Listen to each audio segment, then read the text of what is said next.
All righty. Whoop. What's going on there? Fantastic.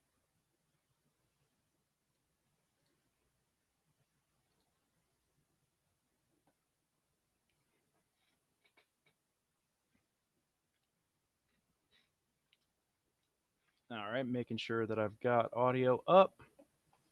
Waiting on my players. How's everybody doing tonight? See, we got a few viewers already popping on. Thank you so much for joining us this evening. A couple of folks on YouTube from the looks of it. Glad to have you all.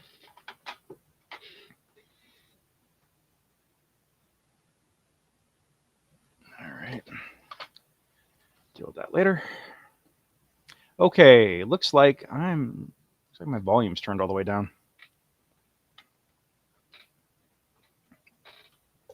I wonder.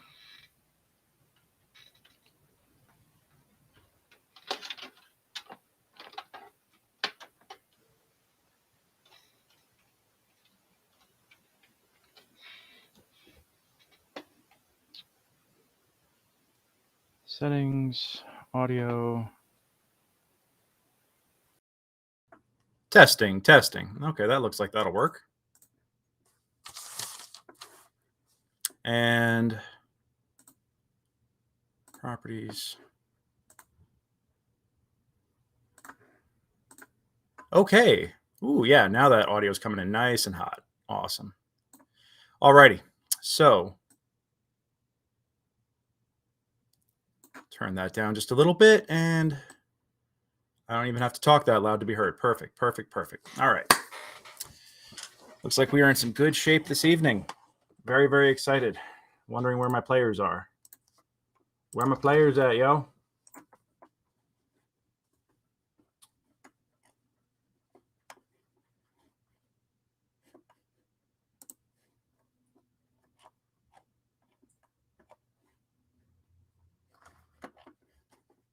Let me send them the new invite. Let me send them the invitation again.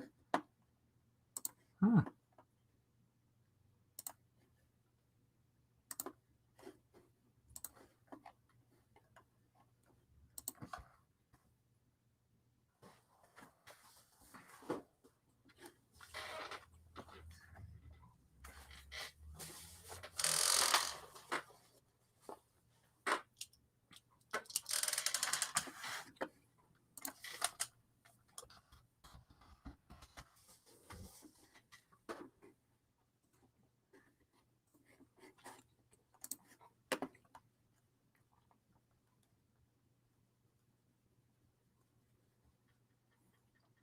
Interesting. I finally get to see what kind of delay we have on platforms like YouTube and other things. So, good times. Yep. Folks, feel free to jump in the chat if you are online and looking just to hang out. I got a few minutes here before everybody gets on.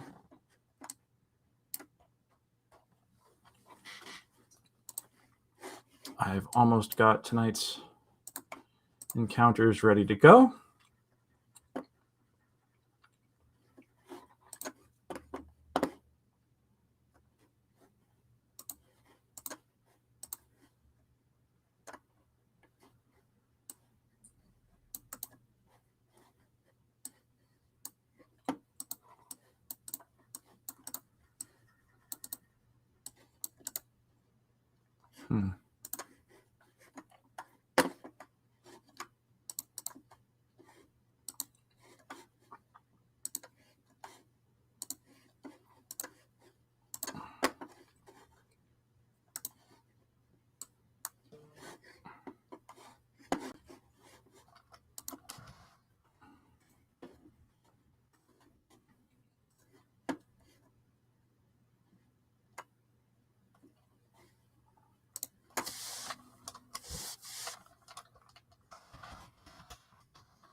Of our players, unfortunately, will not be joining us this evening, but I'm sure we'll have everybody else here very shortly.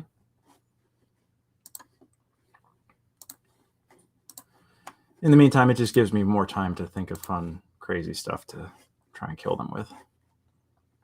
So really, if they die today, it's their fault, not mine. I'm just saying. Okay.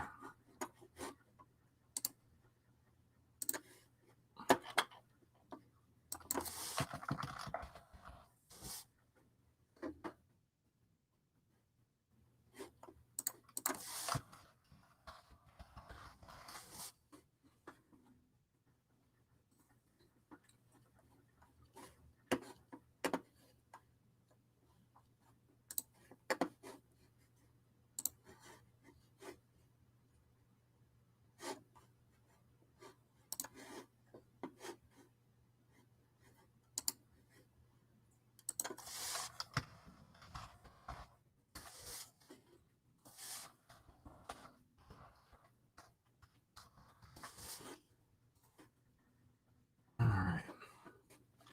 Well, I'm going to step away for a minute here. We're going to let some music play.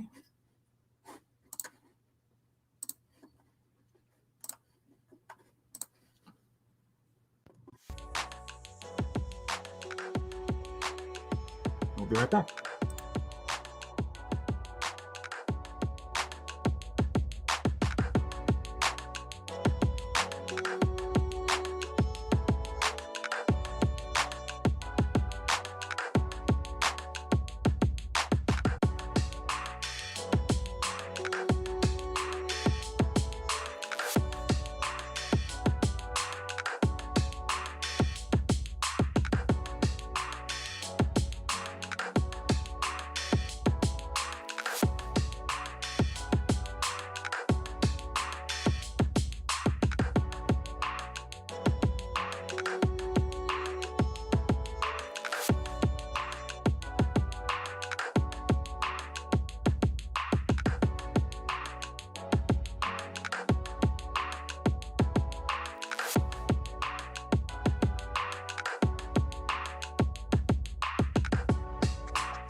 What's up, buddy? Not much. My internet is bad today. I'm gonna restart my computer and be right back. Okay. See if that'll fix it. All right. All right. Well, in the meantime, we're just waiting on the rest of our players to get here. But if you are here this evening, first off, welcome. Thank you for joining us. My name is DM Greg, and I am a professional dungeon master with Mastermind Adventures. You can check us out at mastermindadventures.com. I am running a West Marches MegaDungeon campaign, which is what we're playing tonight. It's called Secrets of the Barrowmaze. You can check it out, secretsofthebarrowmaze.com. We're going to be starting our session in less than 3 minutes. I hope my players get here quickly. Anton was just here a moment ago. No, he's rebooting, but we did just have one dropout, unfortunately, due to a poorly timed migraine. But I have at least 3 more coming, supposedly. So we'll see what happens tonight. I might just have Anton run a solo adventure. Don't know if I can come up with something appropriate that fast, but, you know, I've done worse. Anyhow, if you are watching us this evening, please say hi in the chat. We'd love to hear from you. Let me see. I'm just finishing my prep. Got that ready.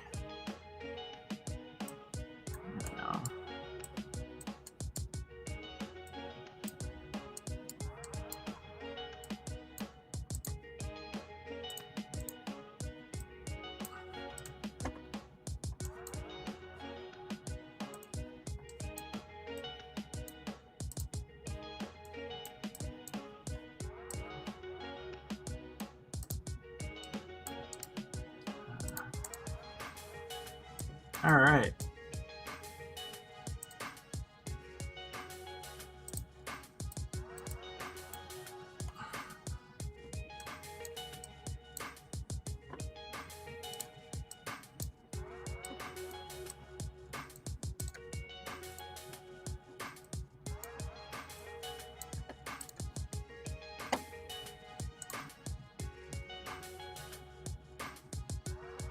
In the meantime, I'm just hanging out.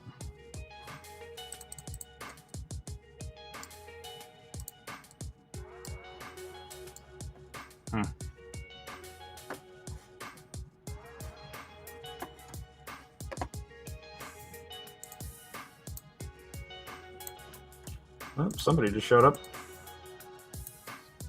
Hey, welcome back. Appears to be functioning now. Yay, glad to hear that. Sometimes you just got to give it a good boot. Yeah, sometimes you have to reboot your computer more often than once every 6 months. Yeah, I was thinking more like 2, but yeah. Yeah, that's true. That is true.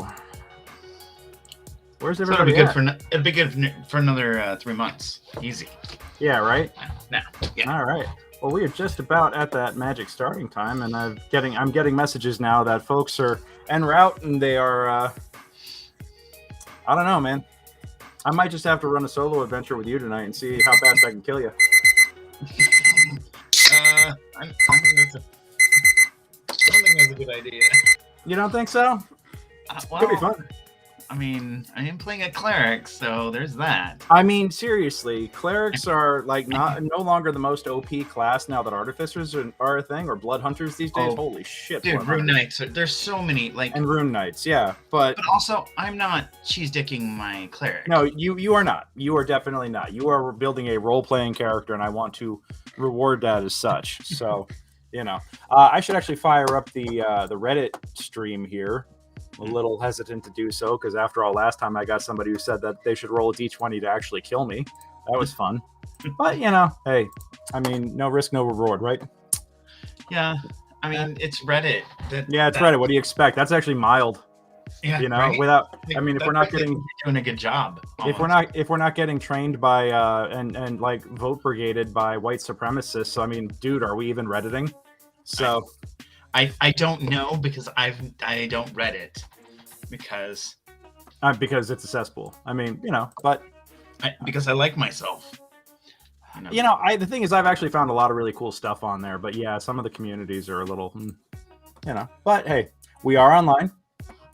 Good evening, Reddit. Good evening, Hello, YouTube. Reddit. Good evening, Twitch. And where else? Oh, and Facebook too. We are broadcasting to Facebook this evening. Glad to have y'all joining us here. We're going to be getting started with our game here very shortly.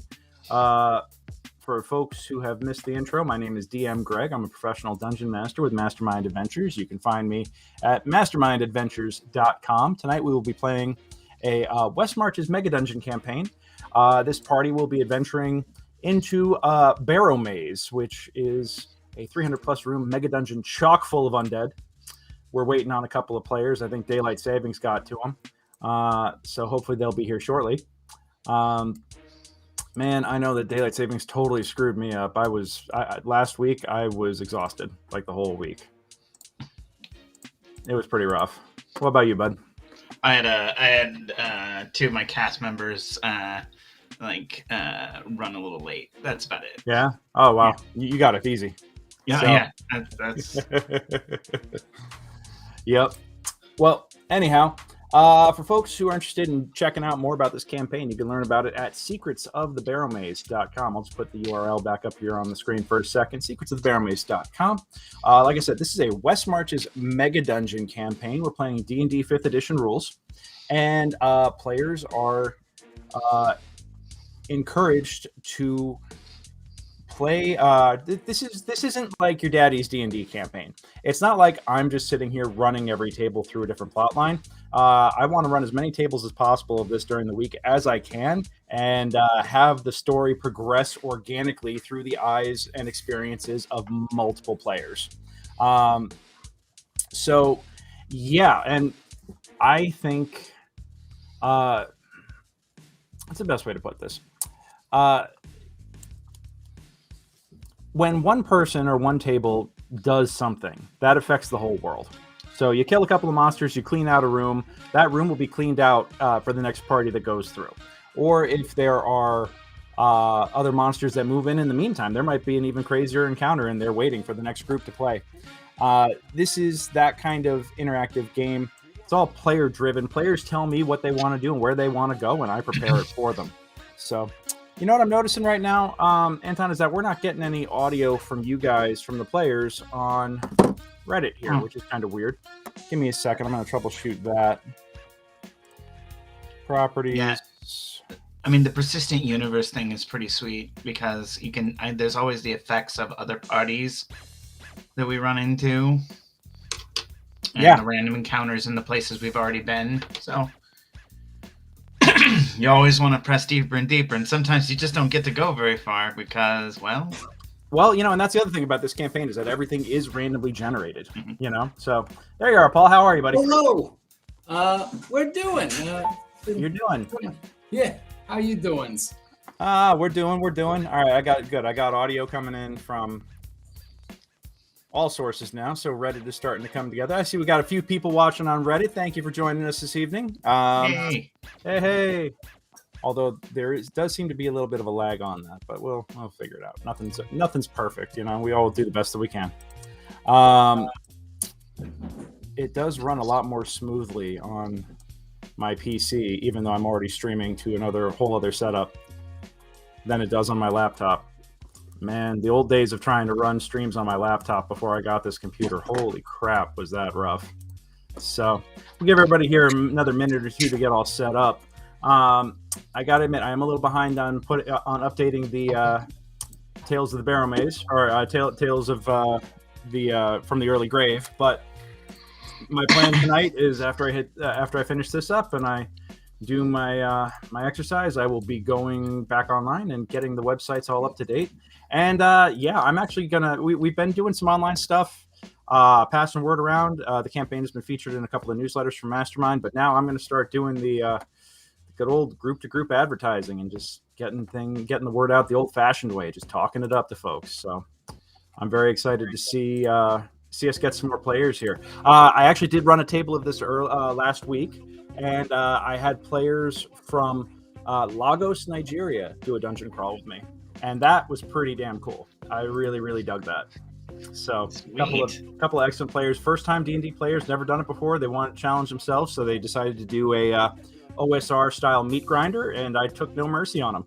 And they did really well. They all survived, and they learned tactics real fast, and they learned the importance of having healing spells and a healer's kit. And at one point, there was only one of them left standing, and he managed to fend off the bounty hunters and get his guys rezzed before anybody wound up the old creek. So. Mm-hmm. Yep.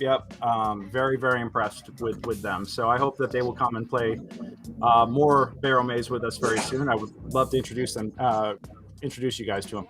So, did we lose? That's weird. Lose Nope. who? My there we go. We lost Reddit for a minute. Uh-oh. Okay, apparently I can't full screen any of my windows here because it immediately kills the feed over there because I've got it all configured. The more you know. Never a dull moment.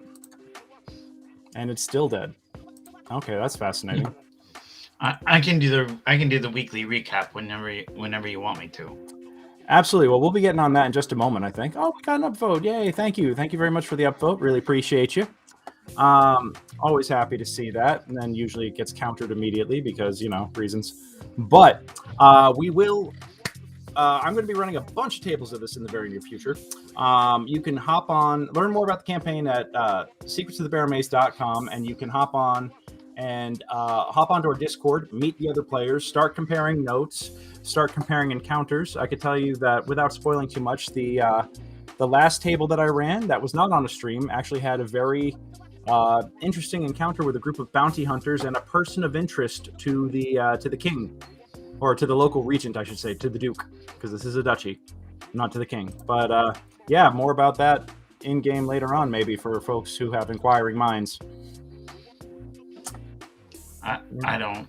No, it's okay. That is very in character for you, and that's all good, man. I love what you do.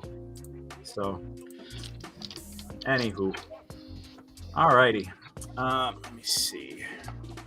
We're gonna do that. I'm just making sure all of my encounters are ready for this evening.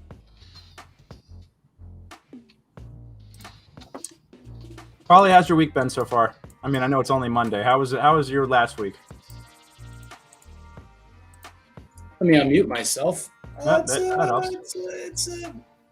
It's been a bit. I've been doing some banking stuff, some phone stuff. The new networks are shutting down, so I got a new SIM card, but now I'm having some phone issues.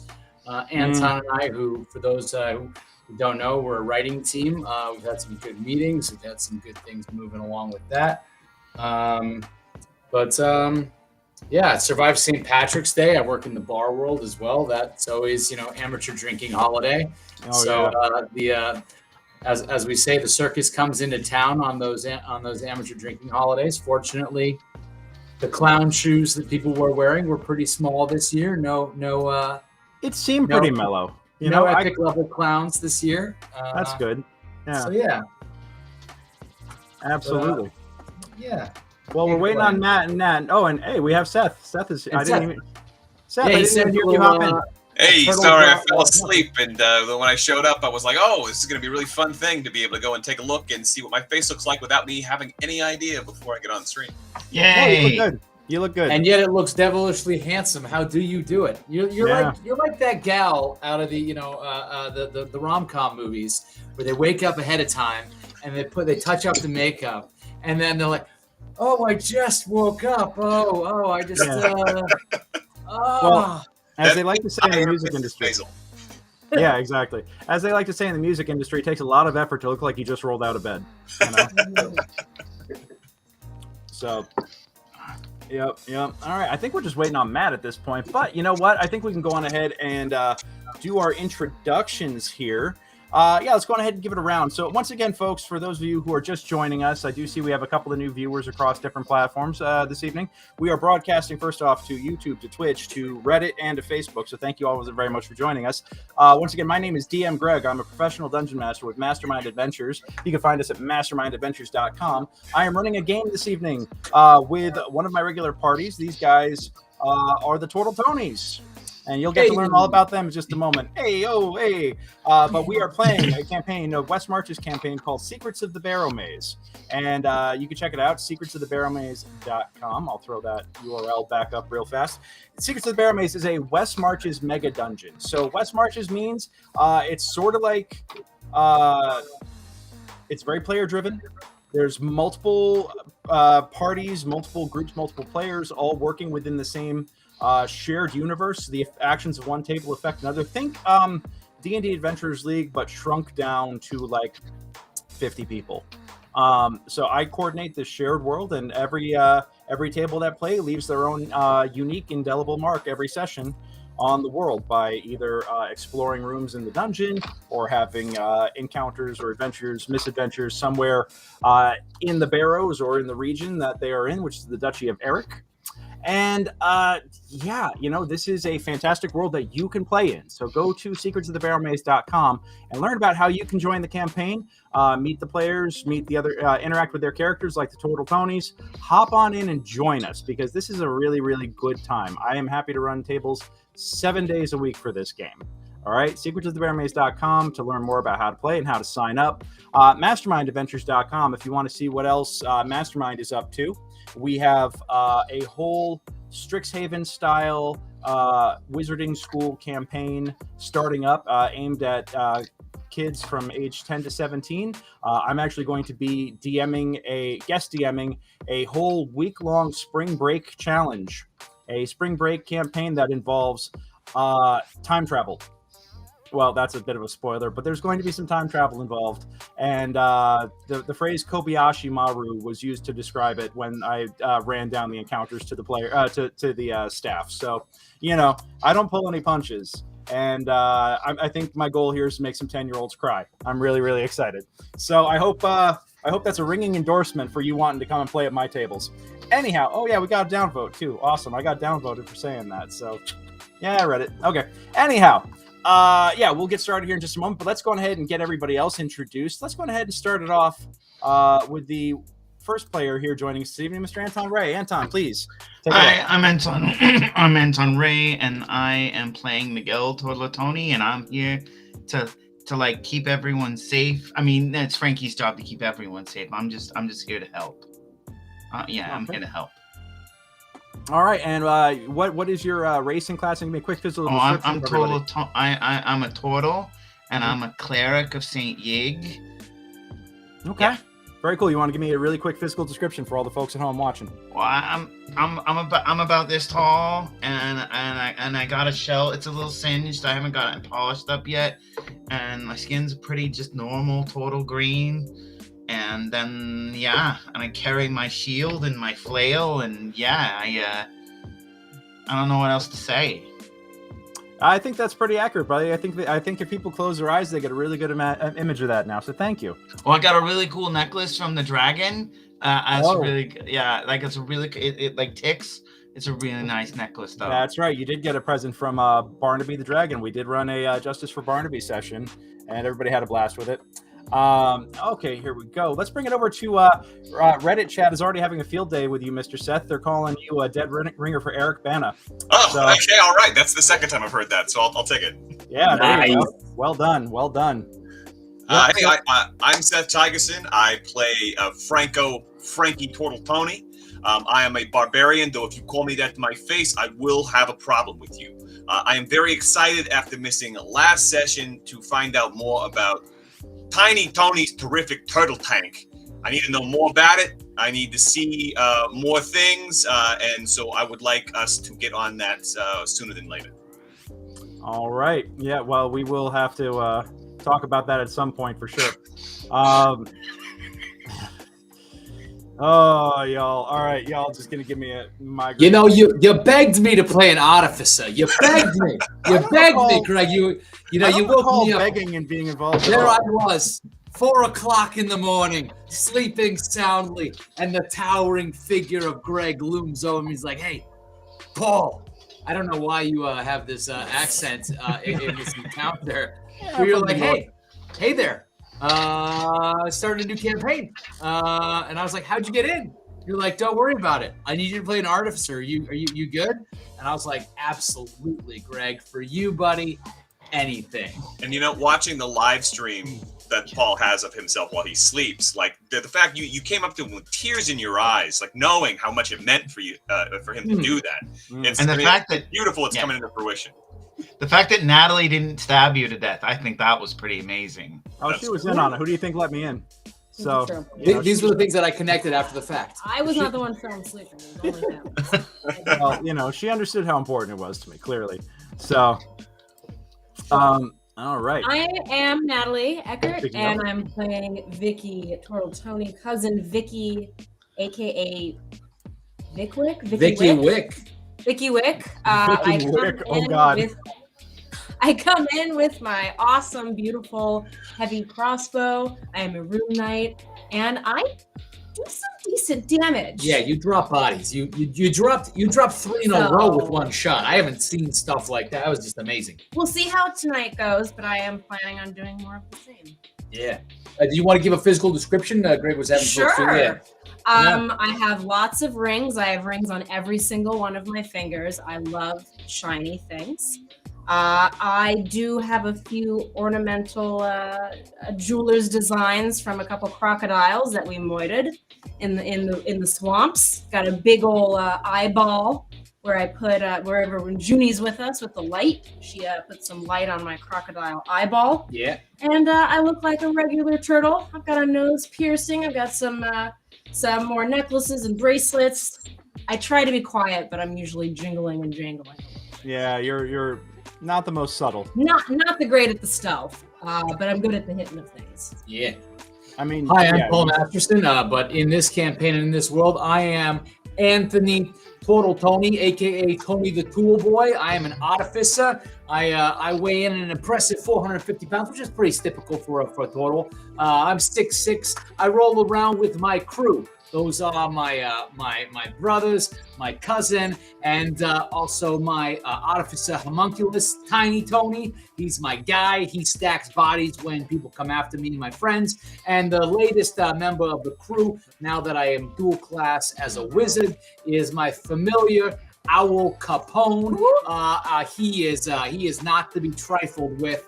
He's an excellent scout, and just wait until I get a few more levels with the tricks that he's got up his sleeve. He is going to be making a lot of bad guys sleep with the fishes.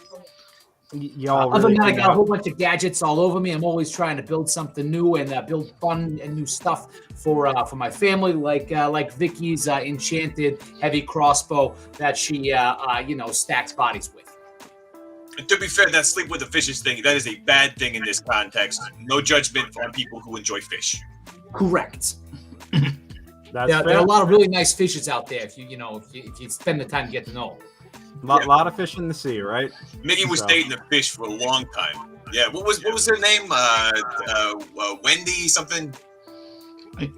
I mean, we were just friends. Yeah, but you wanted it to be bad. Come on, we know. Wanda. There was a fish called Wanda. That's it. Yeah, that was her name. She was lovely. Oh, yeah. She's a pretty good cook, too. She had them big lips. She was Sohagen. Yeah. She was nice. Yeah. Wow. My world just expands just a little bit every session. It's pretty amazing. So that's fantastic. All right, I will keep that in mind for background notes. And at one point, a Vexed ex-girlfriend will be showing up just because, going like, what are you doing? Leaving the salt water for the fresh water here? What's going on with that? So, anyhow, who wants to do a quick recap of y'all's last session? I got it. I just wasn't here, so sorry. Okay. That's fair. All right, well, Miggy, come on and give us a quick rundown. Okay, so we didn't have Frankie because he was feeling sick in the head, because of all that stuff he had to do to protect us when we were little. That makes him really mad. All that bad stuff that happened. So he stayed up late drinking a lots of medicine at the pub to feel better, but it didn't work. So, so I did the Russian thing that Frankie normally does because we were going to do a dive, but he didn't show up. And I didn't die or nothing.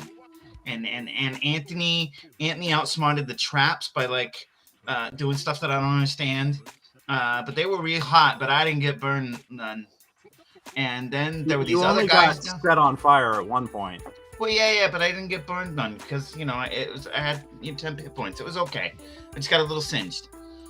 There were these other guys down there, and they were all acting all sketchy and wouldn't come out and parlay or nothing.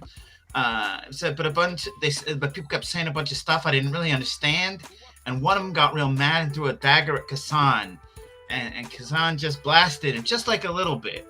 But the other guy was really delicate and didn't dodge or nothing, so he died.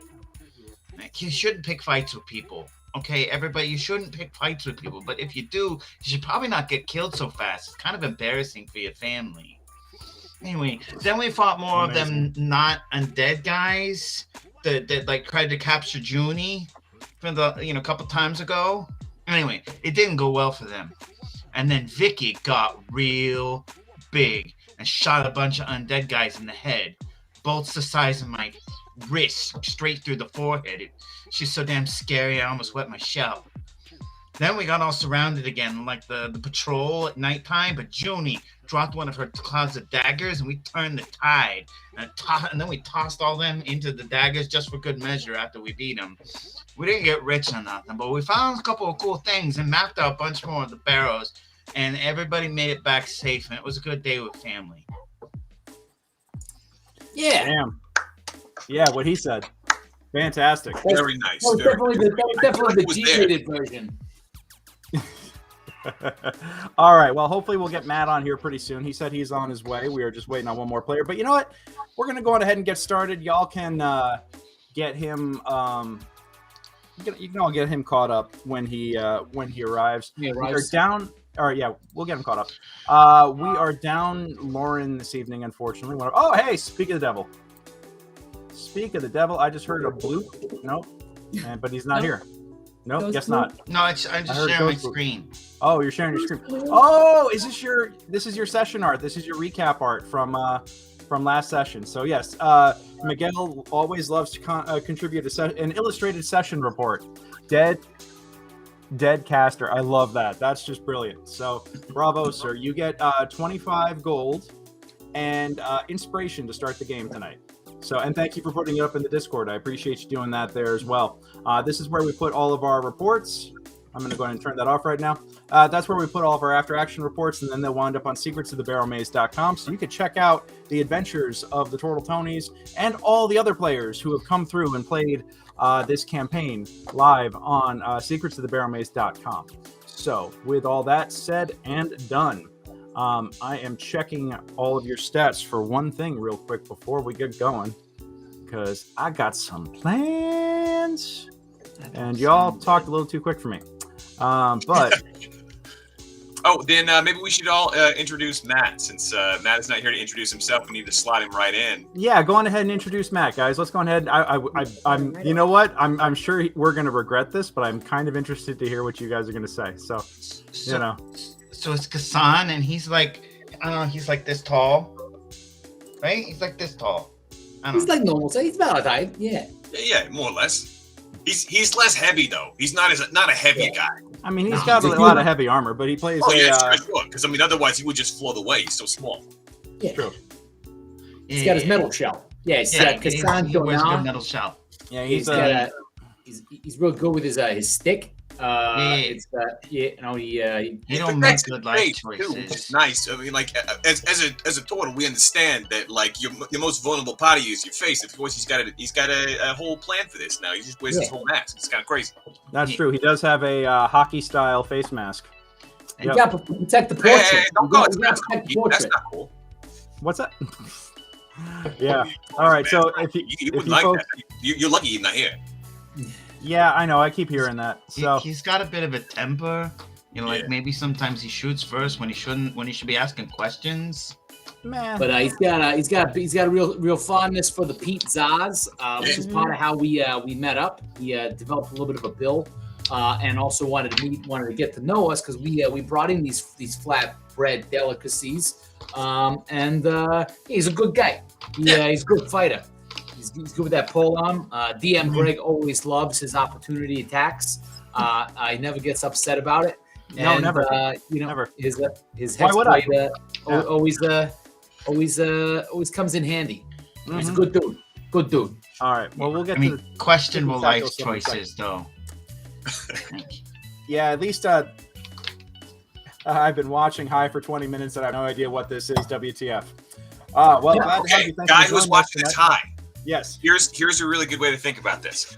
All What if Dungeons and Dragons took some cars out of Fast and Furious and accidentally drifted them straight into the Ninja Turtles? You might sort of be in the same realm as to where we are. That's not an effect of you being high. That is a feature of this live stream. Yeah, because we're turtles, and it's all about family. Yeah. Oh God. All right. So anyhow, let's go ahead and get the session started. We waited for Matt long enough. It's 7:35 at this point. We typically start at about 10 after. So I'm going to bring down the music here.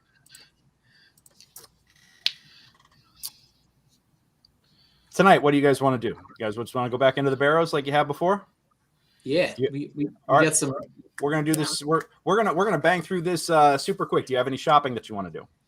Or did We you already already take picked care up of our it? potions. The main thing that we just needed to get was a couple of basically tin cans that we're using to a quick and dirty way to bypass the fire trap. How are you gonna do that?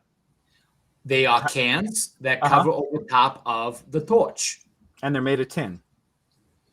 Metal cans, like metal cans, Noted. steel cans. All It's a right. simple steel can. Steel or tin? That's a big difference. But all right. Okay, cool. Noted. Look, I'm an artificer. I know my metal. Don't you try and throw metal in my face. Next, you're going to try and tell me that Tiny Tony's tiny turtle tank is like made out of paper mache or something. No, and it's not. It is terrific. It is a terrific tiny turtle tank of Tiny Tony. All right. Well, I still need all those tokens, by the way, Paul. So you got to hook me up when you get them in. Tiny Tony's turtle tank token. Yeah. At this point, I want to be stoned. Okay. So if anybody's got any clam chowder, all right. Yeah, they're making fun of the accent, but that's Chad is Boston. Now these are from the Jersey Shore. So anyhow, so it's another lovely day in the village of Helix. It's still dark out as you all wake up like you normally do, maybe about 20-30 minutes before the first crack of dawn to get up. You don your gear in the Early Grave Inn and head downstairs where Bolo has prepared the traditional Barrow Delvers brunch or breakfast. Would be brunch if it was later in the day. That's the hero's return. You load up your plates, you eat your meal. Your spirits are good. Today is another day of exploration, going into the Barrows and trying to map the place out. You guys have had some success recently. You've managed to discover some hidden chambers, put some undead to rest, but you never know what else is going to be in there. And do you bring Stenwick and the donkeys again, or are you gonna You hire never him? know when we're gonna strike it rich. So yeah, we gotta have the donkey. We don't want to leave stuff You can behind. afford it. I mean, this is true. This is true. And the motto for those who stay at the Early Grave Inn is Ditari Aut Mori Conatur. Get rich or die trying. So,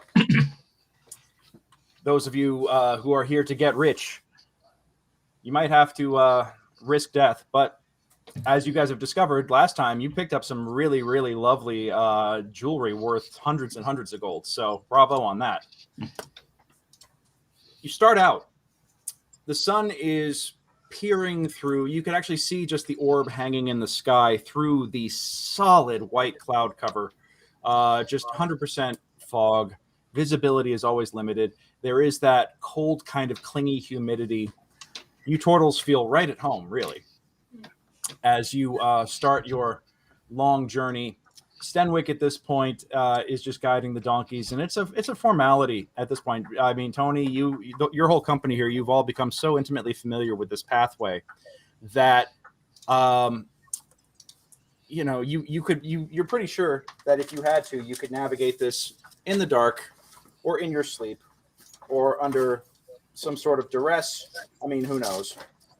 Grabbing my dice, because naturally I left them in my bag behind me as opposed to putting them out on the table. First hour goes pretty quietly. You know, the swamps, you've gotten used to that quiet, that all-encompassing quiet that is the Barrowmaze. You've gotten used to it.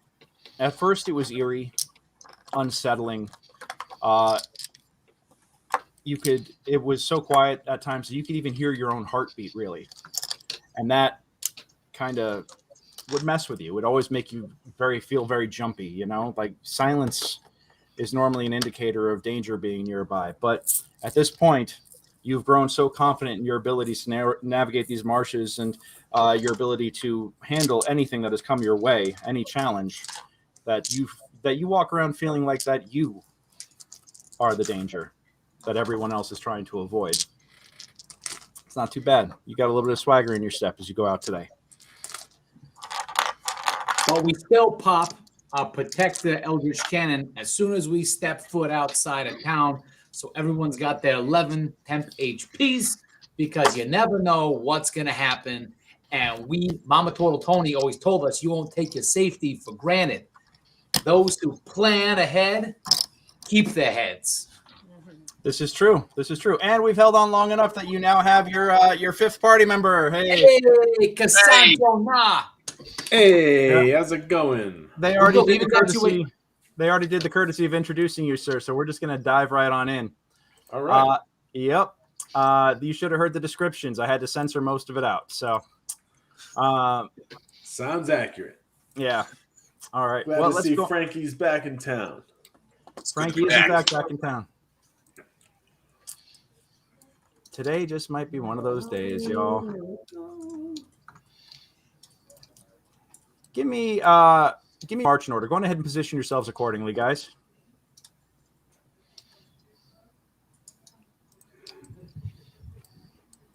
Okay.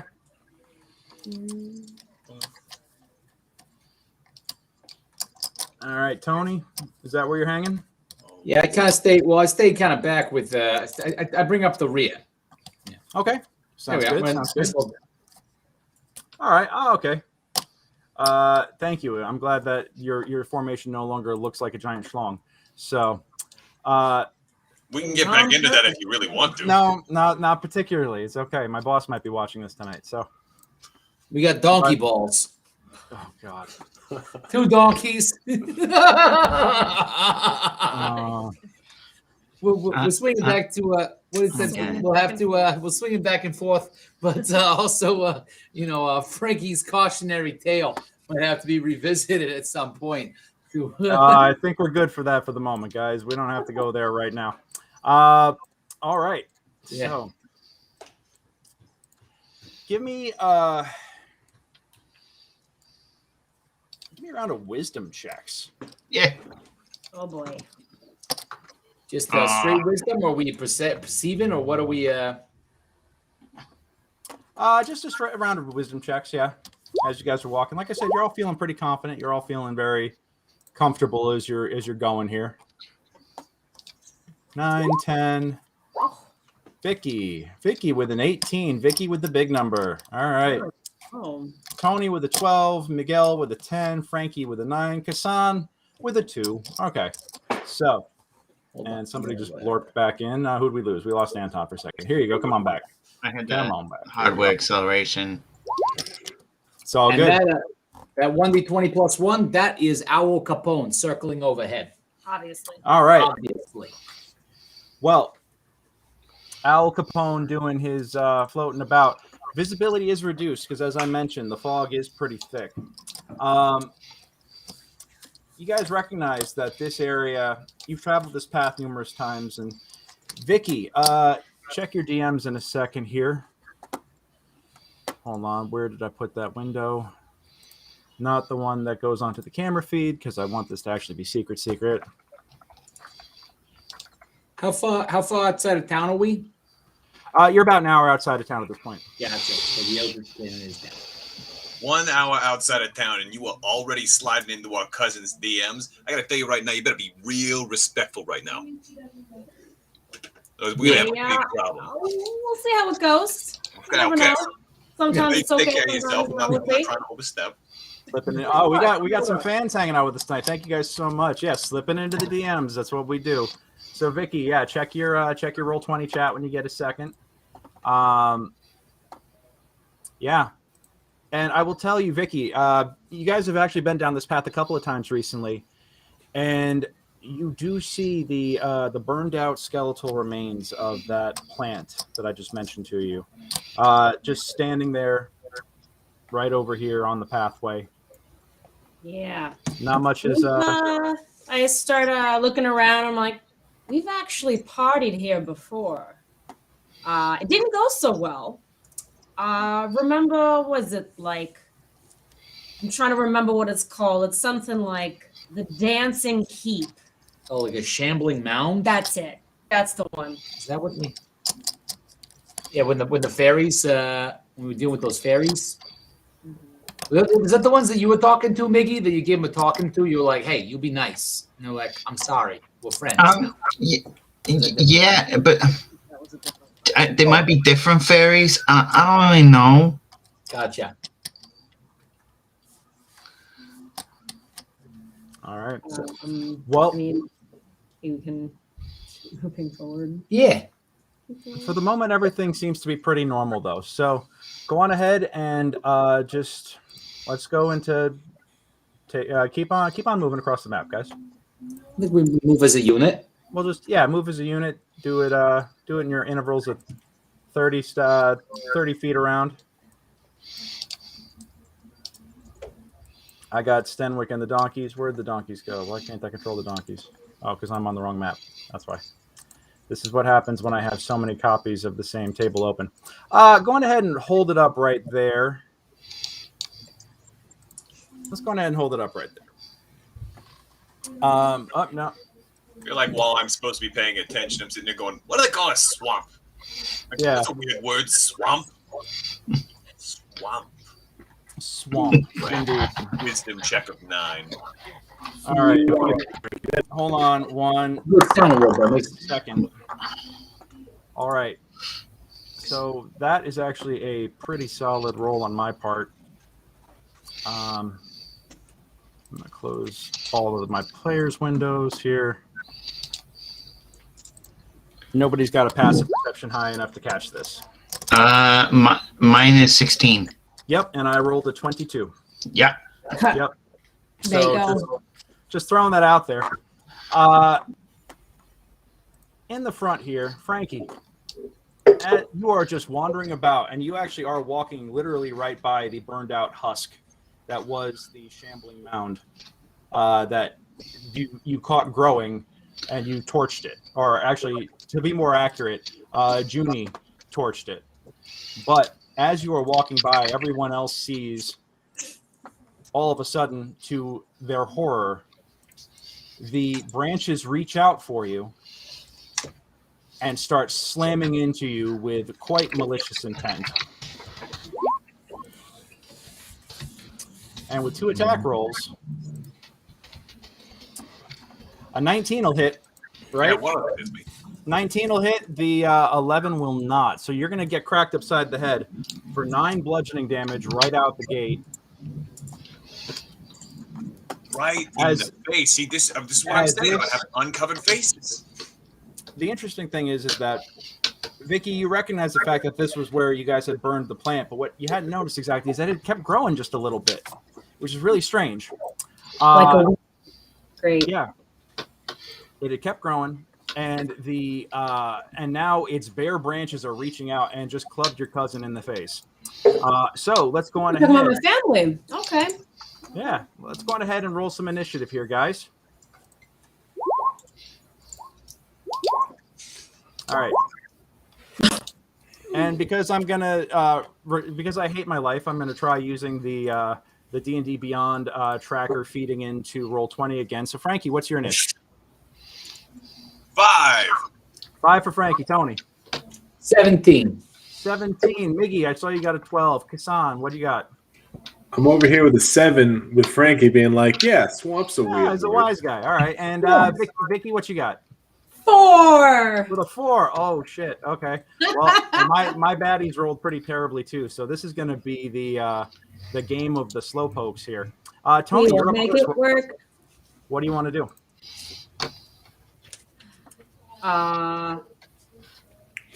Wait, what's up? I'm first, Yeah, right? you're first. Yeah. Yep.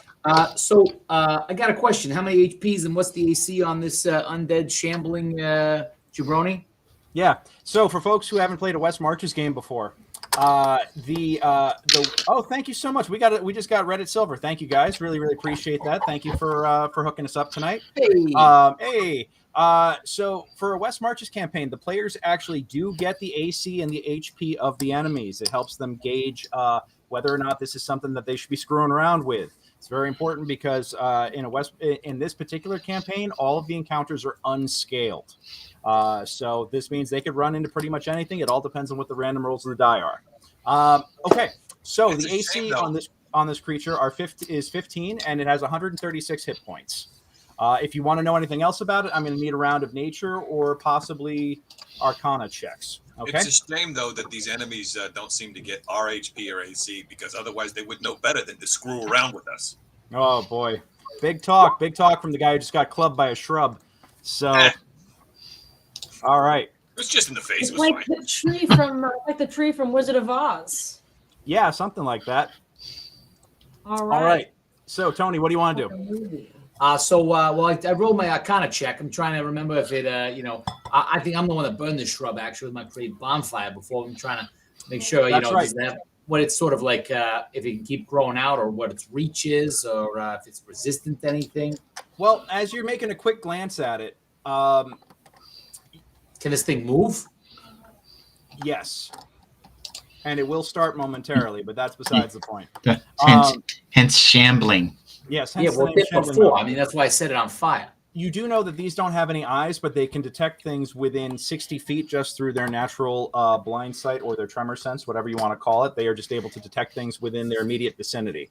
And they tend to eat, to engulf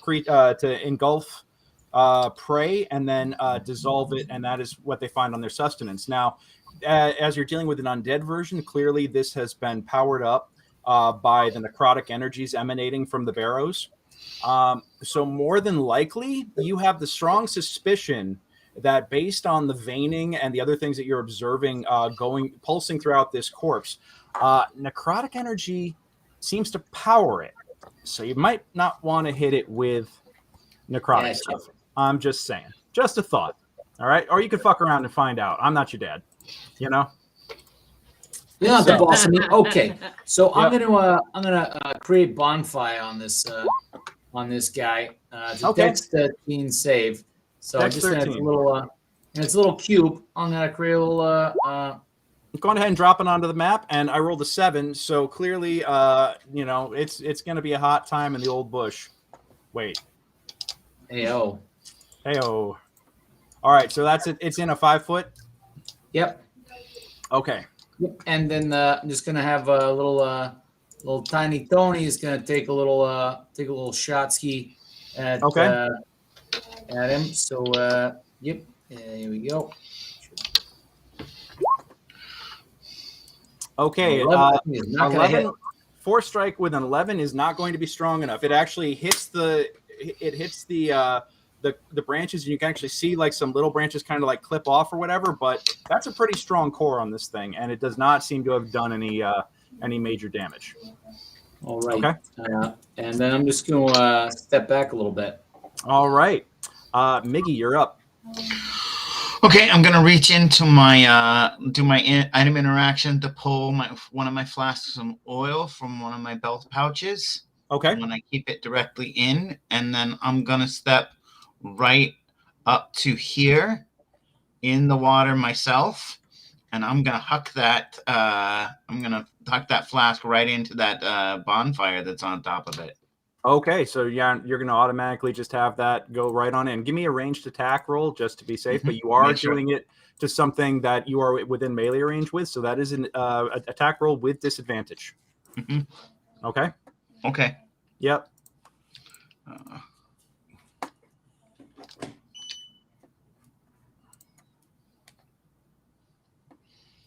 Would it be if he's across from oh, never mind. Nice. It There doesn't you matter. go. There you go. Yeah. Yeah, it doesn't matter. All right, so 6 damage. Well, that's if you threw a dart, but Right. this is a oil flask. So, with a 17, the 17 is good enough to hit. So you take that flask, and even though it's now flailing about as the fire spreads on it, you do manage to kind of lob the flask in there, and it shatters on impact. The target is covered in oil, and the tree just immediately whoosh, goes right on up. So burns for 2 rounds and deals an additional 5 points of damage per round with that oil before it is all consumed. So, yeah, you're gonna do. There you go. All right. Yeah, the bush is certainly burning at this point. Okay. And then I'm going to try and what the equivalent of what a shambling mount is to knock it prone with my bonus action. Oh, you're going to try to knock it prone. Okay. Okay. All right. You know what? Give it a shot. Okay. No. Oh, well. Yeah. Oh, my God. So I rolled a 6, and I thought that was going to be an easy way to kind of like uproot it. But no, you rolled a 4. All right. So, and actually, because you are bashing something that is on fire right now. So give me a dex save real quick. Okay. Yep. Yeah, you are going to take a d6 fire damage from bashing into something that is literally on fire. So, yep. So you're going to take 2 points of fire. Okay. Alrighty. Let's see. Who is up next? Kassan, you are up. What would you like to do, sir? All right. For starters, I'm going to curse the burning bush. Oh, boy. All right. That doesn't have religious implications or overtones at all. Not in the least. All right. You're going to hex it, right? Not hex. Hex Blades Curse. So Hex Blades Curse. All right. This functions a little bit differently. It's a bonus action. I'm going to get an additional damage on this target equal to my proficiency, which is 2 on all my attacks. I will hit a critical strike on 19s or 20s. Hex Blades Curse. All right. It lasts up to a minute.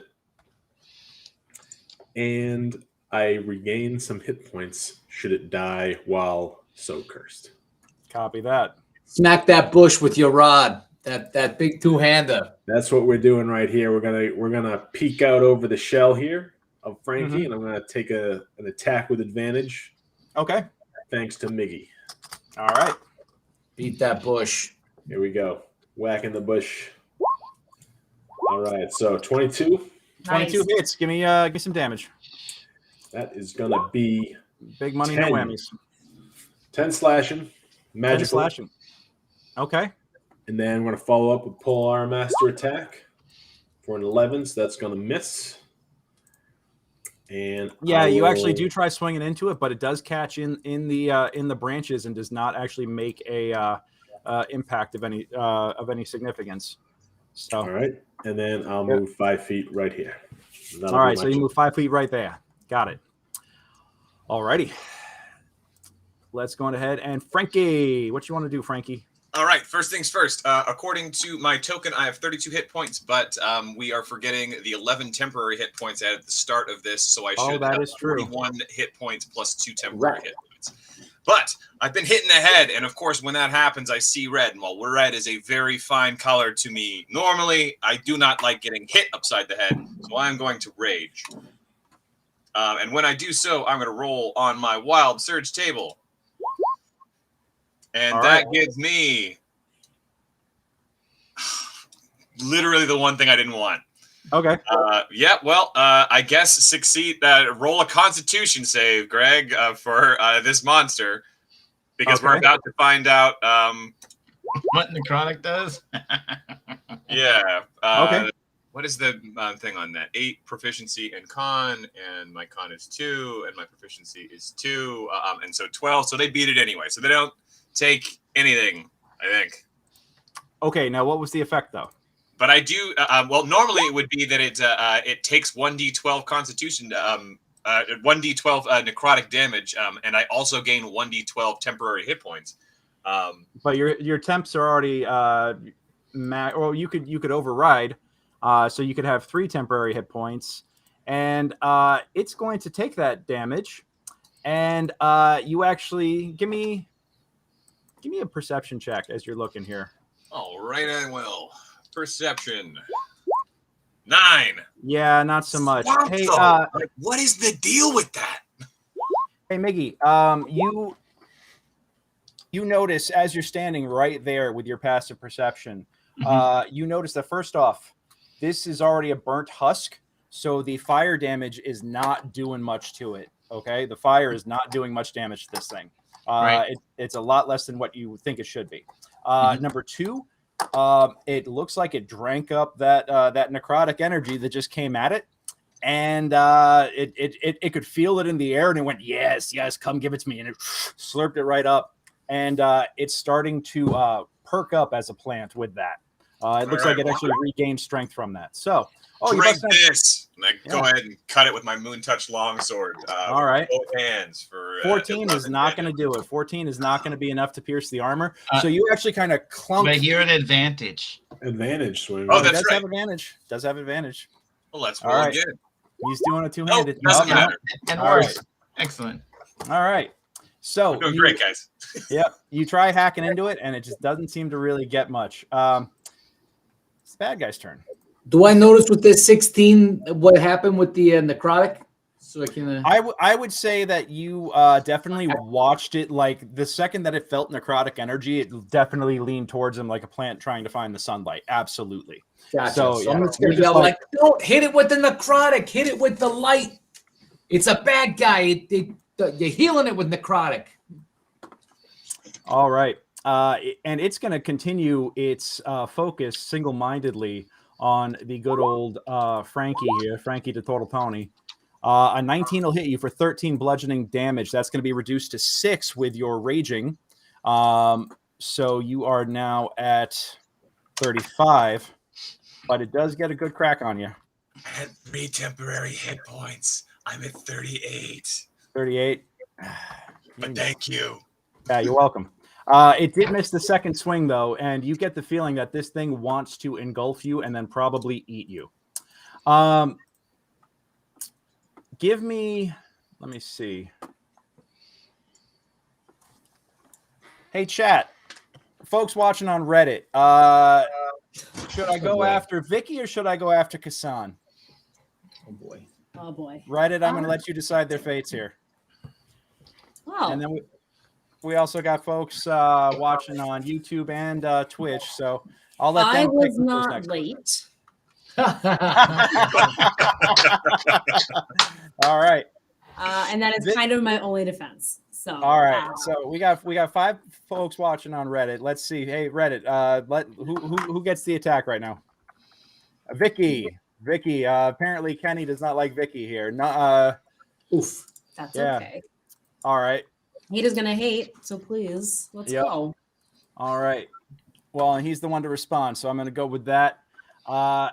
Vicky, give me a perception check real fast.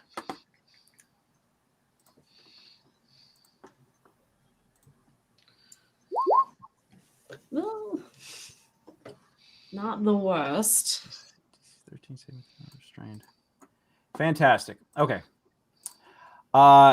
You notice just a little too late as a vine constricts around your legs, and you get your legs pulled out from under you.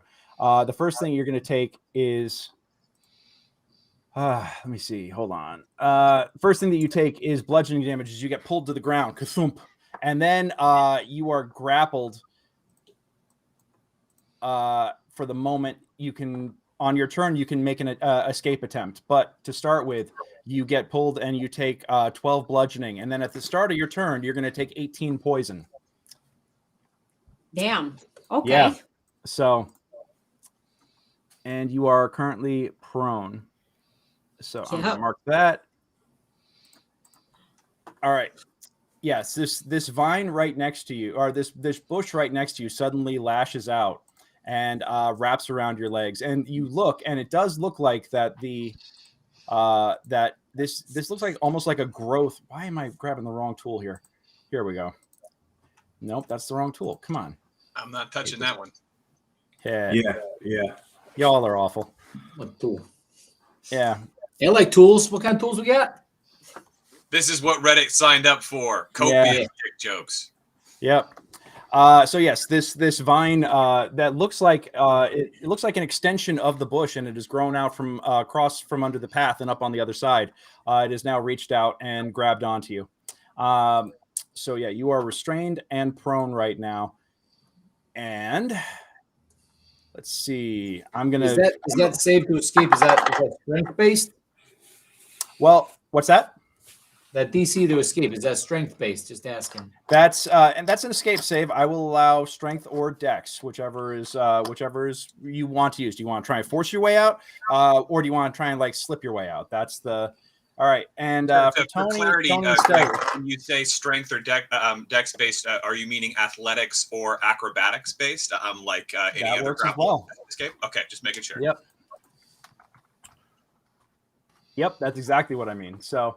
Athletics or acrobatics, whichever is preferred. Because I'm a kind of benevolent dungeon master. All right, and let's see. All right, not how I wanted this one to go, but hey, Tony, give me a perception check. Awesome. Okay. Perception. 7. 7. I'm real perceptive right now. You do. You poor man. You do not see this coming. I'm sorry, I've gotten you in your head about this whole swamp thing. Swamp. It's a weird word. Where to go? Yeah. Why isn't it feeding? It should have fed already. Okay, waiting on the die roll. Is a 10? A 10 is not enough to beat your AC, unfortunately. But no, out of nowhere, another branch or a vine actually tries to wrap its leg around, or wrap its way around your leg. And you see that there's another animated bush right over here. That has come to life, and it has come to life, and it is taking a swing at you. So, that is it for my bad guys for the moment. Vicky, you are going to take 18 poison damage at the start of this turn. So go on ahead and mark that off. You got your 10 HPs, right? You already... Oh yeah, no. Yeah, don't forget your temps. Yep. All right. Vine can only constrict one target at a time right now, so you're it, and you're going to continue to take 66 poison every round until you break out. So I'm assuming, do you want to try and escape? Yes, please. First and foremost, I'd like to get big. Okay, all right. So I'd like to use my Giant's Might, which means that I have. Damn Rune Knights. Would it be advantage on all strength? Yeah. Yeah, it's advantage on all strength checks. Yep. So advantage. Constrict. Are you serious? Oof, Maron. Even with a +5 advantage, that's that hurts. All right, the feed is apparently lagging in a few places, so give me a second. I'm just gonna check my router real quick. But yeah, Vicky, you do not break out with that. I will say that as you grow, the vines immediately continue to wrap around you, even as you're trying to break out. So you still find yourself restrained at the moment. You could try again next round, but for the moment, your speed is reduced to 0. Copy that. Okay, give me 1 second here, guys.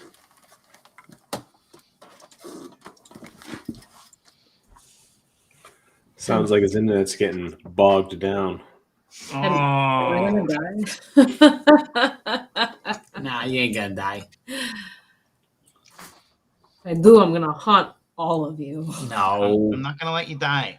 we're not gonna let you die. Nah. I mean, honestly, it's a very bad idea for it to draw you in. It's really ill-conceived on its part. Yeah. It's true. This fire is not hurting it very much, though, guys. Just so you know.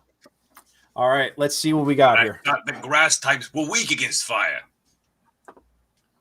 Yeah, I'm telling you, it's undead, so it's just not taking a lot of fire damage. Oh, Did, so it's did like you just ghost make a type. Pokemon joke in my D&D campaign, sir? How dare you? All right. I figured we needed to elevate it after all the dick jokes. So DM Greg, I would Yes. actually like to use my action surge Okay. to Attempt to get out again. yeah, to try to get out again. All right. Use your action surge. Let's give it a shot. And you have it, by the way, you're using strength, right? Oh wow! Yeah, athletics. Oh, shit. Okay. Yeah. Snap! Yes. So you take a second, you take a deep breath, and you try once, and you don't really feel it give, but then you get really, really pissed off, and you grow even bigger just for a split second, and you and just tear this vine apart as it and just you just bust right through it. So you are no longer restrained. You will no longer be taking poison damage at the top of your turn.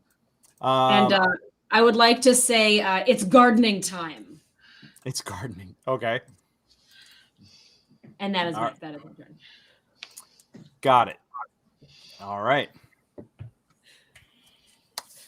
Love it. Okay. So that's Vicky's turn. Tony, you're up. Okay. What is the AC and the HPs of these pricks? These vines? The individual vines are AC 13, 85 hit points. My goodness. Okay. All right. And do they have reach or anything? Or They do have a range. Yes, that is correct. They have up to 20 feet. right. But so if I move, am I going to be invoking an attack of opportunity? Yes, possibly. Yes, possibly. Gotcha. You know what? I'm gonna risk that. All right. So I'm gonna move up. Okay. I'm gonna move Okay. the heel. Yeah. Okay. 5, 10. You're still within range. So ergo, you're okay. Okay. Yeah. Gotcha. Excellent. So from there, what I'm going to do is I'm going to use one of my first level spell slots. I'm going to bring back my my Eldritch Protector Cannon because this is looking not great. I'm going to have it hop up onto Vicky's shoulder so that then it is within range of. Hey, Mickey, you taking any damage? Just a couple. I'm fine. Yeah, actually, all those guys. Yep. So it's on.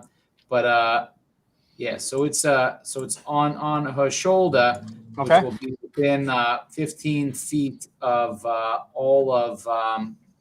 Actually, I think it's within each creature within 10. So let's see. Actually, can it? We're all within 10. Yeah, you're all. Yep, actually, all within 10. Excellent. So I'm just going to go ahead and roll that up. Oh, that's terrible. But anyway, 4 temporary hit points to everyone in that area that doesn't have more than 4 temporary hit points. And that's my action and my bonus action, I believe, to activate it. Okay.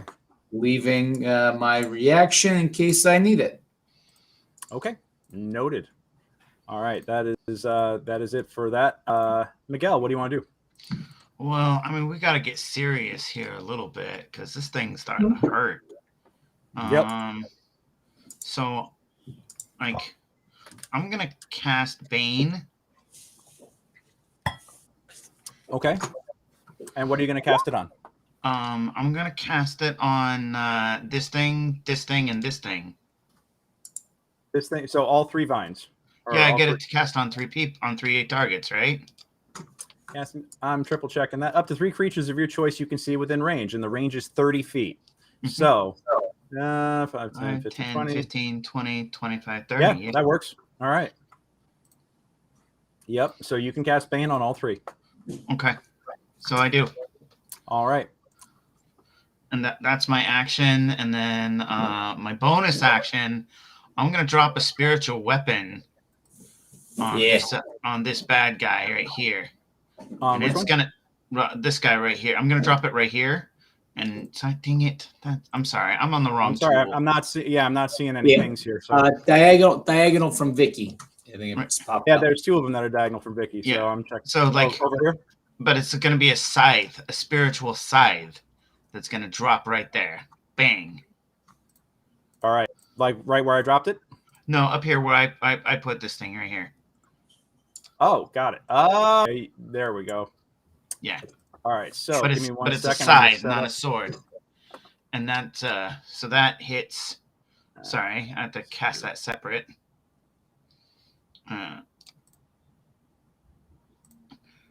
All right, Miggy, that is now that token is now under your control, so you're able to Thank you. Okay. Okay. And that's gonna be 9 force damage. 9 force damage, and you rolled the attack. Mm-hmm. Spiritual weapon 22 to hit, 9 force damage. Yep. You guys have got way too many things on here. I gotta actually get down to the token. Oh, there's the token. All right. Right. I mean that's 9. Got it. All right. Cool. Done. All right. So that's it. And did you want to do any moving? I didn't want to do any moving. Okay. Kassan, you're up. Okay. I'm going to move here. Okay. And I will into the water. Attack. I'm just making a note. You're stepping into the water. Sure. Got it. And I'll attack this vine here. Okay. With advantage with Vicky, right? Yep. All right, here we go.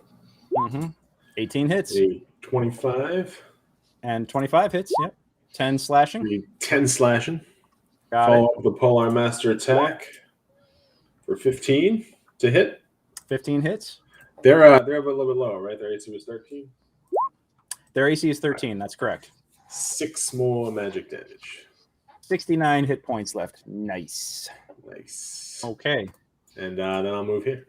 All right, and then you're gonna move there. Got it. Hey, Kassan, the critting on 19 or 20, is that just for the big bad bush or for any? That's just for the big bad bush, yeah. Gotcha. All right. That is it for Kassan. Frankie, what do you want to do? I got to start by dropping my Moon Touch Longsword, and I am going to withdraw one of my 2 scimitars because that is all I have time to do on this turn, and I will attack with said scimitar. Boom. Okay. Boom. And then where is the scimitar? Bam, scimitar. And let's scimitar attack. But An advantage. 25. There we go. 9 25 on the first one, or 9 slashing. Got it. All right, for 9 and slashing. That's a 19 of a roll, but it's only applies to Kazan, right? Yeah, that only applies to Kassan. Okay. All right. So that is it for Frankie. DM, I have a question about these other vines. Do they appear to be just as sickly and necrotic and evil as the main shambling horde, and do they seem to be like part of it or separate? It's very interesting. These seem to be a little bit more alive than the sickly undead bush. This could be something else. This could be another plant that was sprouting that has just started popping up from underneath the roadside, underneath the pavement. You're not quite sure. But it is. But I will say that these are living, and this is very much undead. Okay, the extra vines are living, and the giant shambling mound is an undead. I'm glad you clarified what a little bit more alive meant, because I was like, I don't know what that means. We're getting cheers to seduce the vines. I don't know. It sounds like a hentai up in here. All right. Let's go on ahead, and it's gonna. Where's a bard when you need one? Right? Wrong campaign for that one. Horny bards. That's true. Not all bards are horny bards. Sometimes you get the dad bard. Frankie, you gave off necrotic energy, and this thing is thirsty for necrotic energy, so it's going to come swinging on you for that. Oh, shit. That is a nat 20. Oh, no, wait. That is the wrong sheet. That is not the correct. But you know what? We're going to have that go next round when it acts. But in the meantime, you've got 1, 2 slam attacks coming at you. Oh. And 11 and a 14. You actually are managing to fend off these branches that are reaching out for you. But from behind, this assassin vine does reach out and successfully crits on you with a natural 20 for 26. And you're going to take 4d. We're going to take 12 plus another 2d6 plus 4. Can I, Mr. DM? Mm-hmm. Yes. Sir, can I please invoke my cloud rune, please, sir? And since that came from the back assassin one, can I have it go to the big bad bush? The big bad bush. The nasty big bush? Necrotic bush. The dirty bush? No. Did I ever tell you you're my favorite cousin? You know, that's what I'm here for. Roll up that damage, Greg. I want to see big numbers. 21 damage. 21 damage, and it is not going to eat itself. So there go. The second that it realizes what it's actually hit, it's not going to grapple. But 21 damage as the vine goes bashing into the shambling mound. 108 minus 20. It's 88 minus 1. 87. 87 hit points left on that. I hate you guys sometimes. You and your damn reactions. All right. Well, in that case, Vicky, you've got you're gonna get my you're gonna get the next attack. No. And a 15 is not going to be enough to breach your AC. Also, you're also minus D4. Minus D4. Mm-hmm. 8. From Bane. Oh, no. Right, on all of them. Which one? On all of them. Oh, that's right. Minus D4. So, yeah, definitely not going to land that attack. Oh, yeah. All right. Yeah, I should be rolling. I got to remember to put the Bane icon on all these guys. Nicely done. Bane. I'll just use this for Bane, and I'll just use that for Bane. Here, I thought this was going to be a challenge, guys. God. Okay. So, hey. Okay. We as a fam, we fight as a family. Mm-hmm. All right. So. First rule. First rule. Vicky, it is your action. All right. I would like to shoot at the base of the big nasty with my magical crossbow. Okay. 21 hits, 11 piercing on the undead shambling mound. And since I'm at giant, I have another additional 1d6. All right, with your giant smite, so you smite it down with your gigantic crossbow. Now that technically should be a disadvantage because you are shooting at basically point blank. So go on ahead and just give me a second roll just to make sure you didn't biff it.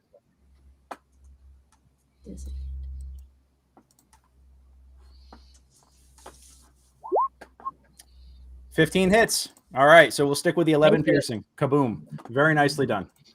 All right. The giant smite, I think it was 12 magic. And was there anything else you wanted to do on that?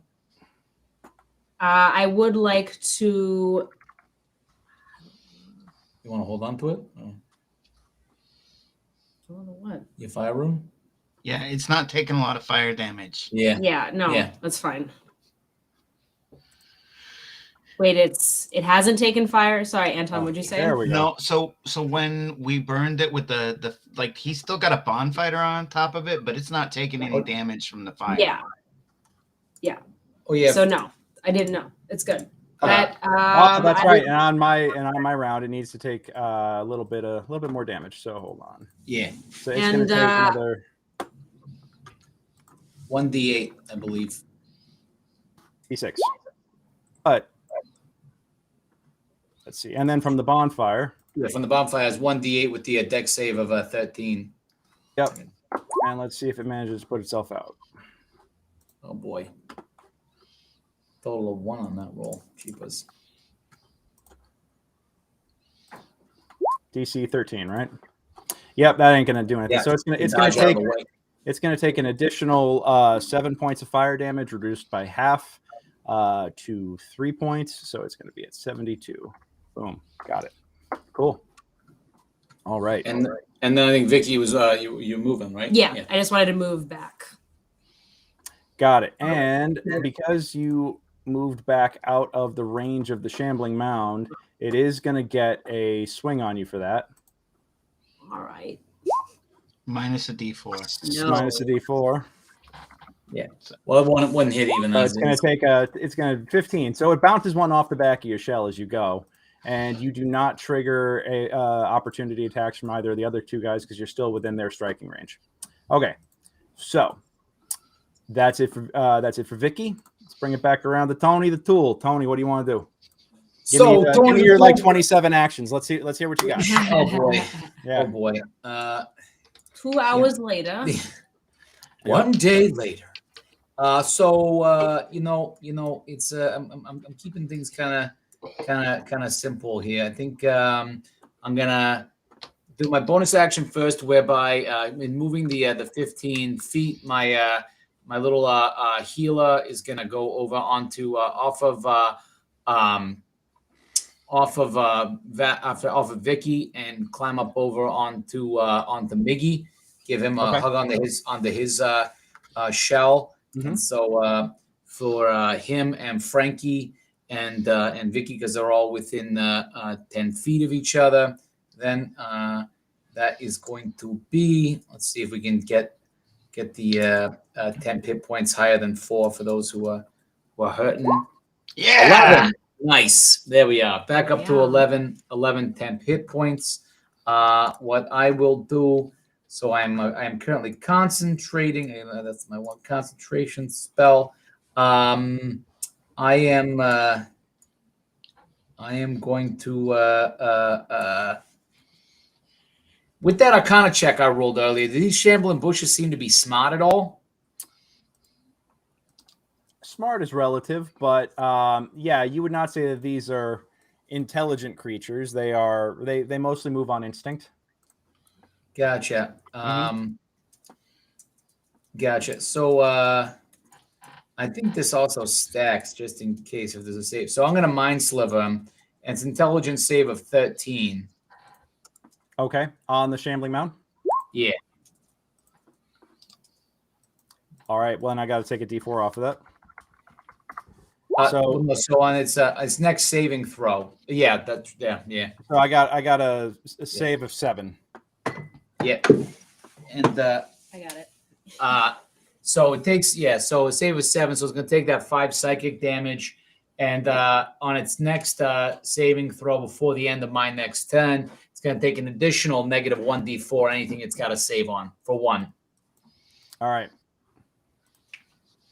So negative 2d4 on its next save. Negative 2d for Jesus. All right. Now hold on.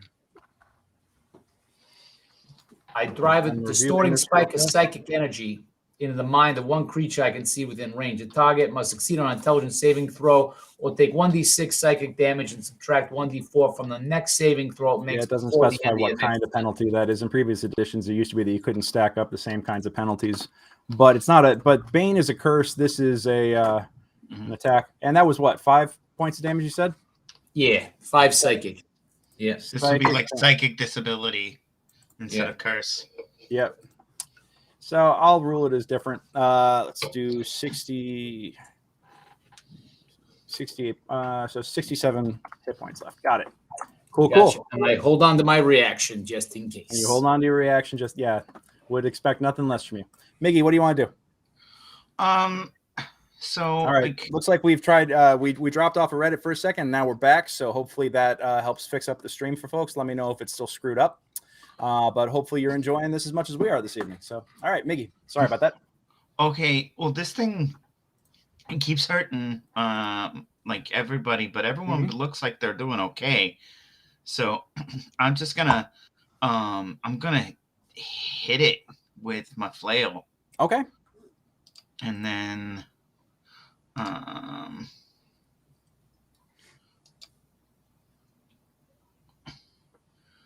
for 3 damage or whatever, for how many was 2 damage. 2 damage, 2 points of damage bludgeoning. All right, so got it. Okay. And then my spiritual weapon hits. Go for it. String to do, and that's going to be. Did it roll? Oh right. Yeah, I see 18. Oh no, wait, that was the last. Oh no, I missed with my spiritual weapon. Yep. And that's my bonus action, and that's what I do. All right, fantastic. Kassan, what's up? Does the spiritual weapon confer advantage with allies? Nope, because it's not something that you can coordinate with intelligently. So, all right, that's fine. I'm going to move 5 feet here. Okay. And I'm going to attack the big bad. Okay. And keep the hate train going on that. Mm-hmm. So advantage, that's going to miss. Yep, 12 ain't going to do it.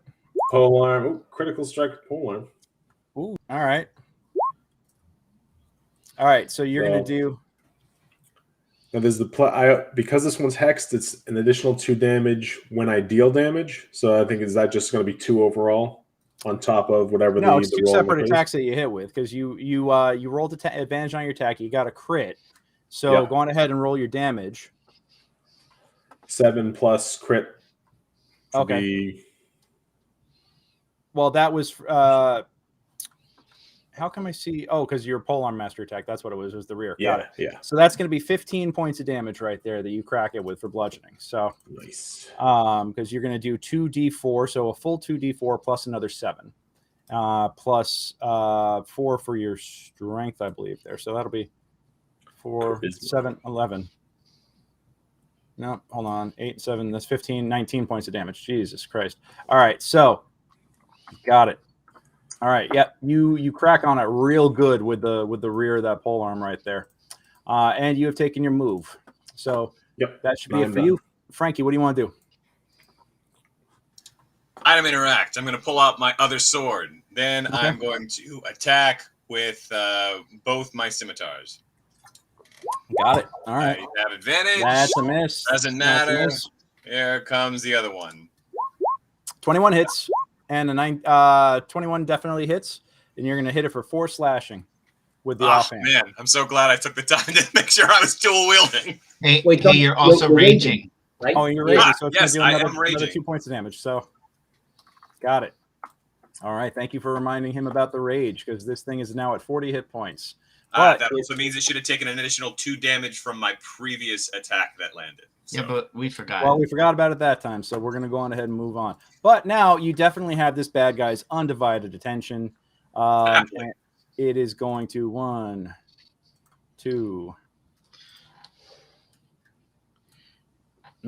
Damn, I suck. All right.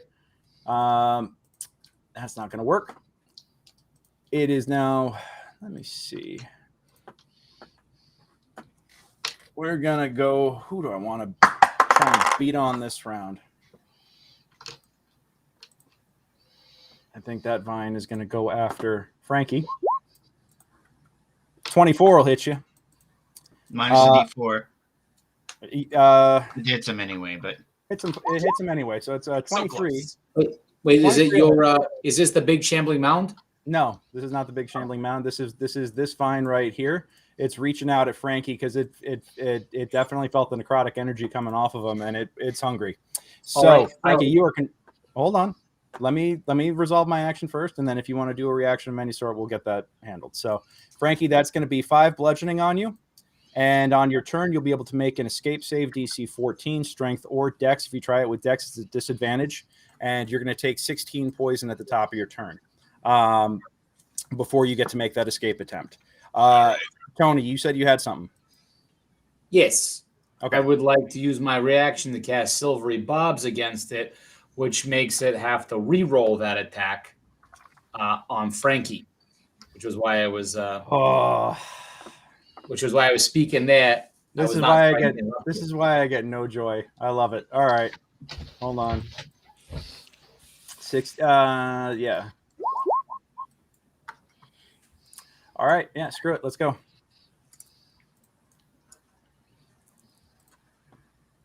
Supposed to be protecting all you, and then here you guys over here protecting me. Look at that. Yep. And it misses.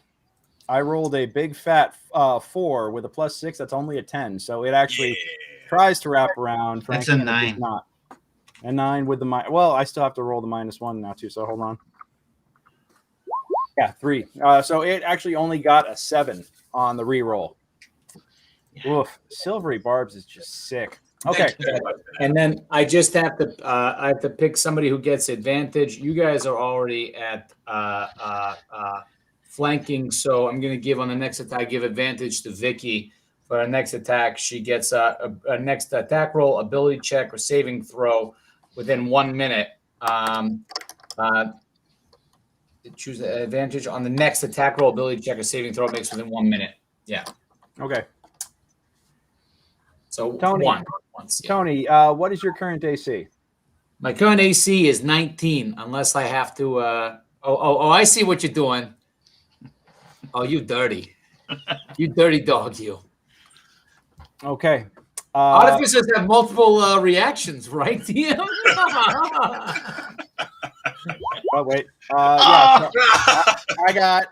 I even rolled a D6 that time, and I still managed to avoid it. So that's a solid 20 to hit.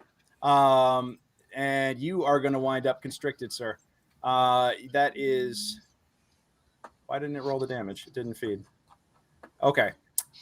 So I rolled a 15 + 6, and I only got a -1 on the Bane. So you're going to take 14 points of bludgeoning damage as you find your whole world upended and your ass over tea kettle on your back right now, and you are bound by the assassin vine down here. It wrapped itself around. It basically shot between Vicky's legs and grabbed you because it realized which one is the problem here. And you are...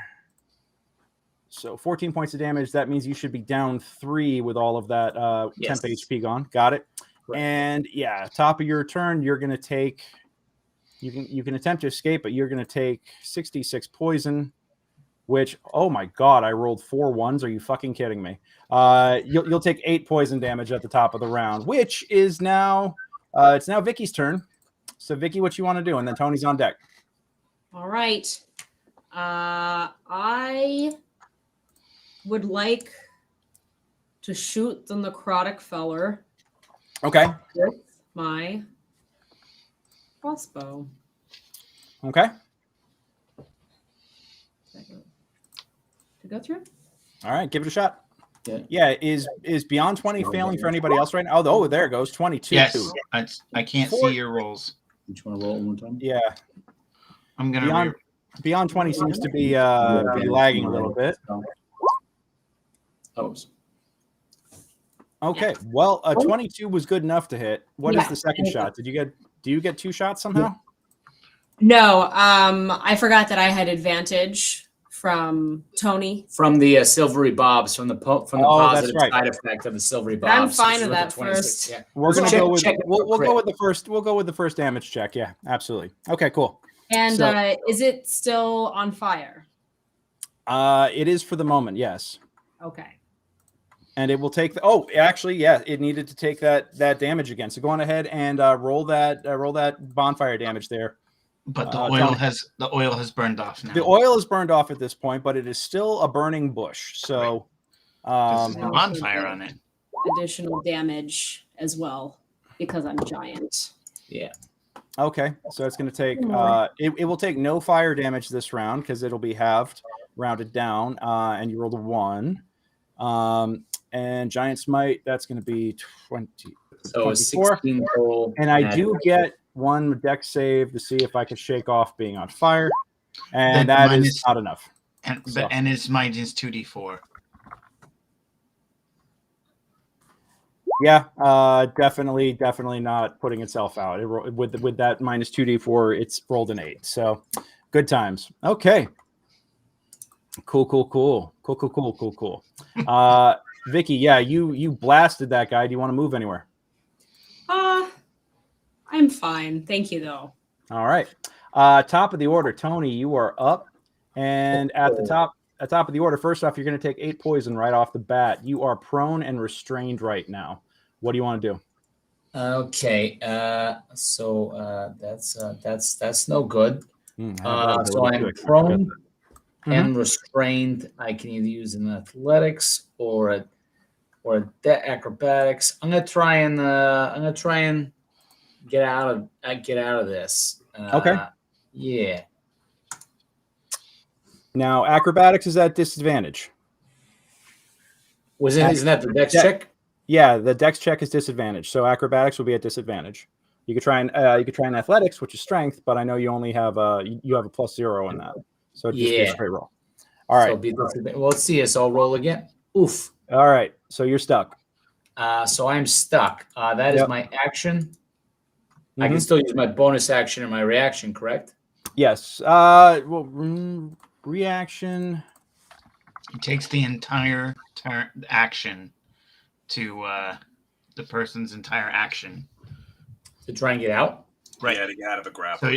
But that only applies to when you have multi-attack. So you still get your bonus and your reaction. Yep, that's correct. Yeah, and you do have disadvantage on dex saving throws, and any other creature has advantage to attack you, and you have disadvantage on attack rolls right now. So, gotcha. But so in other words, what I heard though was I still have my reaction and my bonus action. Correct. Yeah. Okay. So I will be popping the Eldritch Can Protector to try and get myself some temp HPs. Yeah, that will help. A lot. And Vicky gets those HPs too if she doesn't. Well, I think she already is at 11. 11. Yeah, from when I maxed out.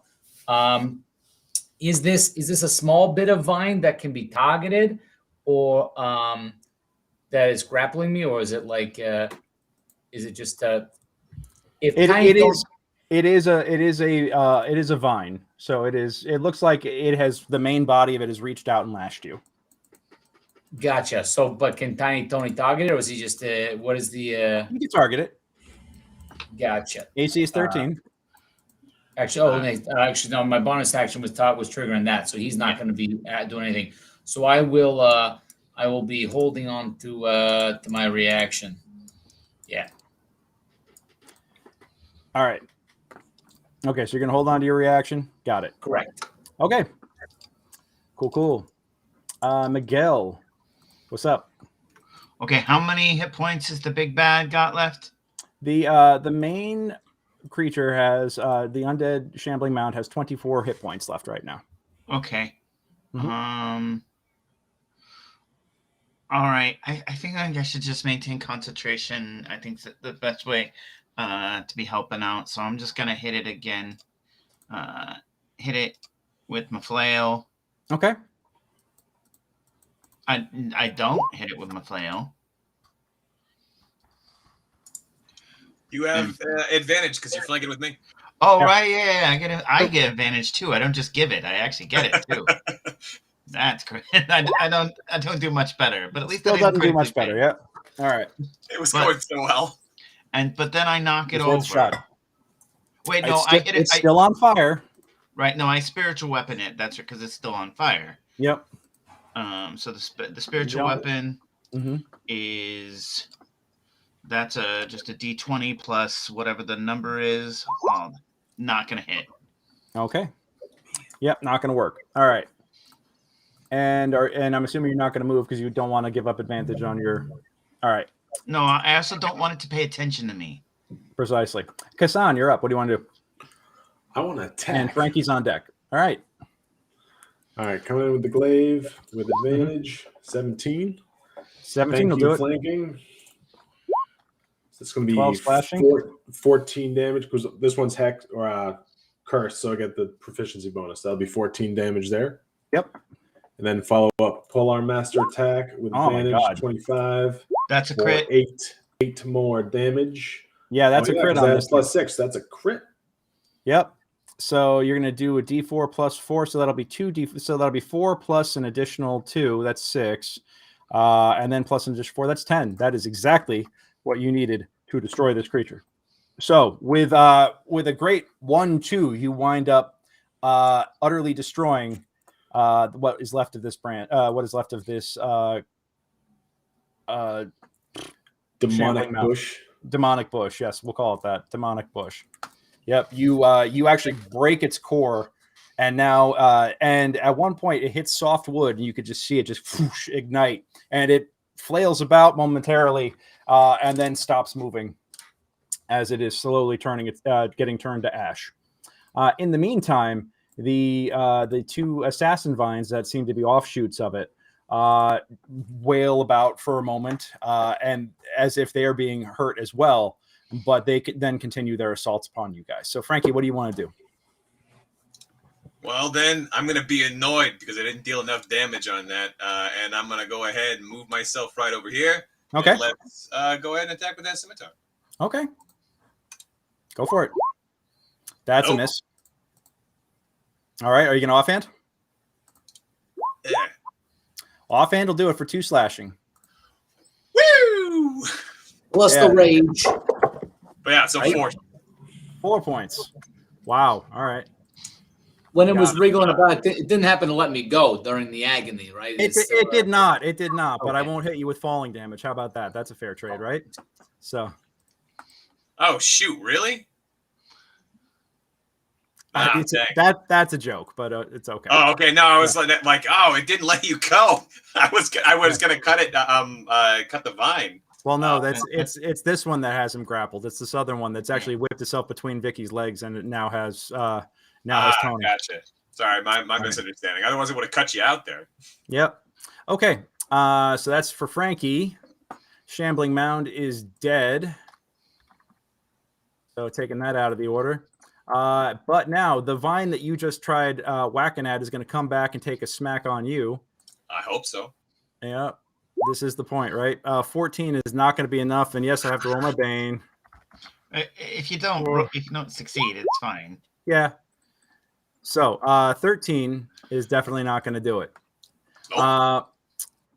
Okay, and the other one is preoccupied by having Tony all tied up. So Vicky, you're up. What do you want? But I almost forgot. At this point, now both of these vines, you actually witness as the ground around you starts to new sprouts and new vines start popping up all over the place. 5, 10, 50, perfect. And you guys right now are in difficult terrain, and you guys right now are in difficult terrain as well, as these vines are starting to creep up and start grabbing at you guys. So a lot of grabbing going on this road here. It's a lot of grabbing going on. It's a lot of grabas. Gentlemanly. Nope, not really. Let's see. Assassin vine, animate normal vines. 15-foot square within 30 feet. So my fault. That's not a 20-foot. That's a 15-foot. So I'm going to fix this real quick. Now, difficult terrain, is that just slower to get through, or does it require a roll to get through? It takes, well, first off, I have to see if you guys are restrained or not. And actually, Miggy, you are not in. You actually do manage to avoid this. Damn it. Come on. Give me the right tool. Draw shape. There we go. We're going to go here. And then the other one is going to go 1, 2, 3. 3 and 3. Perfect. And in that area, when the effect begins, must succeed on a DC 13 strength saving throw or be restrained by entangling vines and roots. Give me a DC 13 strength check, everybody. Everybody except Miggy. Frankie, you're out. All right, cool. It's a strength saving check, right? Yeah. Yep, strength saving throw. Advantage because you're big. Do you need one from me as I am already restrained? Give me one with disadvantage just to see just how tied down you get. Yeah, you're. If it was even possible, somehow you're even more restrained than you were before. Yeah, we're gonna. There we go. Double restrained. Kassan fails it, so you're restrained, and then Vicky. Yeah, you definitely made it. Okay, cool. So 50% success rate on that. I'm not going to complain too much. And yeah, Vicky, so it's your turn. All right. And I don't have advantage anymore. That's done, right? Yeah. Okay. Shooting this guy here. That Okay. one. 14 is enough to hit with 10 piercing damage. So yeah, you take your crossbow. Plus your giant size. Yep. I Extra remember. D6. Extra I D6. remember that one. Nice. Sorry, Frankie keeps forgetting all his extra damage, so I feel like compelled. I to- understand, but I am not Frankie. I am a lady. Oh, I remember are you things. saying that you're better than your cousin? Is that what I'm hearing? Is this a little bit of a sense of better, but I disloyalty and definitely disunity amongst the Total Tonys? No, Oh, no. I remember what Oh, I'm no. doing, and I don't need little Mickey here telling Oh, me. no. I don't need no man I'm sorry- telling me I'm what sorry, to do. Vicky. is the I'm lesson sorry, at the end of the Vicky. day, okay? I'm sorry, Vicky. Oh, it just got real. It You're just good, got Mickey. real. But you remember my rule. I don't need a man to tell me what to do. And you, All right. unfortunately, are man. Okay, I'm just saying. Tony, you are still restrained right now, and you're going to take. Sorry, I forgot that I count as a man. Automatic How much? disadvantage. How much poison am I taking? 18 poison damage. Oh, why not? You know. Yeah. Yeah. No. Okay. I mean, so, you're gonna insta heal it with that those temporary hit points in the cannon anyway. So it's hurting. We'll see. I'm gonna use my bonus action first for self-preservation. okay. So let's see how that goes. 8. I'll take it. So am I so restrained that I cannot go into my shell? That is an excellent question. Let's see. Portal, go to shell 5e. I'm just looking at this real quick. This is an excellent question. The text on that is, as an action, you can withdraw into your shell to gain a +4 bonus to AC and advantage on strength and constitution saving throws. While in your shell, you are prone. Your speed is 0 and can't increase. You have a disadvantage on dex saving throws. You can't take reactions, and the only action you can take is a bonus action to emerge from your shell. So it's not going to matter. The only thing is that it won't do is in this particular case, it's not going to give you advantage to break out because you are tied up by this. And if you retract into the shell, it's going to maintain that control and keep tied up around you. And those vines will start actually seeping into your shell and start chasing after you to continue with the poison damage. So going to shell is not going to help.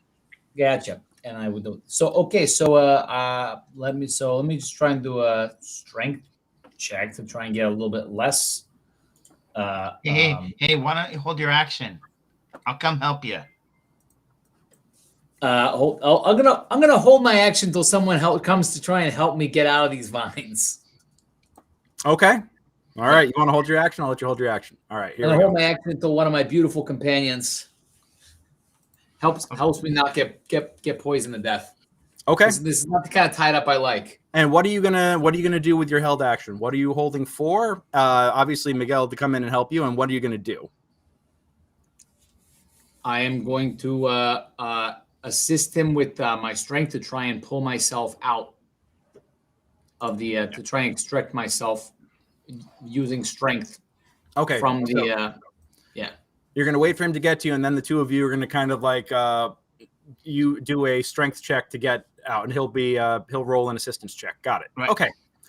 Cool. Okay, so I come here. And now it's Miggy's turn. Yep. Yeah, I come here and I cast guidance. Okay. And then I use my bonus action. Who are you casting guidance on, real quick? Oh, on my brother. On Tony. Okay, got it. I want to make sure it wasn't on you. All right, No. just checking. I can't cast guidance on me. Oh, that's right. Yep. 1, 2, 3, Can't cast on and yourself. then now can I use my spiritual weapon to attack at the vine on him? That would be your bonus. By the way, number one, guidance. Yes, you can cast it on yourself because you touch one willing creature. You yourself can be a willing creature. Okay. That's the rule at my table. Future reference. Number one. Number two, yes, you can take your bonus action to move your spiritual weapon. And then it attacks the creature. Basically, can I attack the vine as it's like wrapped around my brother, or do I have to attack it at its base? That's an excellent question. How much do you want to risk hitting your brother? I mean, I'm not very good at like swinging, so I'm probably unlikely to like he's much harder to get through than the vine, so I'm gonna take the risk. Yeah. Okay. All right, then have it come on over here. It goes over And it goes over there, and he used its scythiness to try and cut my brother out, and it hits the. Hold on, I do it the best way from this is to roll like here, but it doesn't take another spell slot. Mm-hmm. So that's going to be 18 to hit for 12 force damage to try and cut my brother free. Oh shit! All right, you're gonna crack on him real good. Mm-hmm. So that would be 12 force damage, 71, 59 hit points left. Got it. Mm-hmm. Okay, 59 left. Okay, and that's what I do. Got it. Okay, so now with guidance, your ready to action goes off here, Tony. Yep. Give me a strength check with guidance. So what would that be? Plus D20 plus a D4. So here we go with that. Or strength save plus guidance, yeah. And then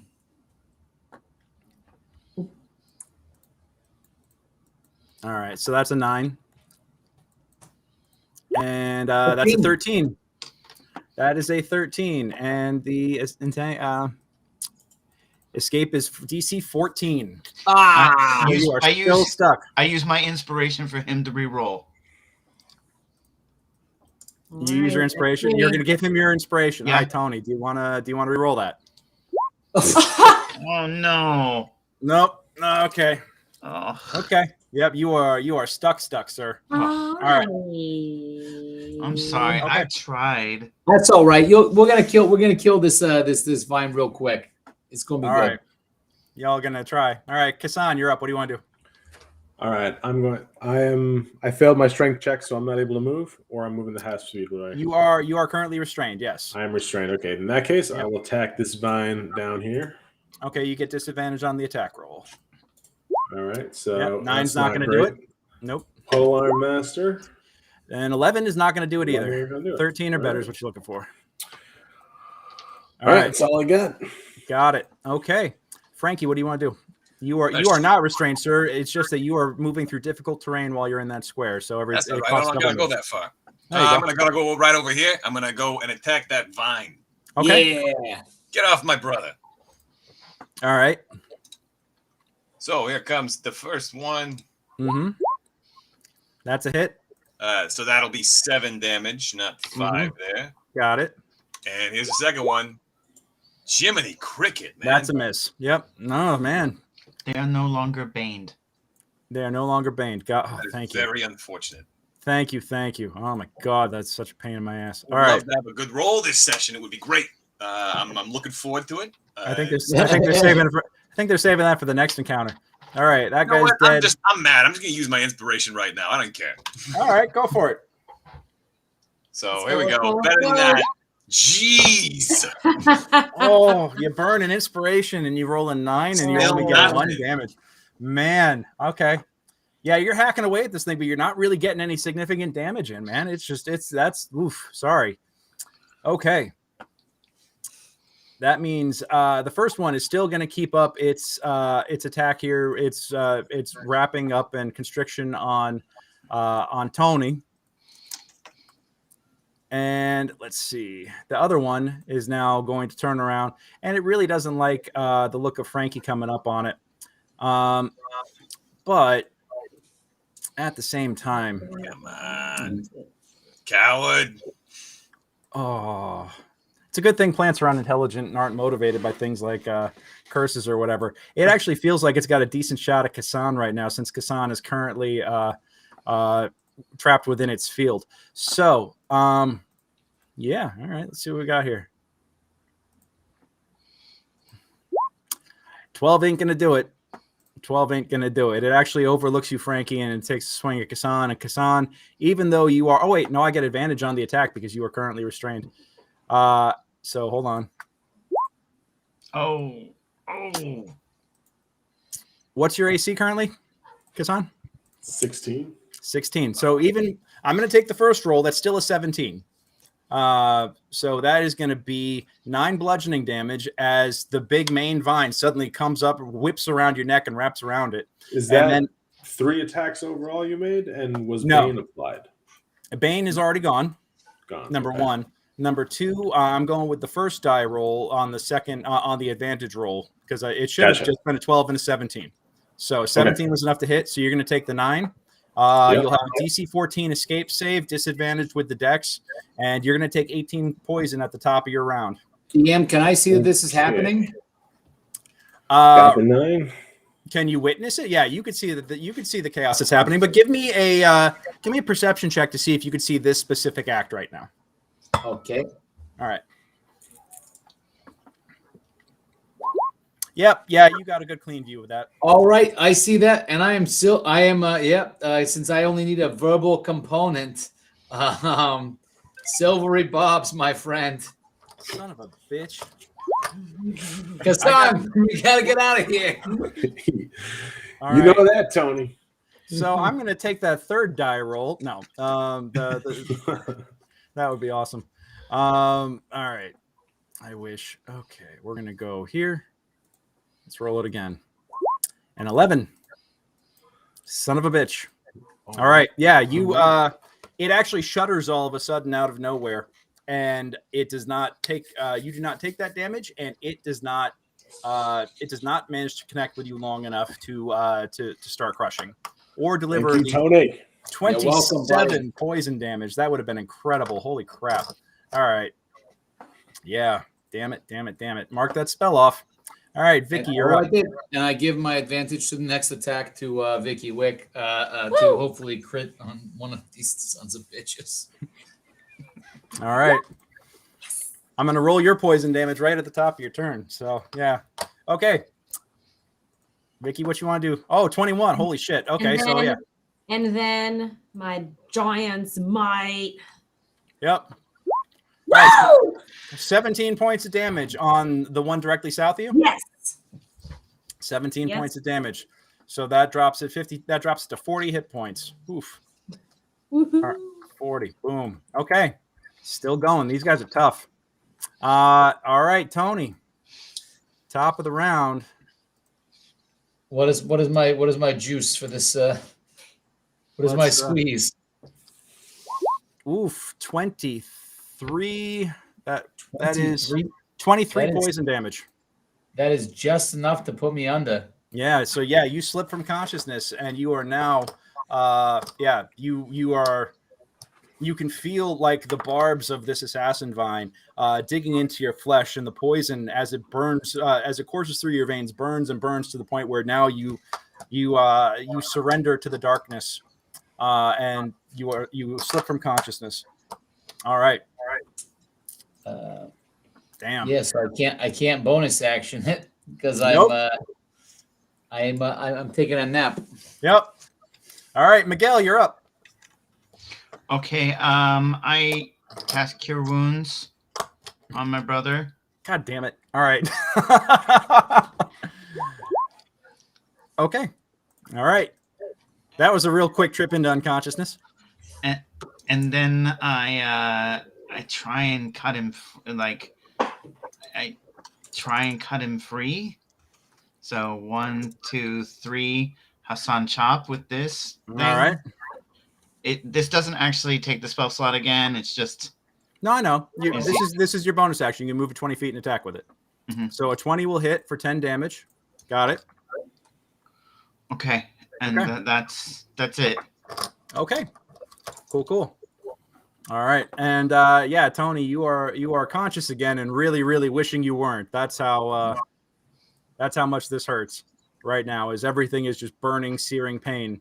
Kassan, you're up. What do you want to do? I want to cast Misty Step. Oh, there you go. There you go. Right over to here, and I want to start attacking with advantage on this bastard vine right here. Thank you. Hold on a second. 21 to hit. Hold on. Bonus action, self, verbal. It's verbal. Yep, you're good. Yeah. Yep. You go, oh yeah, I could teleport. Yeah. Whoops. Whoops. All right. That was 11 slashing damage feel. That hurts. That hurts a lot. And Doesn't a feel great. Polar Master attack Mm-hmm. 21 hits. 21 for an additional 5. Yep, that stings. That stings. Okay. Let go of my buddy Tony, I scream and end my turn. There you go. Yeah. Frankie, what you want to do? Now I got advantage. Now you got advantage, Frankie. Take advantage. Take That's advantage. 10 on that first one. Okay, 10 points of damage. Yep, and 7 on the second one. That actually hit. Thank goodness for that advantage. Yep, and I I'm will tell you attacking this. that vine specifically to make it let go. And with that, you actually do manage to cut it deeply with a screaming roar. You hack at it twice and finally manage to cut it off at the base. Yep. And Tony, you are no longer restrained by the vine. Excellent. Do the vines that are directly in front there subside, or are they controlled by the other? They're going to be there. They're going to be there for about another minute or so. They got about 10 rounds left. Now that the one that created it is dead, they're still going to be there for about a good 10 rounds, but then they will disperse probably. Depends on how I'm feeling. All right. Now this other vine, very unhappy with how things are going here. Frankie, it's going to try and take a smack at you. I believe it. Thinking that it doesn't let breakfast get away that easy. Jesus Christ! Now I'm the one who sucks. I think I just did. I think I did let breakfast go easy. All right, Vicky, what do you want to do? All right.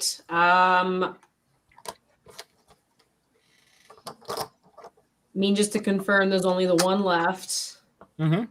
So I don't have advantage anymore. All right. Straight shot. And I don't think that hits. Does it? 12? 12 is not going to be enough. It's a 13.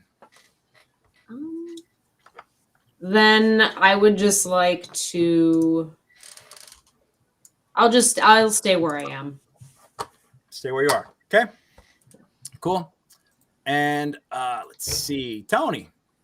You're welcome back to the land of the living. You are no longer restrained by that. You are still restrained by the general vines, though, and you are not taking poison damage. Excellent. I am going to pop my Eldritch Cannon, which does not disappear when an artificer goes down. Double checked on that. It only goes away if I dismiss it or it is dropped to 0 hit points. Which reminds me, this is why I need you to have a token for, because it has its own AC and HP. This is correct. Yeah. All right, so next time bring a token. Yeah. Because next time I'm going to fucking target it. All right. It's got an AC of 18 and can. That's only average for this entire party, man. So like, I have better odds of hitting that than most of you guys. And can be mended. I have mending. So do I. I will. All right. Cool. It's okay. That's okay. It's okay. It's okay. It's Yeah, also, yeah. I like a challenge. People. I like a challenge. I like a party that comes prepared. You guys, you're gonna target it on a person.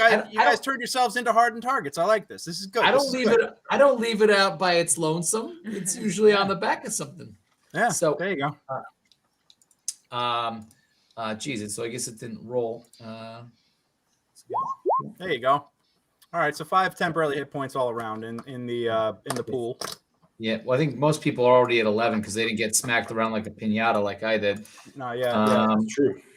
You should learn to dodge better, Tony. Oh boy, I'll work on that, Miggy. Yeah, I'm gonna. Is this still difficult terrain here? Yes, it is. Yep. Gotcha. And actually, technically, you are still restrained by the smaller vines. So your speed is 0 right now. Okay. Yep. So then I still have to roll a strength check to try and get out. Yep, but this one's only DC 13, so you might have a shot. It could be strength or dex. Just dex is a disadvantage. Strength 15. Yeah, you make it. So now it just takes double move, or it takes double movement while to exit these squares.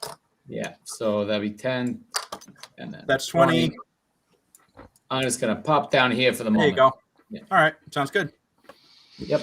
Cool. And I'm gonna reserve my my reaction. You goddamn silvery barbs. All right, Miguel, what do you want to do? I'm gonna go run down here. 1, 2, 3, 4, 5, 6, and then I'm gonna hit it with my flail. That's a lot of difficult terrain that you just crossed. So No, hold on. I don't know. It's between it. Oh. Okay, so I see. You went around. Got it. Got it. You went down the middle. You went down the middle and around it. Got it. Okay, cool. And then, I whip around behind it, and so I can give, Frankie advantage, and then I hit it with my flail. Okay.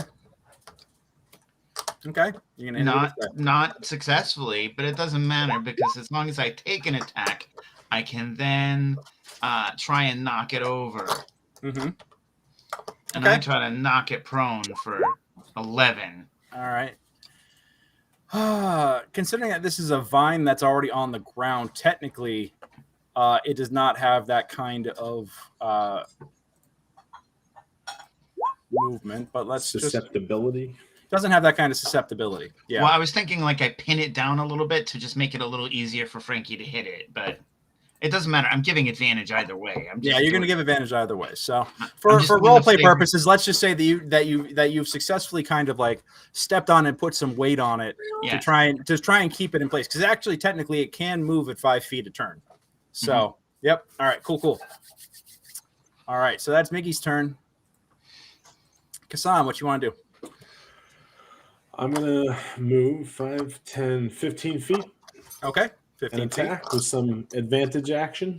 Okay, let's see what you got. So it looks like it's 13 hits, right? These guys have AC 13? AC 13 is exactly on the dot. Yep. Sweet. 10 slashing. Ooh, okay. Big follow-up attack. Critical strike. All right. So that's going to be a D4 plus 4. So that's 2. That's going to be 4 plus another 4. You rolled a 2. Yep. So that's 6. So that's 10. Plus another 4 for your strength. That is that's 14. 14 points of damage. So that's 24 points of damage total. Woo! Right. Yeah. You start wailing on this guy good. And then I'll step back here and just be like, Frankie, if you will. All right. Yep. And you are not restrained right now, so that's fine. How many more of those Misty Steps you got? It takes up a packed cast, so I've got 2 every short rest. I got 1 left should I need it. Noted. Okay. And that's a bonus action to cast. All right, Frankie, you're up. Despite my raging, I will say thank you to Kassan because there is always time to be polite. Even when you're pissed off, yeah. Especially then. So, here we go. Why are you not all of a sudden working? Come on. It doesn't like you. I don't like you either. There it is. No. There. Not going to do it. What? A 9 ain't gonna do it. Sorry. Neither one of those. What is going on today? You just dialed 999, man. Oh boy, this is how the Mighty Nine got their name. I'm just saying. Yeah. All right, so the assassin line. British EMS is gonna show up. Yeah. 21 to hit Kassan. I'm gonna go with Kassan on that. Kassan, that's 10 bludgeoning. All right. No, it's not. And at the top of your turn, you're going to take 23 poison. No, he's not. Poison. Oh, fuck you. There's some silvery barb action incoming. And you hear it and you say, you motherfuckers! What is he going to hit now, though? What is he going to hit now? He's got to redirect it. What's he going to hit? No, that's the cloud rune. This is just that's right. All right, so I got to re-roll it. I mean, all right. If I had a cloud rune, I could have it hit a tree. I could have it. Motherfucker. Oh, man. You're killing me. All right. That's what we're doing. Son of a bitch. Yeah. Rolling that low. What is it, me? Wow. Yeah, I know, right? Seriously. Oh, you know. I think this attempt to take this party out, Greg, is dead on the vine. It's with it on the vine. Hold on. All right, that's it. I'm busting out the monster manual. What else can I throw in here? Because no, you start adding puns like that, and I just got it. You're in a swamp, but I can still say rocks fall, meteorites land, everybody dies. Okay. All right. So with the damn silvery barbs, it misses. Son of a bitch. Okay. All right, Vicky, what do you want to do? All right. I'm gonna move. And I'm gonna give my advantage to Frankie for the next round, so you can hopefully hit something. Oh, Exactly. Yeah, I mean, like Give it to put Vicky. the He's already got broadside of a advantage. barn in front of him. Maybe he'll get something. So, it's red He's at already the very got- least. he's already I got do like advantage.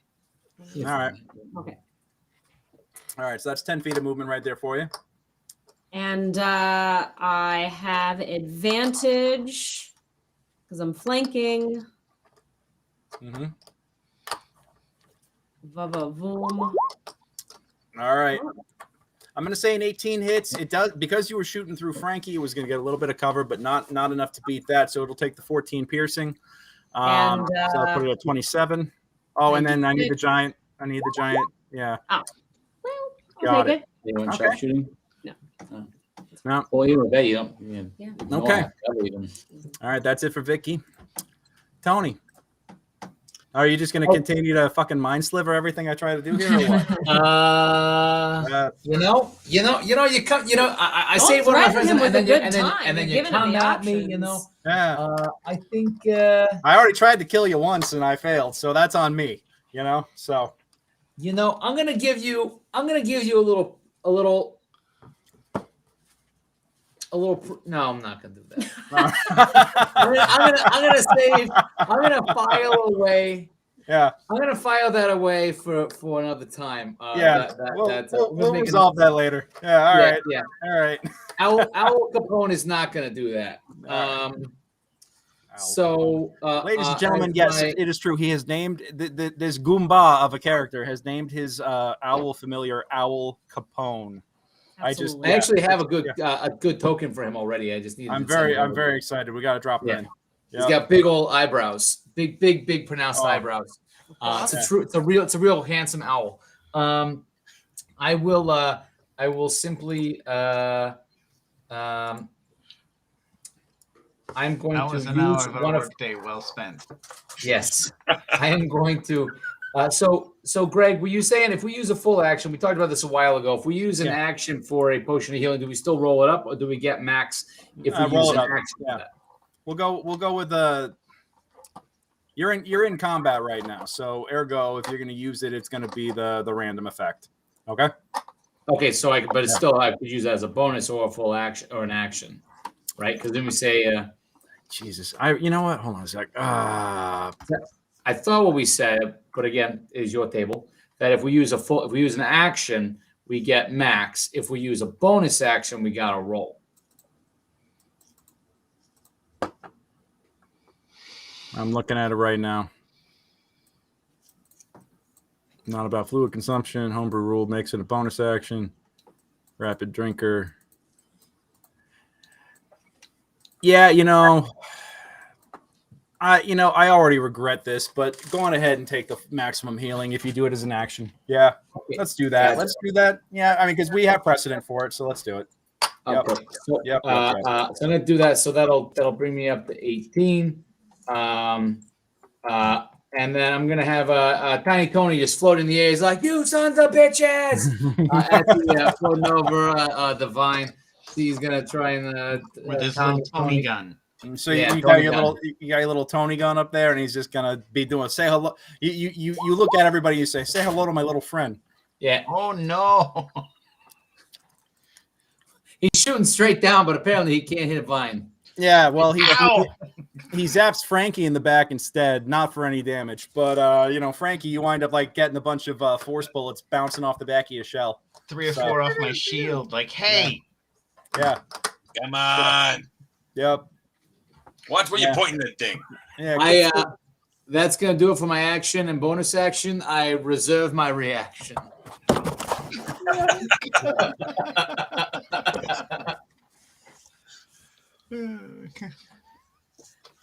I feel reasonably confident that they hit something this combat. Greg, we can't hear you. Something happened. Something happened with your microphone. Oh yeah. He broke it. He was so mad at you. Fucking thing when you said you were holding your reserve. All right, there you go. Okay, cool. Miguel, you're up. Okay. Tony, no. How much did it hurt left still? It's got about 26 hit points left. Okay. Well, I hit it with my flail. Okay. Big money, no whammy. No whammy. Yeah, no whammy. All right. A 6 is not going to do it. Advantage on that, Mikey. Oh, I get it. That's right. I get it too. Can you guys hear me now? Yes, Yeah. sir. Yes. It's still no whammy. Oh, jeez. But it's All okay. right. Oh man, Mikey, a 6 and a 9. Nice, but not nice. Sorry, man. Yeah. Yig protect you. Yeah.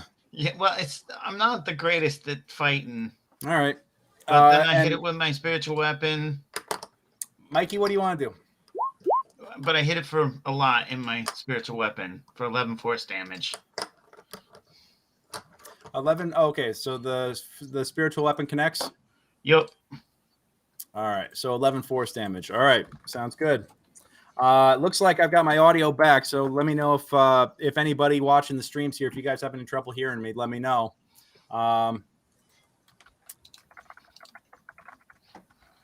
There we go. This is what I get for.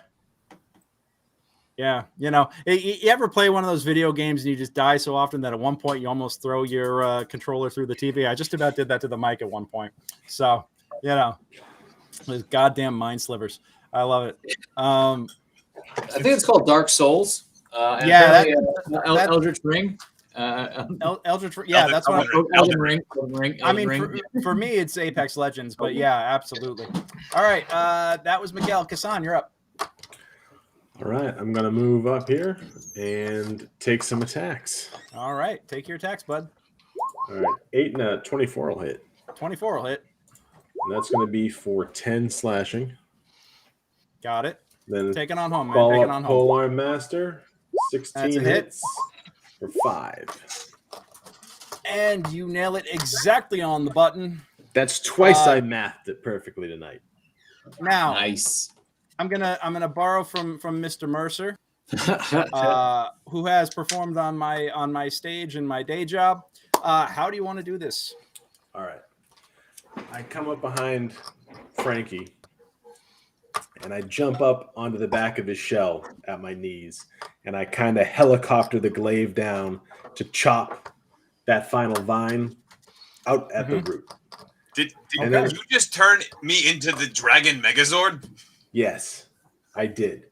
And then I turn to break the fourth wall and address the audience and say, listen, you don't want to be that person that's walking down the street that's let your bush get so unruly that it gains sentience and starts attacking innocent people. And that's why you need to check out this episode's sponsor, Manscaped.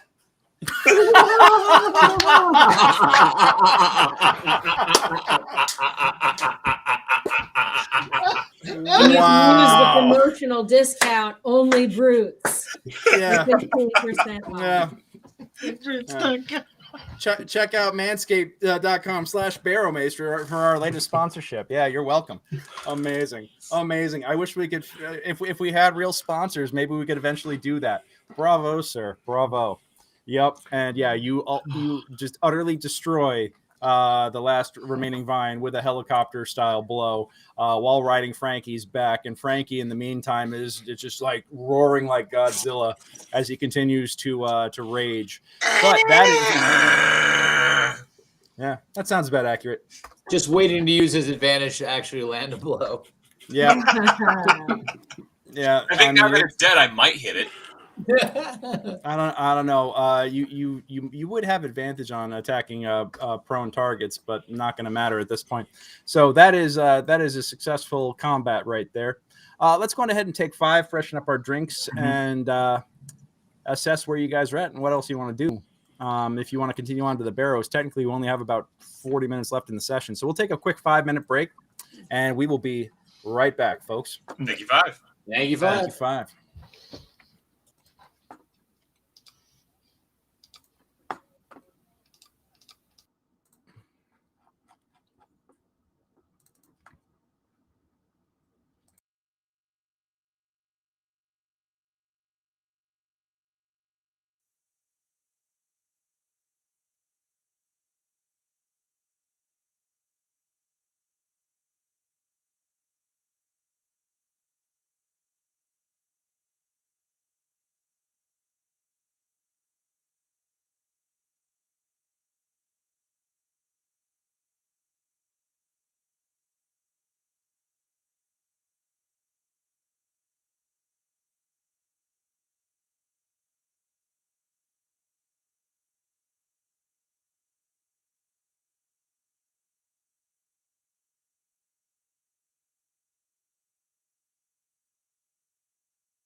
All right. Let's bring it on back.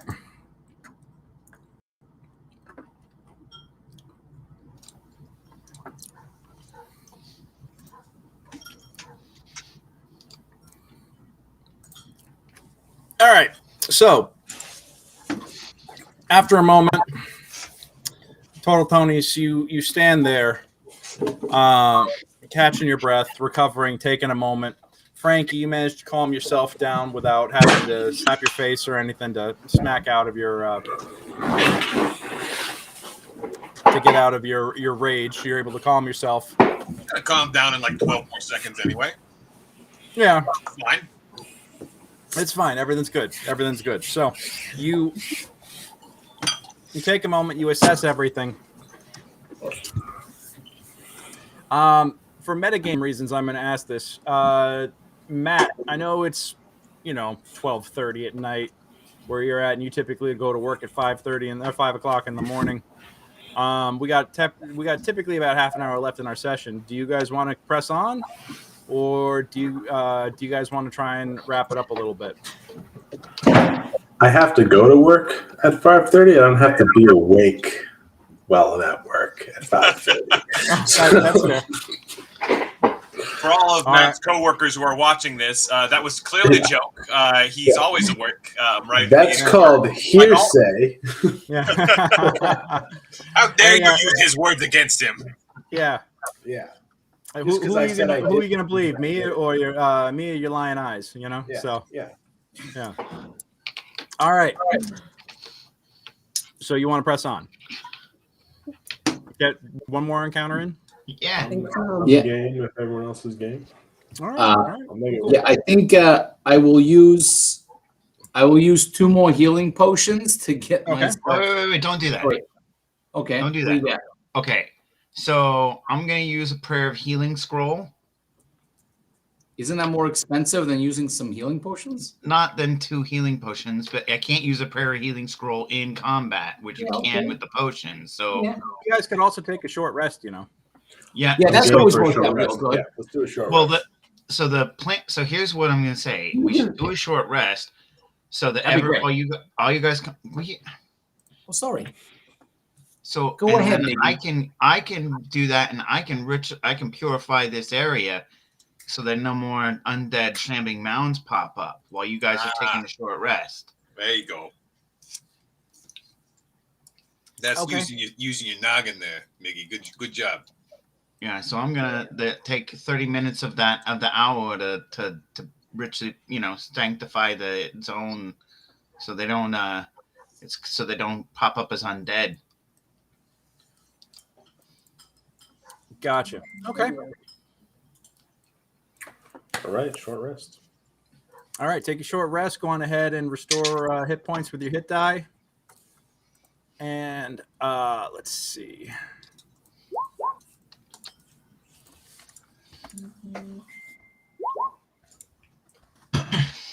For the first time, I rolled something spectacular, and I did not need that at all.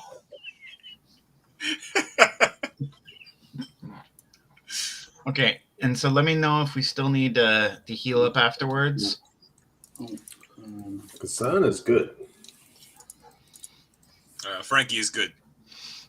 Wait, where'd my? I don't think I'm gonna need it. You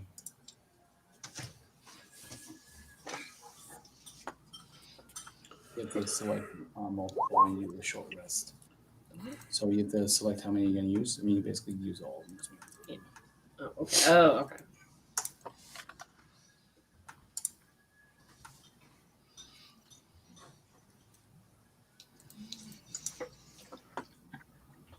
Got it. Okay. Okay. That makes it fun. All right, let us proceed to the Barrows then. Hold on. And so then, so after we sanctify these things, I'm digging this fucking thing up from the roots. Which thing are you digging up from the roots? This one. We're digging that son of a bitch up. Okay.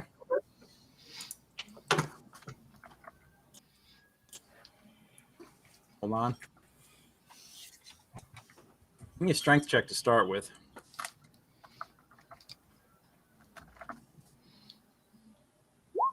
I'm gonna give myself guidance. Okay.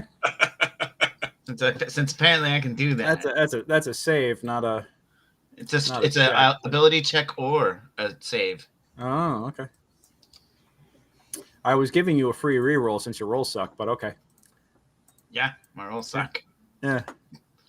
Hey, somebody come help me. What do you need?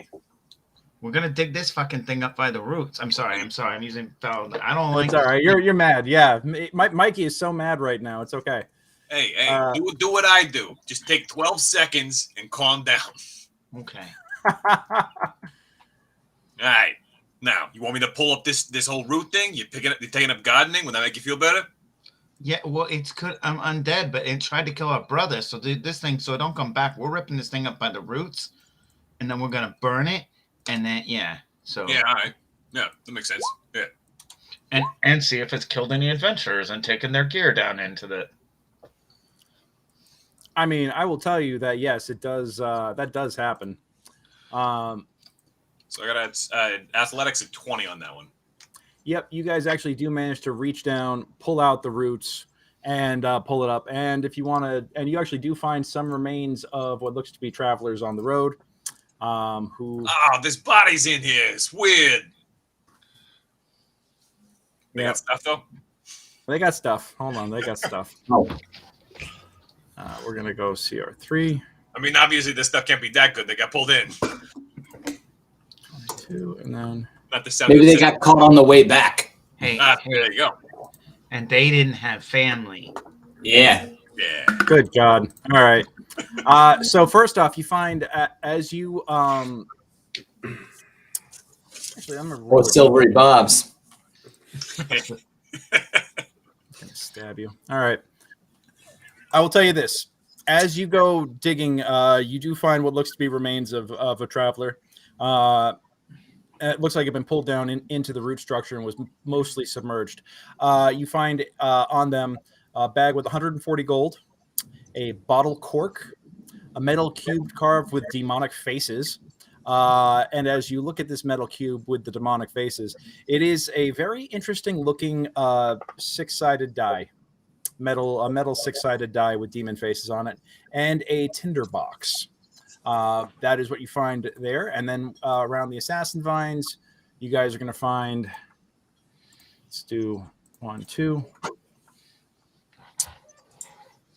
Oh, wait, that's the wrong die.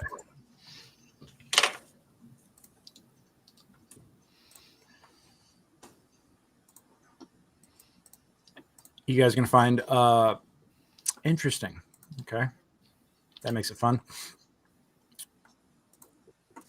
You're first going to find what looks to be a satchel with 8 gold, a contract for services. It looks like that this person is a mercenary for hire.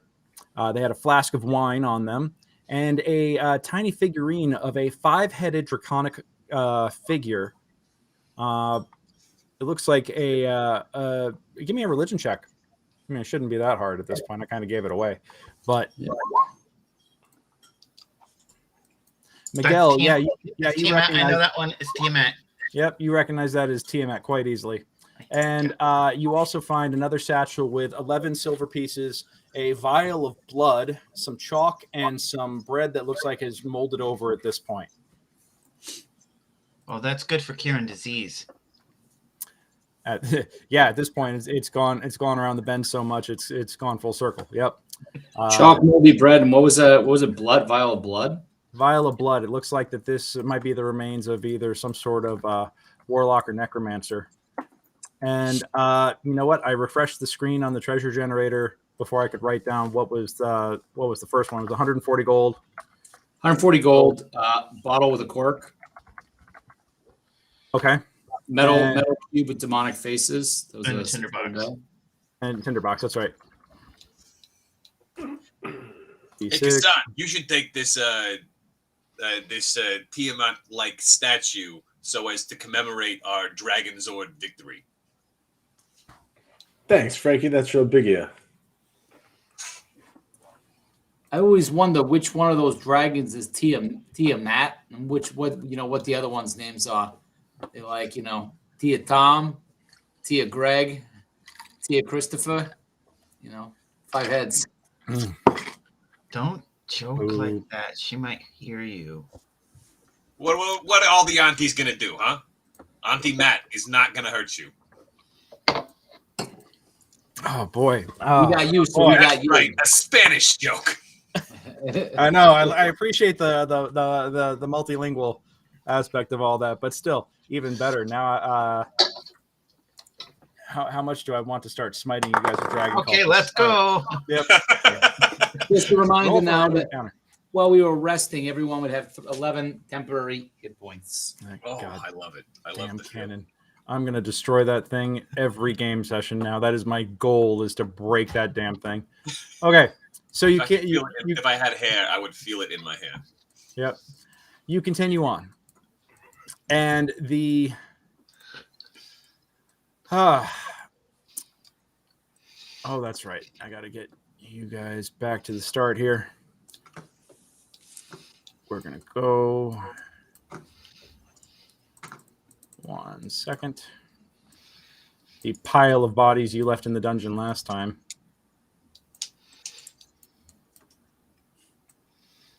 We didn't choose the adventurer's life. The adventurer's life chose us Yeah. because we're family. Now we just need to have a one where it's a giant wagon chase, through town, or never ending. Will we slide sideways? Yeah, Helix drift. Yeah. yeah. Sorry. All right. And what did I do with Frankie's token? I got you guys around here somewhere. All right, you continue on to the Barrows. You laugh and chuckle as you go, not thinking about the fact that that is what attracts. That is usually what attracts the things that are dangerous, that can eat your faces and stuff. But this time, you're counting on it. Okay. Roll me a d6. Let me know what you get.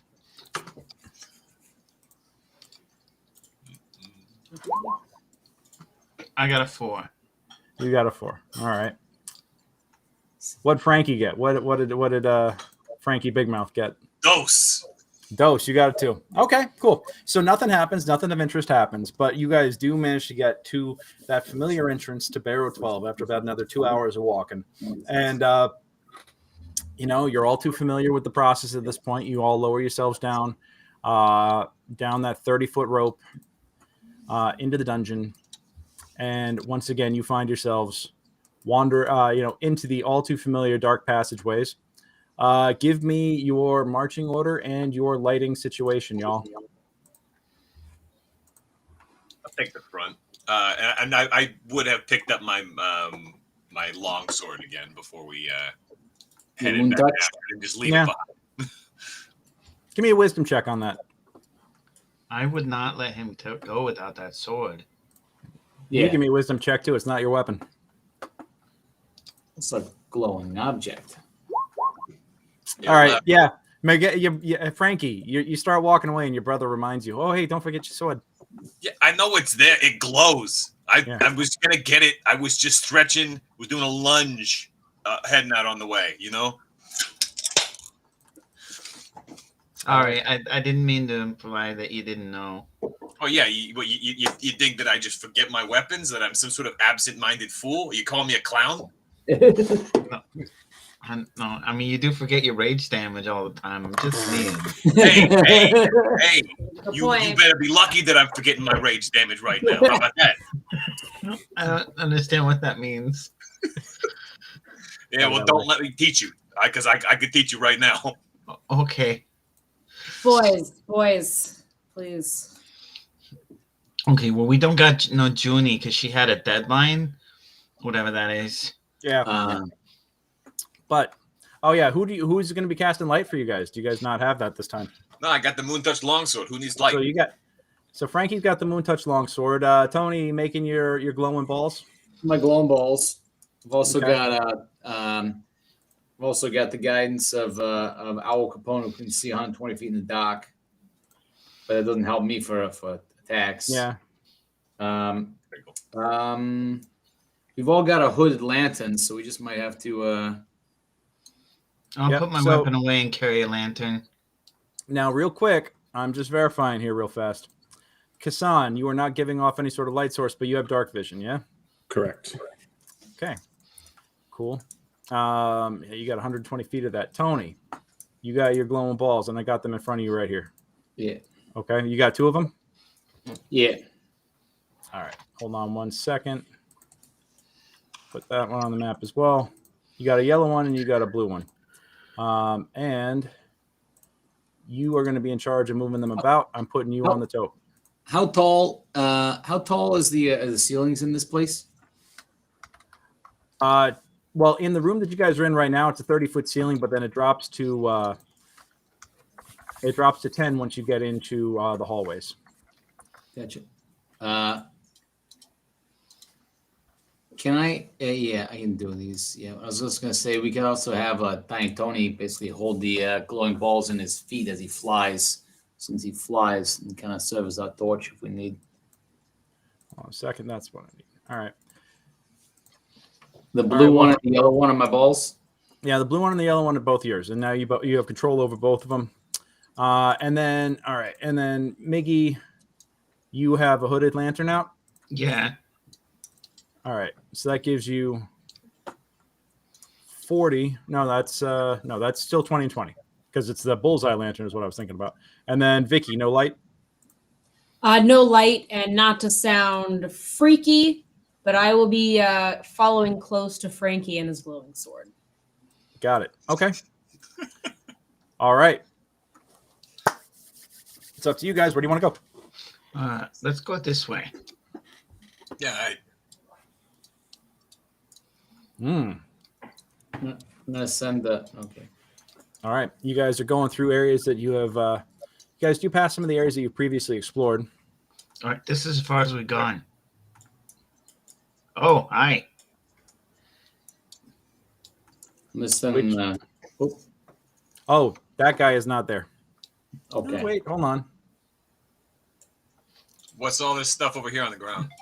That's all rubble from what looked to be a wall area that had been previously walled up.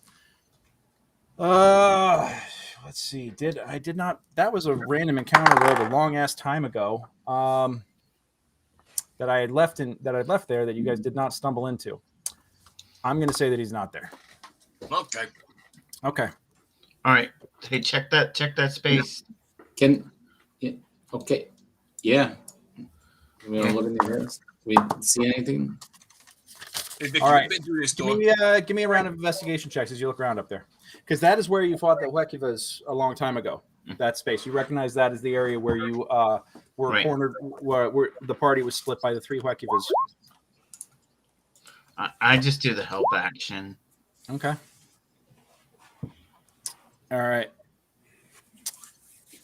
Give me your help roll then. Give me an intelligence check for your help. See if I don't harm. Basically. Yeah, I didn't okay. Really You're looking about and you recognize where this area is at, and you remember that there was one of them that got away, but they are. It looks like nothing has been here recently. That describe it. Okay. Okay. So you see what you see ahead of you is a door to south right here, a door to the north right here, a door here at the end of the hallway. Where do you guys want to go? Man, it'd be so fun. We opened up all these doors and we had Junie down at the end of the hall, and we were just ready with that cloud of daggers, right? And then we would just walk on past and be like, oh no, we're retreating because we cannot fight such threats as these. And then they come after us and they go straight into the blender. What do you think about that? That sounds fantastic. I like it. You just shove them in. Because we get through this door? No. No? Wait. Let's go through the door. Which one are you talking about? 15. The one right next to. Yeah, the one. Okay, the one in the south. All right. Got it. Okay. You're at the door. It's a standard wooden door with iron bands. It looks like it has been sealed for quite some time. What do you want to do? I'm gonna unseal it with my muscles. Okay. So you're gonna try and just open it, or are you gonna just bash it down? I'm gonna use athletics to try and pull it out. Oh, I'm gonna let Miggy. I mean, I know I'm not the one to talk about being smart, but wouldn't it be smart if we had Tony see if there's any like devices or wires or buttons or I don't know, like Sleight of hand. What's the yeah, check? and I would, yeah, so and I give you guidance. Yeah, that didn't help much. That's great. Yeah, see, it's fine. That's why I was just gonna do it. Why are you slowing me down? I don't get it. Okay. So, Tony, Let me Tony very describe- stupidly open this door. I'm not quite sure I understand exactly what is going on here. I need to know how it is you want to try and open this door. When you say that it is sealed, what do you mean? I mean that it is currently closed. If it's just closed, I'm just gonna try and pull it open. does it appear to have any scarabs on it, or It does not have any scarabs on it. It looks to be a standard wooden door with iron bands on it.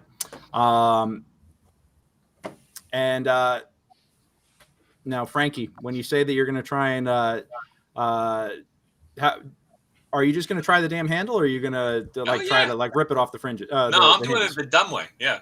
You're gonna so you're gonna just try and rip it off the hinges. Give me a strength check. Son of a bitch. All right. I didn't say it was smart. I just said that's what I'm doing. 21. Okay, yeah, you literally grab the handle, but then you also grab you get your fin just around the upper corner of it, and with just you pull it directly off its hinges, and toss the door away. I get ready to charge anything that comes out of the other two doors. Okay. Nothing happens. Can you believe this? They just left the key right on the top of the door. It was just so easy to just grab it. Just came right up. Now, as you look into this room, this room is wall to wall burial alcoves. You peer in here, and with your light sources, you're shining it about. You see rotting and decayed corpses that have to be hundreds, if not thousands of years old. You can also smell that no one has been in this room in ever. It just smells like stale air, mildew, rot. Actually, no mildew, because oddly enough, it's dry. It's dry in this area. Yeah, the mildew would have made it smell good. Yeah, but it just smells like stale, dry air and death, for lack of a better term. But burial alcoves in this campaign world may contain treasure. So, do you guys want to take the time and do some searching? I think that's what we're here for, right, guys? Yeah. Let's take a look around, see what there is. I'll be a lookout because I'm not comfortable with you guys doing that. But I'm not gonna tell you no, like this, Okay. That makes I mean, sense. Miguel, yeah. All right. So with the 21 investigation, here's the deal with alcoves, burial alcoves in this campaign. It takes about, hold on a second. There's a whole description on how this works. And I want to make sure, get it right. That's what Frankie always says. When something makes me feel uncomfortable, I should leave the room and go be a lookout. That's right. So the family can do its business. Right, so time. Here we are.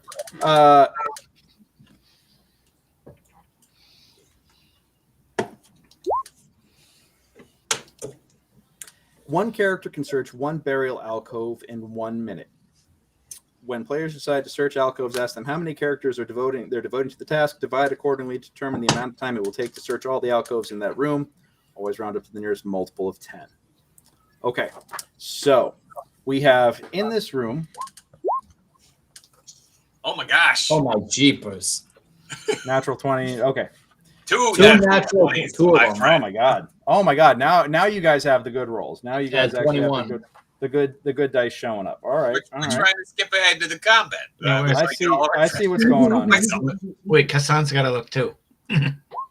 Understood. I will say this.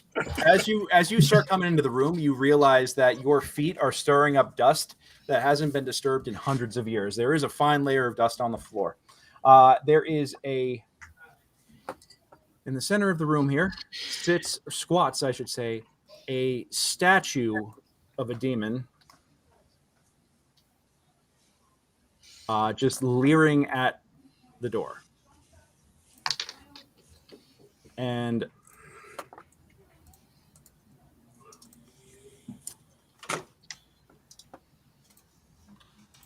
as you look at it and you move past it, nothing seems to be. Whoop. Did I just do what I think I did? No, I did not. Okay, cool. Hey, Anthony. Anthony, Yeah. could you toss one of your pitons out into the hallway for me? I'm gonna come and hand you one, so it doesn't, I'll give you 3, Cool. just in case. I piton this one. Okay, you peeked on that door? Give Yeah. me a strength check on that. Okay. He's using like a door jam, right? Yeah, but I also have a sledgehammer, so I can drive it deep.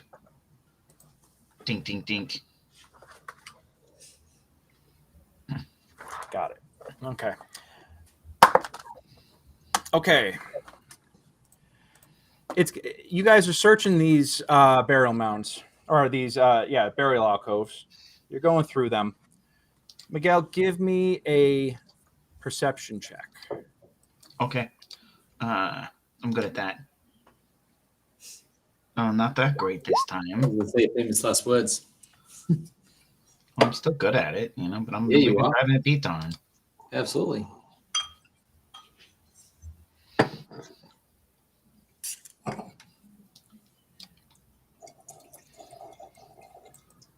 All right. It's better just to have For my your perceptive- perception check, yeah, you got a 9. All right. And then everybody else is hard at work searching in the area. I will say that there are 2 bags sitting at the feet of the statue as you're looking about and going through these alcoves. You find 2 satchels sitting at the foot of the statue. They are covered in dust and haven't been disturbed in what looks to be hundreds of years. I think I'd look through the alcoves and look for any sort of, hidden areas first before going to the bags. Okay. Let me see here real quick. What's that? Oh, no, I'm just looking at something else real quick. Sorry. Nothing to see here.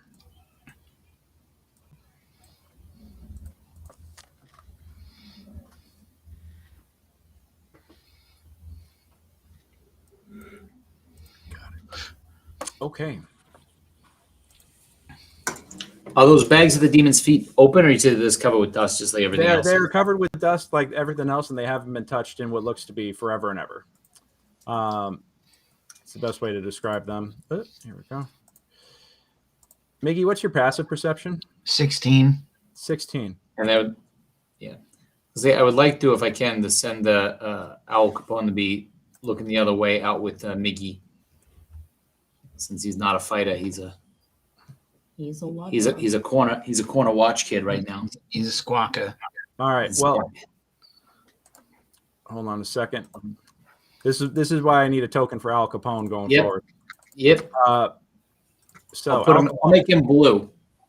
Give me a perception check with Al Capone real quick. All right, he gets advantage on those for sight and hearing, and his perception is the same as mine. Well, not naturally, it just happens to be. He also has a passive perception of 16. Okay. Well, as Al Capone comes out, 13, sorry. Yeah. As Al Capone comes out, he immediately senses that something is coming in everybody's direction here. Gotcha. And you guys have been searching. I will say this: you have been searching these. Jesus, you guys have been searching these alcoves for quite some time, about 20 minutes or so, as you're digging through everything. And come on, sorry guys, this is just being a little bit of a pain in my ass. There we go. As a matter of fact, 1, 5, 10, 15, 20. Yeah, okay. We're going to have swooping out of the darkness from further down the hallway. Mm-hmm. There are what looks to be, and I have animated tokens, these what look, for lack of a better term, they look like giant mosquitoes, and two immediately come flying up on Tiny Tone or on Al Capone. Al Capone.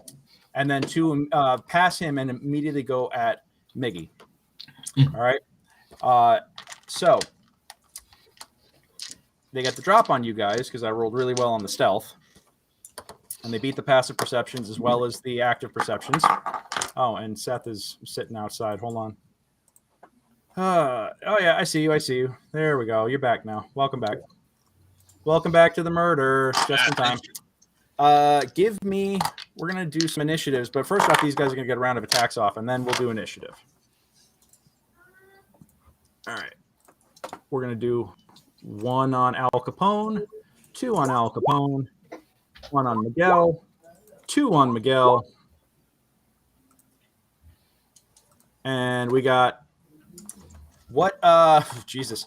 Okay. What is Al Capone's AC and hit points? His AC is 11. Oof. His hit points would be 1d4 minus 1. Okay. And plus 11 from the temp. Okay. So that's 11. So he's at D4 minus 1 right now. So what is? So we're going to say 3. So it'd be right. maximum one to get 1. Yeah. So he is at 1 hit point right now.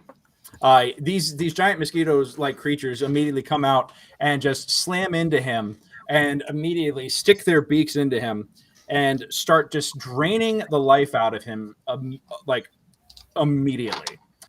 Miguel, one bounces off your shell, the other one connects and smacks you right in the neck, and you take 5 piercing damage. Yep, got it. They attach to you. Mm-hmm. Okay. Okay, now let's roll some initiatives. Hey guys, do you think maybe we should bring Miggy in here? Because like there's like an evil demon statue in here. Probably all the peoples in here were evil, and their treasures that they brought with them were probably used for oppressive reasons. We need to sanctify this area, let it be redeemed, and take the treasures and use them for good. That sounds like a thing that Miggy could get behind. I agree. I think that's a good logic in right there, Frankie. Okay, Miggy and Al Capone, go on ahead and give me your initiatives. 22. Al Capone goes. I think he goes after me as a familiar, right? But right now he's the one involved in combat. You are still inside the other room right now, and you will be drawn into this immediately because the minute your familiar is hurt, you are made aware of it. So, so you're aware. Give me your initiative. 11. 11. Okay. 11 is Tony. Fantastic. And everybody else, you're going to come in on the next round. So Miguel, you're up. Okay. Bad bugs. And then I smash one with my what's their AC and AC is, these are Sturges. Their AC is 14. They only have 2 hit points. Okay. But they can be nasty. Right. So I'm gonna smack one with my flail. Okay. And then and you crit. Okay, yeah, you splat one. And then I'm gonna bonus action. I'm gonna knock the other one to the ground. Okay. Actually, could I just go dual weapon? Could I just go dual weapon and smash the other one, dual attack and smash the other one with my shield? You do have the shield mastery feat, so go right on ahead. Yeah. Yeah.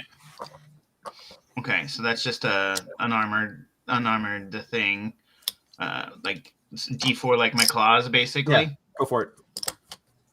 What was their AC? 14. Yeah, I miss. Okay, but you got the one that was attached to you. Right. Okay, I ruled that you smacked the one that was attached to you, so that's good. The other one will still continue to. You swat at it like a giant freaking mosquito, and it splatters all over the place. So. Hit myself in the neck with a flail. Yep. Let's see. Oh, it's the bad guy's turn. So the Sturge is going to attack Miguel. Yeah, I'm gonna self-rule this one. And I do a damage to myself. And it botches. All right, and now the ones on now the two on Al Capone are both latched on automatically, so that's automatic damage. They are gonna deal D4 plus 3, D4 plus 3.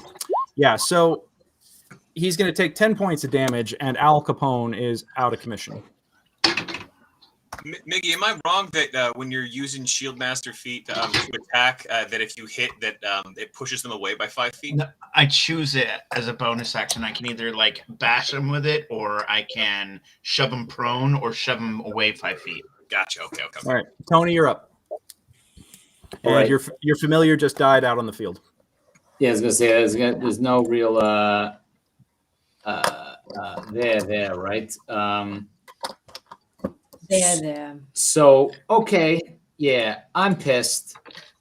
I'm gonna use one of my level 1 spells to bring up my Eldritch Flame Cannon. It pops right up on my shoulder, and I'm gonna say, "You motherfuckers, and come out into the hallway." And, that is an action. You're dismantling the hit point one, and you're now nope, putting out. That's the long flamethrower. gone because that only lasted for an hour. We came into the Barrows without one. Okay. Yeah, they last. So that is casting a spell. I'm not taking an action to dismantle the protector. The protector is gone. Okay. So I'm creating the Eldritch Flamethrower. I stepped out 15 feet into there. I'm going to use it's my bonus action to create a flamethrower blast with my flamethrower. So that is a DC. Well, they even save for half. So hold on a second. Each creature in Dex saving throw. All right. Magical object.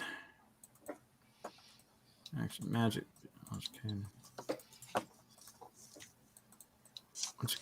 Cannon exhales fire and adjacent 15-foot cone that you designate. Each creature in that area must make a dexterity saving throw against you. Okay, and you expended the spell slot to create this, yes? Correct. Well, I was Yep, no problem. Just triple checking.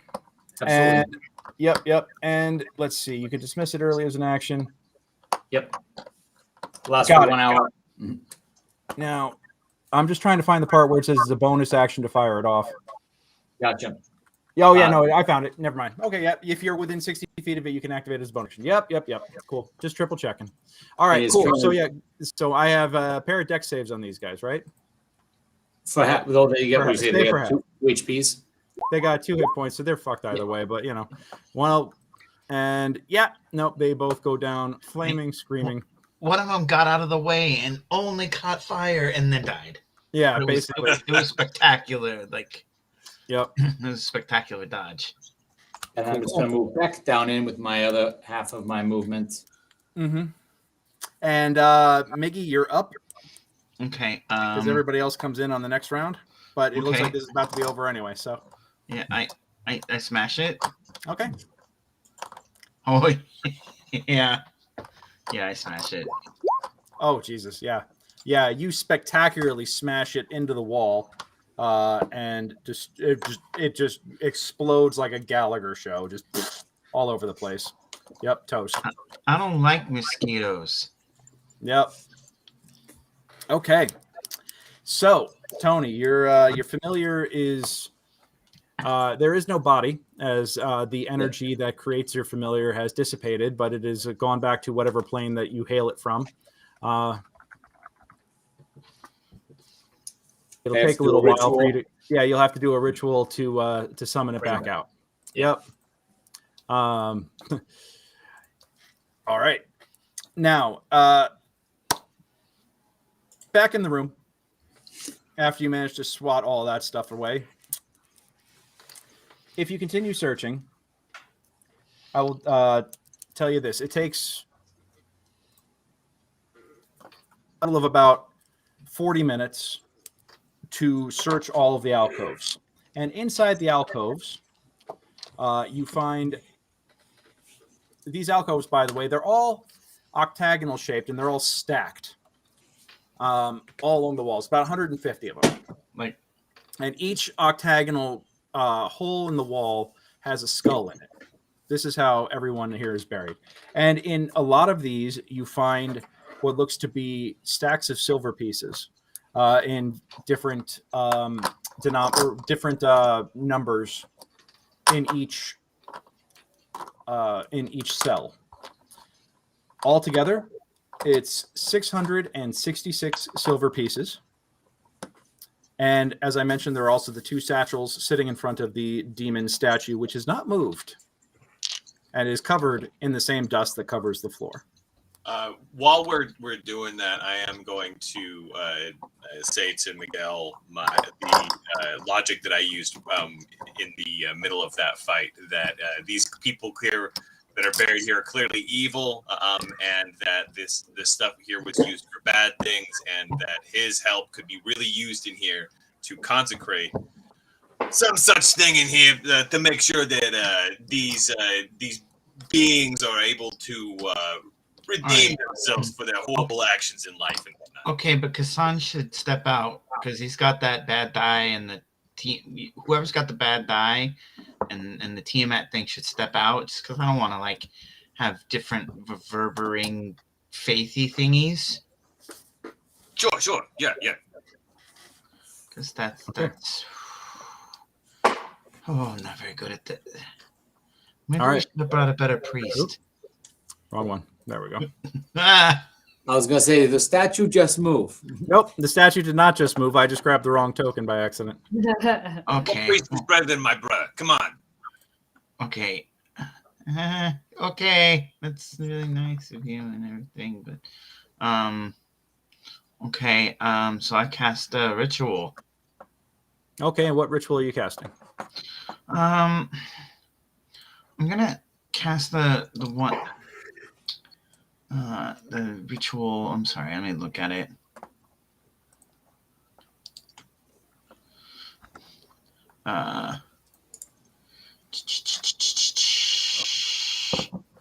Get out of the way, dice roll. Ceremony. Okay.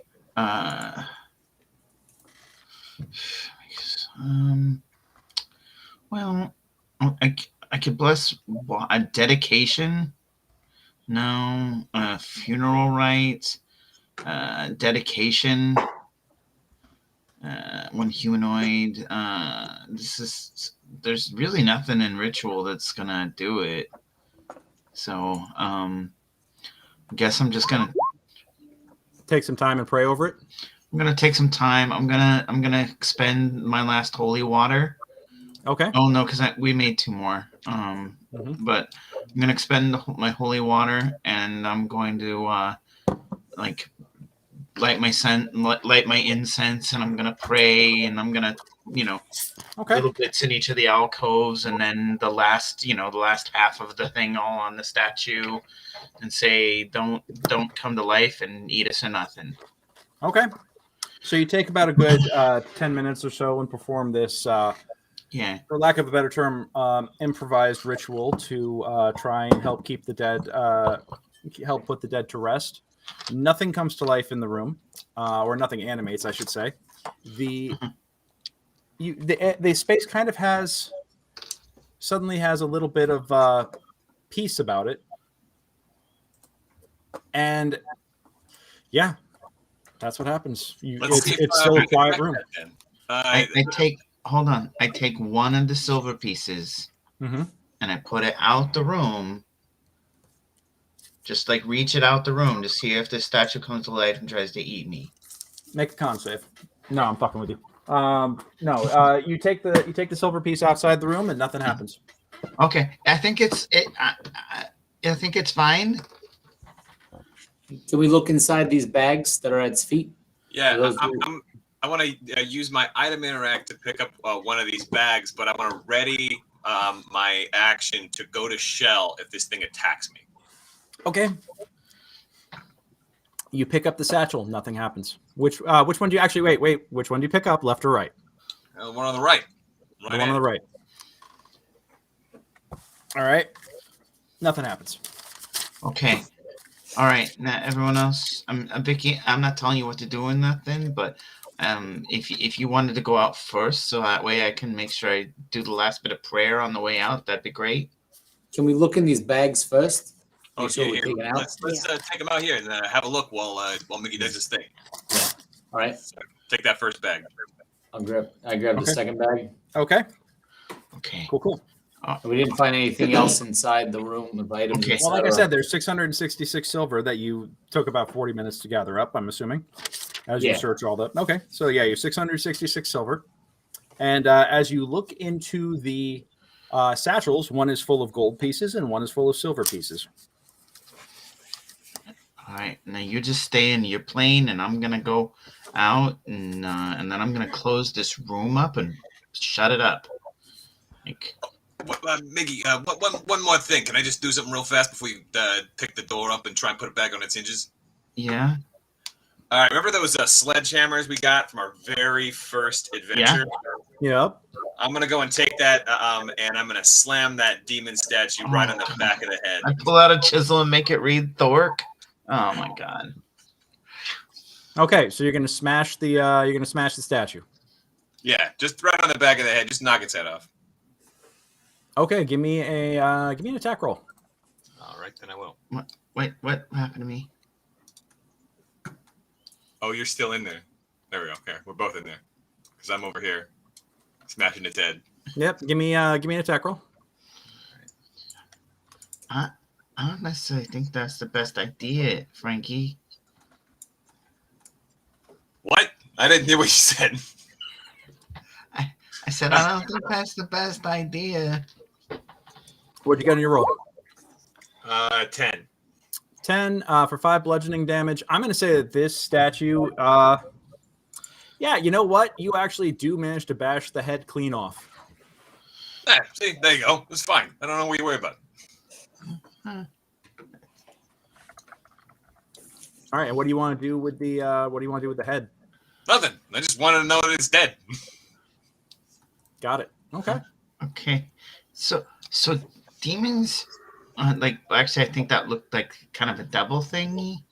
Aren't necessarily bad. Like we think they're evil, but like there's a lot of people who don't think they're evil. Yeah, Like, evil people. Yeah. well, yeah, but I mean, like, it's just not nice to mess with other people's divine beings.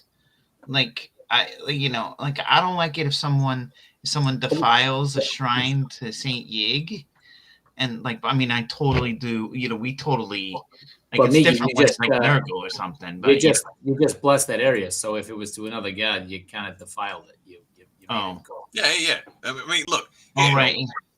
No, but I did a it little bit nice of reading, way. Miggy. Are you familiar with the intolerance paradox? Yeah. Are we checking any of these other rooms, or are we heading back? I don't know, and I've never read anything about a paradox. Okay, Oh, so God. the intolerance paradox I can says hear the pun when you say that. Okay, go on. that there is 2 places on the water which you can land, and none of them can be intolerance. You see? Mhm. That's why you got a paradox. Right. Oh, For a tolerant society to exist, you cannot land at either intolerant dock. Okay. You got to be able to land your ships everywhere good, you see. Yeah, they got to teach that stuff over I don't there. really know anything about boats, Frankie. Yeah, see, that's why you got to listen to me. I know about boats. That is wise, Paul. Very wise to do literally anything other than have a conversation about dogs.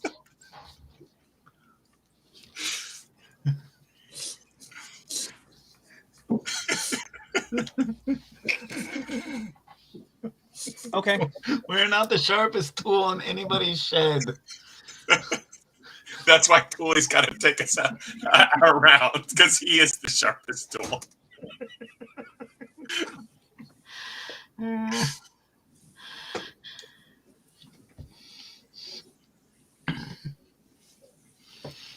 All right, I will tell you this. Smile and nod. You find Yeah. Tony, as you start investigating this door, you feel a strange tension on the other side of it. As you start pulling at it, you feel like a strange tension, like there's something attached to the other side of the door. Hey guys, I think this door might be trapped. I duck over here and hide behind my shield. Anyone else wants to hide behind my shield too can. Is the How do we want to approach this? Like the dexterous dismantle it way, or just Frankie kick in the door and Yeah, I we can see just do what that. happens? I can See do that. what's Go to up. shell. It'd be fine. Okay, yeah, sounds great. I'll step aside. Okay. I want to be clear to those watching on Reddit. I, Seth, as the player, know this is a stupid idea.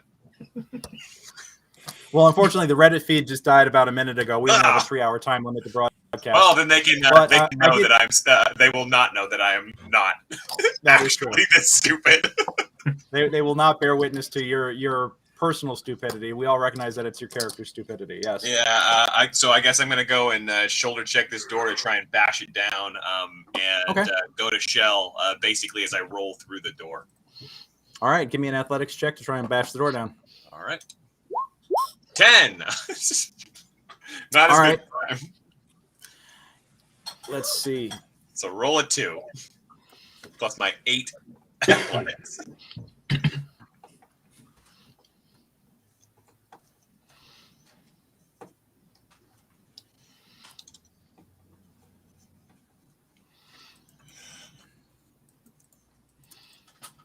Yeah. Here's the thing. With your 10 athletics, it's not good enough to bust down this kind of door. It's going to be at least a DC 15. All right, I'm gonna use my action to try and save face. There's probably some magic over there. I probably sense that magic. Yeah. Let me give you some guidance so that you can do that better. Yeah. So I put guidance on him, and then I give him the help action. All right. So roll for the help action. And I don't know what I'm going to roll. Athletics for that? Yeah, give me an athletics check for help. I'm not really helping. Nah, not really helping. But Frankie, you got guidance. Go on ahead and roll Stand in front again. of the door, Miggy. All right, 22. before All right. guidance. You blow the door down, and And go to shell. As I'm going through that door. 28. hold on. Oh, sorry, that's your roll. I thought that was the guidance roll. No, you got to roll that D4 for the guidance. There we go. So you got 24. 24. You blow through the door. The on a 1 or a 2, the trap would miss fire. I need you to give me a. Let's see. I need this. I'm gonna keep selecting the wrong fucking layer. All right, this trap is going to go off. We're gonna. What's your AC? It is, since I'm in shell, 23. Now, I need you to first make a dex save to see if we beat, see which is faster, the trap or you go into shell. Oh, no problem. Yeah. Well, And the trap crits. no problem. All right, so it's going to deal. Oh my You're going to take 12 damage as a crossbow bolt slams right into your neck. This is what I'm talking about. Go in the head. Ow! Fuck. Yeah, you don't get to go to shell because you now have a crossbow bolt that's catching on the neck piece on your shell, preventing you from getting in there. All right. Well, I have 40 HP because I still had that 11 Yeah. temporary. Yeah. Yep. Yep, from when we rested. Yep. Yeah, you had that 11, and now you're at now you're just down 1. Oh no, oh god. All right, Okay. but as you get in, you're like, oh yeah, it worked like a trump. Oh god, damn it. Yeah, you pull that out of your neck and you just kind of like throw it to the ground. Everybody else hears like a tink to tink tink, as the bolt skitters across the ground. You look and there is a mounted in the wall, looks to be an old rusty crossbow up in the north wall. And you do see the trip line that was set that would set it off if the door was disturbed. But as you look around the space, it is wall-to-wall, triangularly shaped burial alcoves. And as you're looking about, you can see that these remains have already been disturbed, but hastily so. That it looks like somebody started making a search and probably got interrupted. And, you know, it probably didn't end well because they either got out of there real fast or they didn't get out at all. You can't quite tell which right now. Okay, I'm going to go be a lookout. Do you guys want to take some time and do some house cleaning here and see what else is in there? Yeah. Yeah. Okay. So you counted out, there's 51 alcoves amongst the four of you.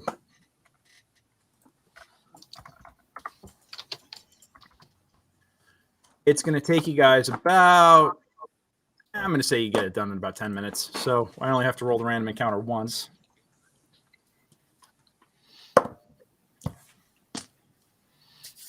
In the time that you take to find these, or to search this area, you wind up finding approximately 108 gold pieces amongst the different alcoves.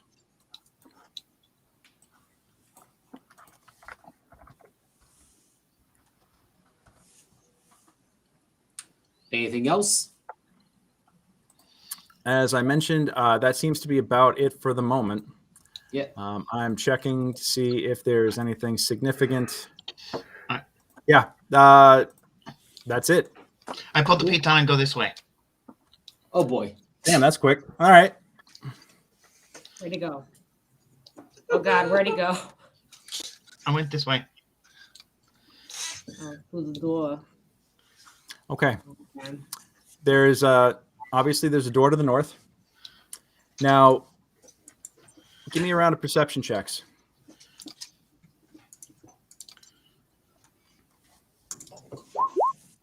Not my best day.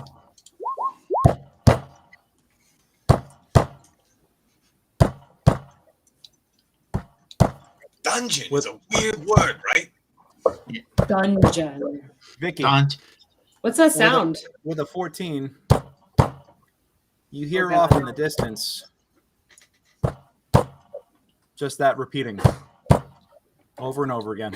We Can I tell what direction it's coming from? you.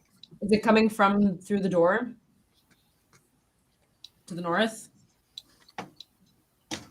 Or is it coming from behind It us? seems to be coming from everywhere and nowhere at once. Oh, great. Okay. Does the door on the map we just came through need to be set to open so we can see the hallway behind us? Probably not a bad idea unless you want to close the door behind you. I want to keep the door open. Okay. Yeah. All right. There's a door to the north. Wait. So what's the rubble over there? It's rubble. It looks like something had bashed the wall. It looks like something at once upon a time had bashed into the wall and caused a lot of the bricks to come down, showing exposed rock. Mm-hmm. Looking around for any kind of hidden doorways, etc. All right. 23 investigation comes up dry. You do not find anything unusual. Oh boy, this jump's real big. Hold on.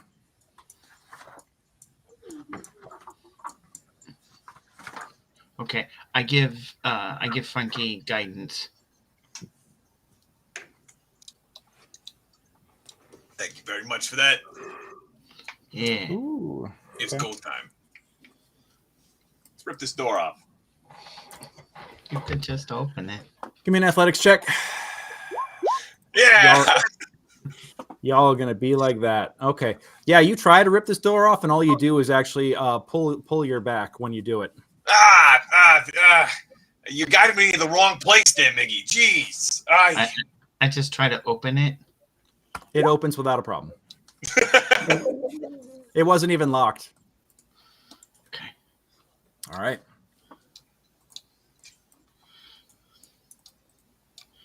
Come on, Frankie. You gotta protect me.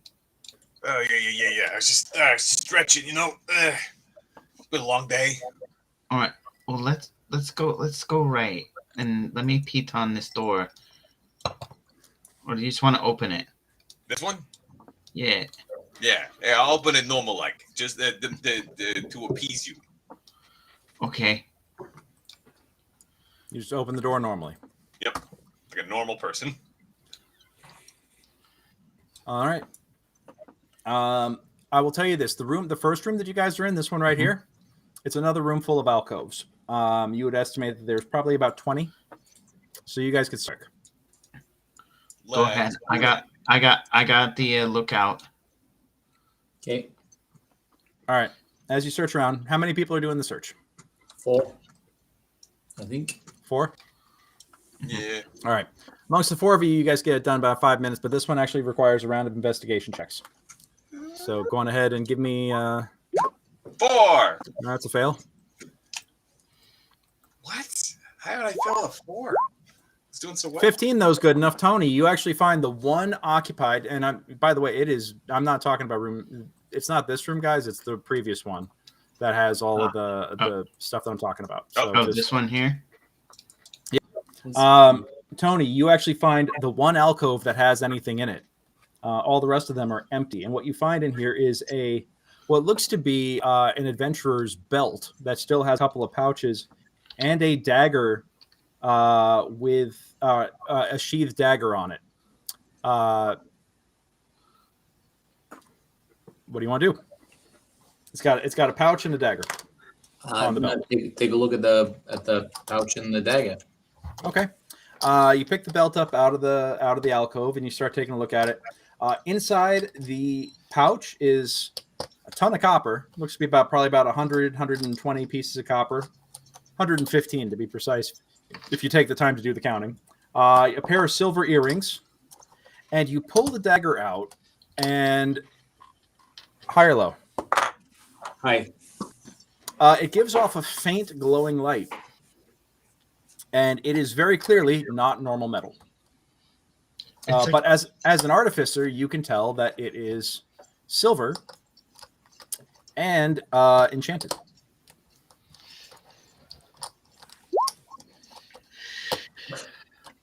Is Vicky calling dibs on the earrings?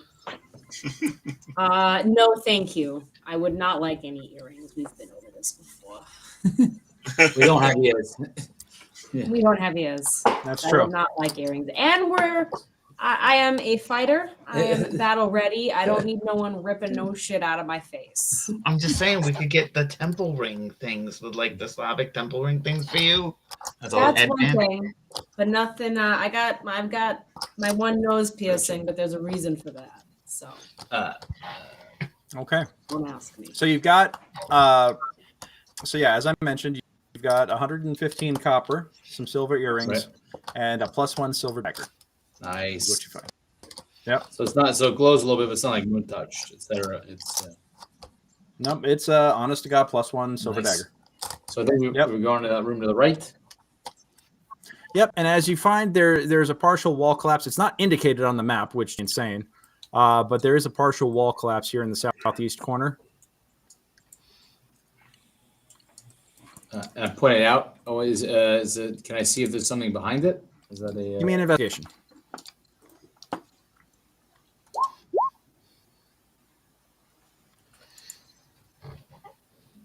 Is anyone else taking a look at this partially? Yeah, I got a sledgehammer that's going to take a look at it. All right. You guys start sledging into it, and very quickly the brick wall gives way to solid rock. That was a useful use of time. Why did they even brick it up? I don't know. I'm not in there. All right. Hold on one second. Door. Oh boy, that's bad.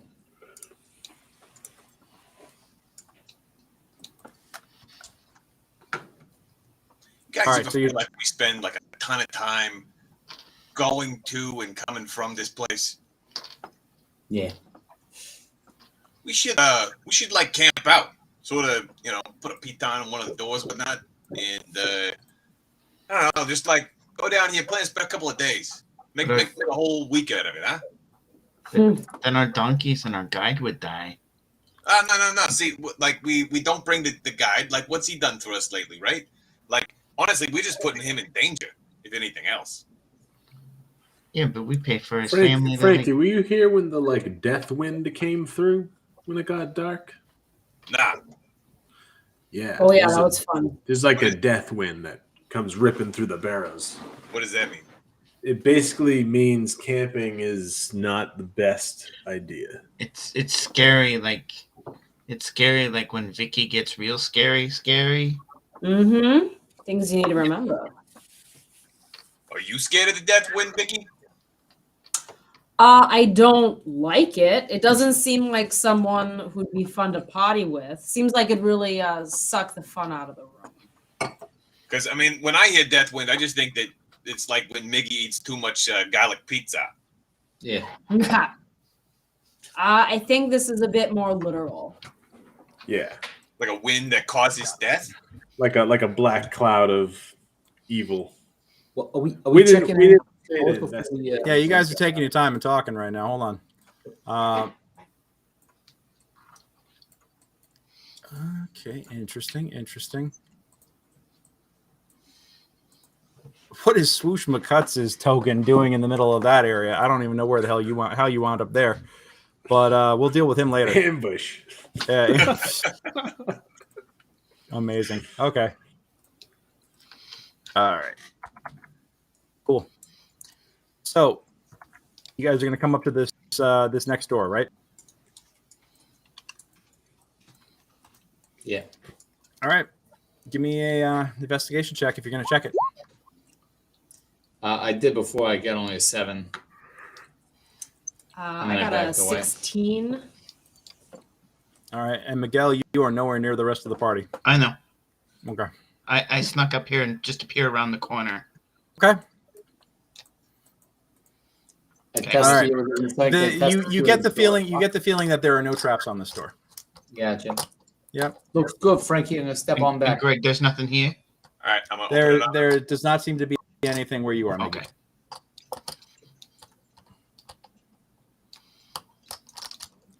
I will uncautiously open this door. Brazenly, even. Brazenly even opening the door. Got it. Now, I will say this. As you are looking about this room, the first thing that you see, the light spills into here in the center, is what looks to be a pile of rubble. And as you look up, it looks like there's a hole in the ceiling here. Oh, neat. You also notice that wrapped around this pillar, and actually wrapped around this pillar, and then wrapped between this pillar and this pillar, and this pillar and this pillar, looks to be almost like three gigantic snake statues. And give me a perception check. I'm not in the room yet. I can't see around Frankie. Tony, you recognize real quick that with the glint of your light sources coming off of their eyes, these ain't statues. Let's roll some initiative.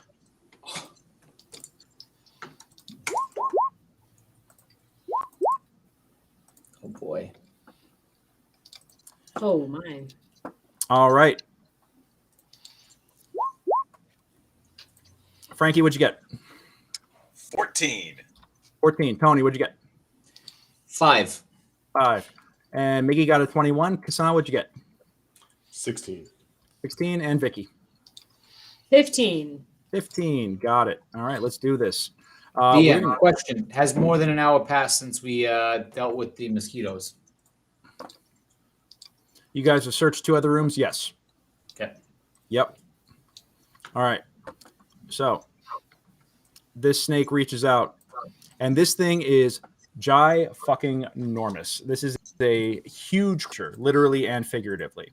AC is 12, 60 hit points. It detects you and immediately starts heading in your direction. Let's see. Is that AC 12? AC 12. HP 60? 60. Yeah. All right, we're going to come up, and it's going to immediately slither out and immediately try biting at you, Tony. And it's its fangs are going to wind up bouncing off of your shell. Yeah, your shield. But yes, it attempts and fails to attack.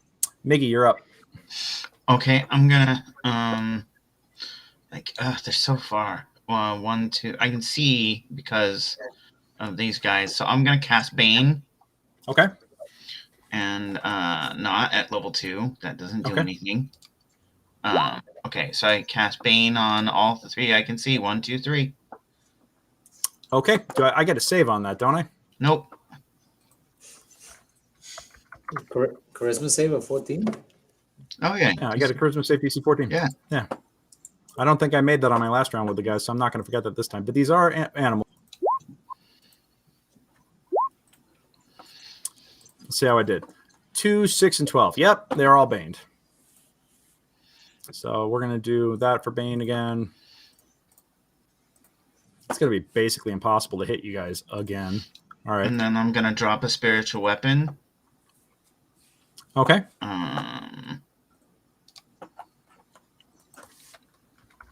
It's gonna. What's their AC is 12? That hits. AC is 12. On the nearest one. And I'm gonna drop it over. Yeah. Okay. Can I have control of that? Working on it. Yep. 1 second. Done. There. Okay.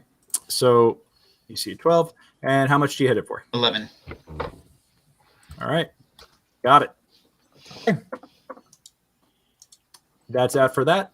Let's go on ahead over to the next snake. That's going to go 5, 10, 15, Is 20. this hitbox like 3x3? This is a huge creature. It is literally 15 foot by 15 foot face. Okay. And it just nimbly slithers between the pillars here. And it is going to attempt to... It does provoke an attack as it comes close. Go for it.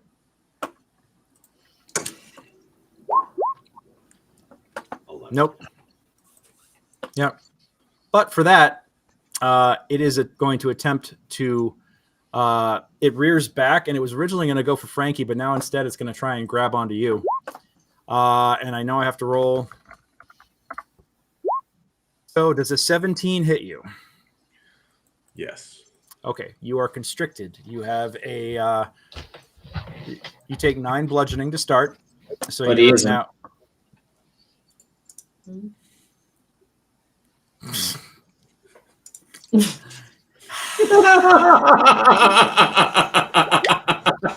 Nope, he doesn't. Never mind. All right, mark off to that reaction. How many spell slots you got left, man? You burned a lot. I have. I have 1 spell slot left. Make it Fortunately, good. this is why I multi-class to wizard. I walk around with 4 first level and 2 second level, plus with artificer I get 1 cannon to start. And when we did our short rest, I got 1 back.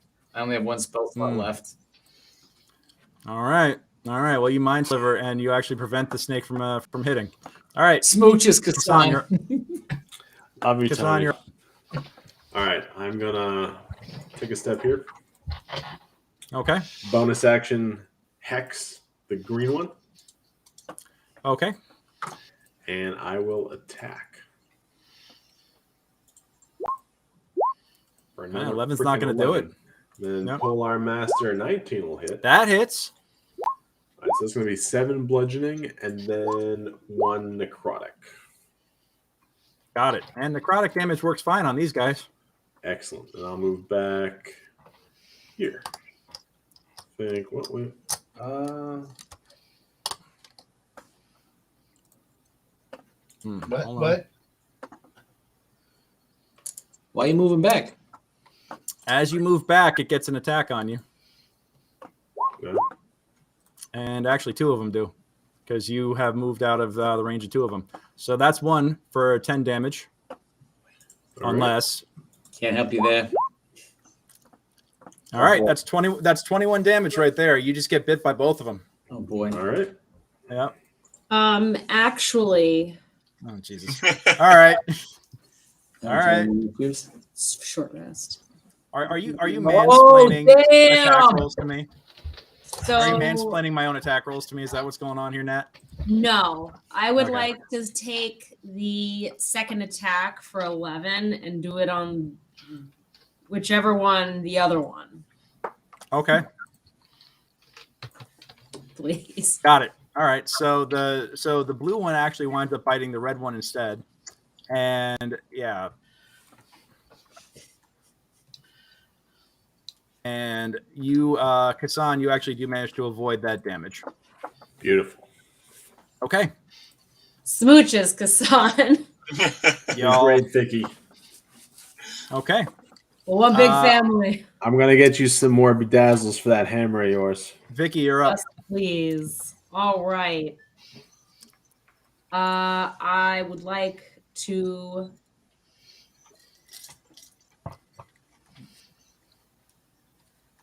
Oh, I'm sorry. I'd like to get big first, and then shoot at. Which one's the damaged? There's the- Red and green, the two lower ones. Yeah, they're both Blue one damaged. hasn't even acted yet. So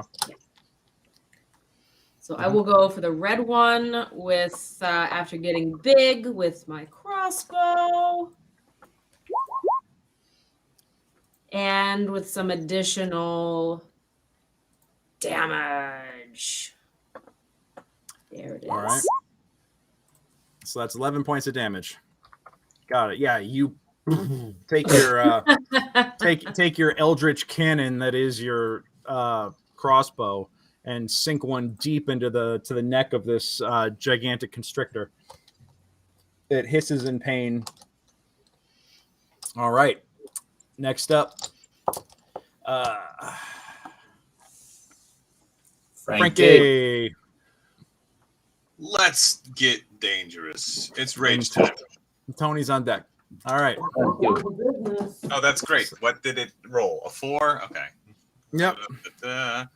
Magic infuses one weapon of your choice that you're holding. All right, my moon touch longsword. When your rage ends, weapon's damage type changes to force, and it gains the light and thrown properties with a range of 20 feet and a long range of 60 feet.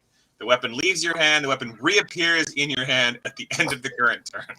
Okay, so you've got Vex's dagger of returning. Yes. Got it. It gains the light and thrown property. Oh man, that makes me so excited. Because now I'm going to use my item interact to take out my scimitar. Now I get to attack with my longsword and my scimitar. All right. Oh boy, that makes me feel so much better about. That's actually pretty cool. Your longsword turns into a light whip. That's pretty darn cool. Yeah. All right. So sweet deals. Let's do this. Big whammy. Whoop. That's 12 Yeah. that's the magic number. excellent. You're gonna deal 6 right off the bat. That'll be 8. I'm remembering my rage damage. Hey, there you go. And here All is right. my scimitar, and that will be another 6. Got it. Yeah, you're hacking and slashing into this guy. Slashing as it rears up to prepare to strike. You're already just like digging into the exposed underside of it, much to its chagrin. It starts trying to peel back and not leave itself so exposed. Now, this guy, 5, 10, 20. All right. Comes up on Vicky. Doesn't like big things.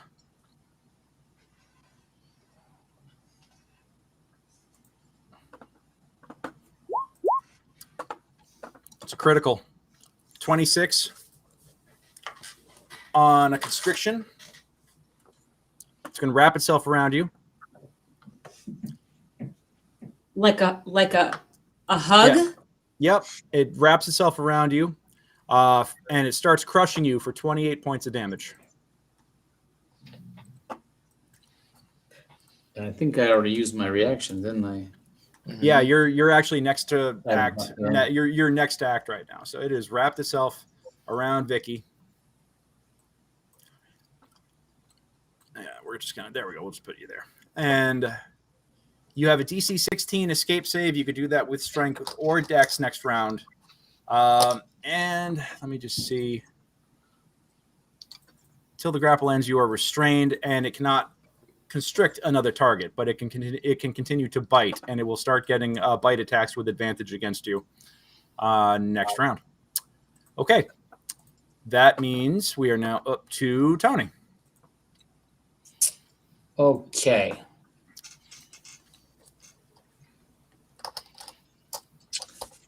Yes. All right. So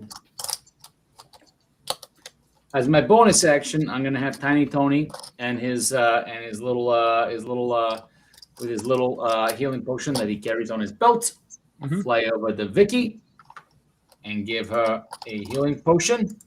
That is on the bonus action, so I will roll that. Come on, no whammies. Nice. Hey. 8. All right. All right. Thank you. And then as an action, because it's looking like it could.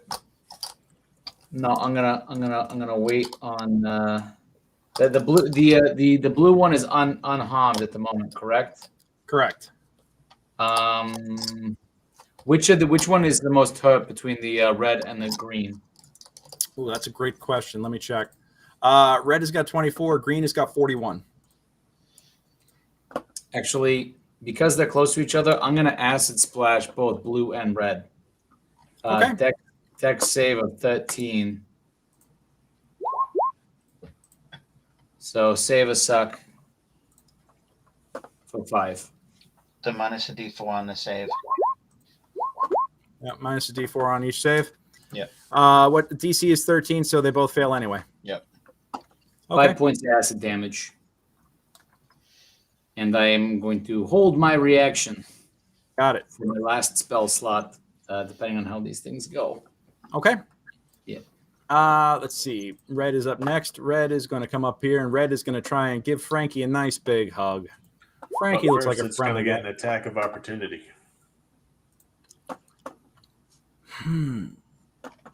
Actually, I don't even have to move. It's Oh, right Frankie's there. within range. So Frankie. Well, But I you didn't have botched. to go in the Yeah, cactus you room did. without shoes on, but you did. Yeah. All right, go on ahead and take your attack opportunity, smartass. And next time you want takesy backsies, I remember this. Okay. How about that? How about 13 slashing damage? Okay. That's all. All right. I see what's up. About them apples. Yeah. Okay. And Frankie, I botched on the attack roll anyway, and you just narrowly avoid taking a lot of bludgeoning, so that's good. Mikey, you're up. Okay. They're animals. They don't got good wisdom, right? It's real Correct. bad. Okay. Here's a question to you. If I say drop on command on Vicky, not on the snake holding Vicky. These don't understand verbal commands, Okay. so it Yeah, wouldn't do that's- anything. You could try. Nah. Okay. So I'm gonna unibeam this guy over here, Which one? Red, blue, or green? green. Okay. So I'm gonna auto hit with a upcast guiding bolt because of my clockwork amulet, Okay. and so for 15 points per average damage, Damn. All right. and then I'm gonna hit it with my spiritual weapon. Okay. Sorry. 16 hits. All right. For 12. Holy shit. All right. Okay, Miggy.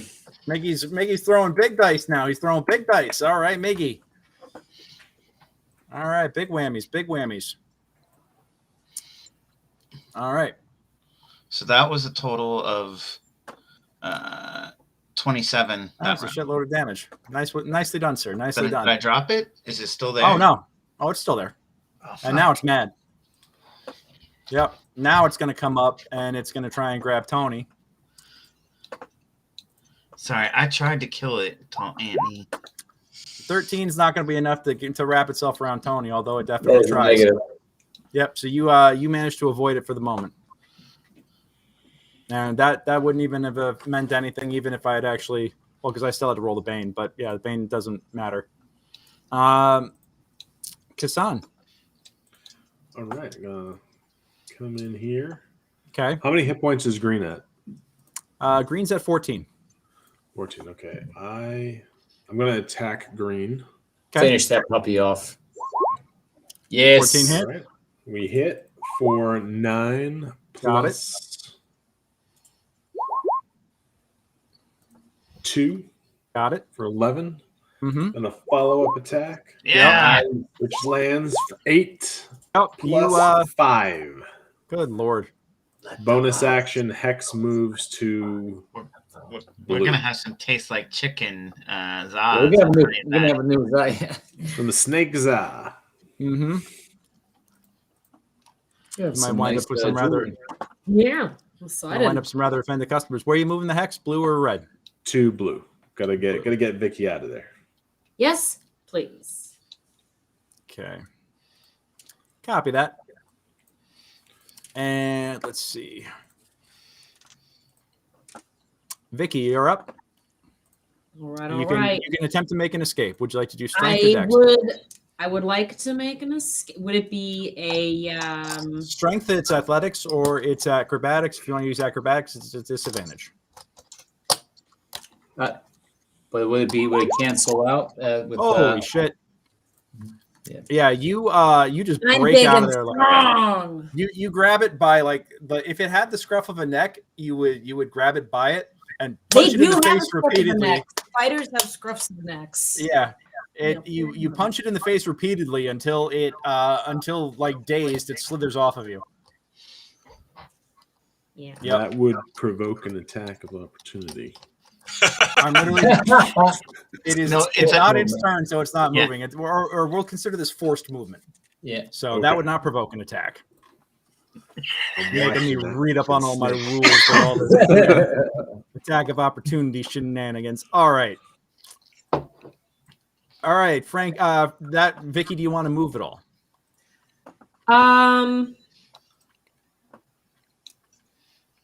I mean, even if I take a little step back, I'm still in their range. Yeah, it's they've got a 10-foot attack range, so you'll Yeah. still be. Yep. Yeah, so you're still in the And attack I- range. But then you won't be at point blank, so you won't be at disadvantage for attack, right? Yeah, that's. I mean, Yeah. technically, you guys are standing base to base right now, with your exact positioning. Gotcha. Am I All right. able? Can I just move there then? Since it's like. Yeah, you could do that. That's fine. All right, then that's all. Thank you. Got it. All right, Frankie. Oh, I totally thought that she was still over there. I was gonna go and move through its space because I'm 2 size categories smaller than it, so that way I can have advantage on this attack. But that's okay. Okay, all right. So I'm gonna attack with this Moon Touch Longsword. Boom. That's 1. Nope. Not That's a gonna miss. do it. Here If you comes go the other one. there, then Kassan is giving you. That is true. And that Yeah, is- but it also gets partial cover because of the pillar. Right. So it'll get a +2 to its AC, but you get advantage on the attack rolls. So I how do- confident you can? can I not be in its space because it's a huge size creature? Yeah, you can be. It's gonna get it'll have an easier shot at getting you in a grapple though. Just be aware. Sure. I'm all right with that. All right. All right. So then here's the advantage. 15. Okay, 15. That's a hit. So 9 damage on that one, and the scimitar here it comes with advantage. That's a 24 for another 7 damage. Yep. Yeah. You Ginsu the shit out of it. The final remaining snake does not want to give up on its cuddles with Vicky too easily, but that's not going to do it. So it attempts to grapple Vicky again and fails miserably. Nah. So Tony, No. what do you want to do? Okay, so now Tiny Tony's gonna take a shot. He's like, okay, he's recocked his little machine gun, hitting it with 21 hits. and I'm gonna toll the dead on it since it is damaged. So it's taking 6. I'm holding on to that last slot. So toll the dead for 10 on All right. blue. Got it. And, All right. Yeah, it's moving over a little bit. Oh yeah, Sounds good. It's got a wisdom save there. Oh, sorry, DC wisdom. Yeah, that's right. DC wisdom save of 13. Oh, that's right. On the yep. Full dead. Minus a D4. I mean, not that that's gonna. Oh shit. Oh, the snake's got snots. Oh, So 17. Yeah, it goes. Yep. Nope. ouch. But For whom the takes bell the- tolls. What? Yeah. Yeah. Gotcha. And I will reserve my reaction. Yeah, but you no spell slots left, so that's fine. No, I do. I got one. Tolls a I- cantrip. Oh, that's Yep. right. Tolls a cantrip. Yep. All right. Almost had you. All right. All right. Get you at 1 point. I'll get you next time, Tony. Next time. That's dead. I'm here. Miguel, you're up. I get away from Vicky, and I run up and I smash it with my flail, Okay. and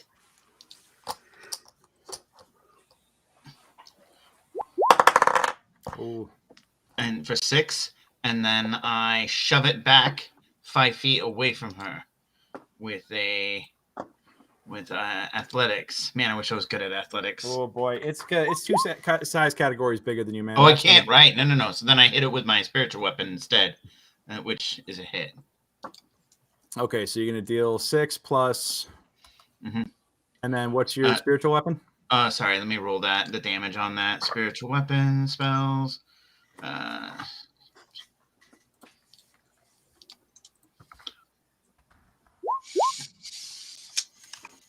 8. Okay, so you deal another 8. Got it. Okay. I was gonna try and push him off you, but then realized it was really big. Interesting. 8 for effort. Okay, cool. Got that. And let's see. That one's dead. Kassan, what do you want to do?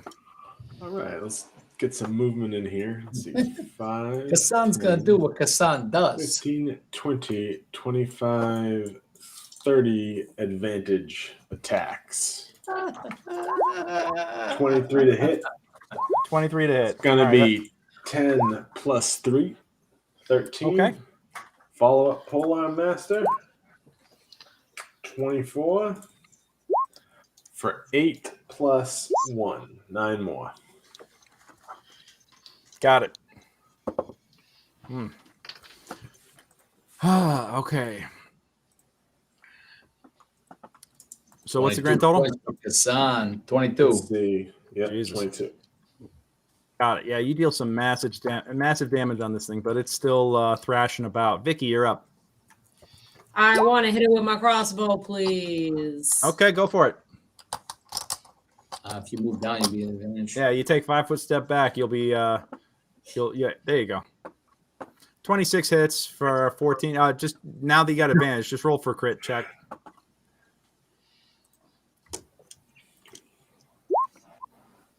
All right. Well, I'll tell you this. The 14 damage that you hit it with. is I enough also to- have my giant's might. Okay, roll it. Thank you. Yeah. The 17 damage that you hit it for was enough to finish it off. You actually put this one directly, it rears back and hisses at you, baring its fangs, and you put this through the roof of its mouth and out the top of the back of its head. It's gonna be so hard to draw. Yep. And it just kind of goes, it kind of just splatters all over the place. All right. Now, Beautiful.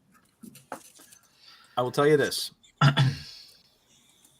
There's treasure about this room.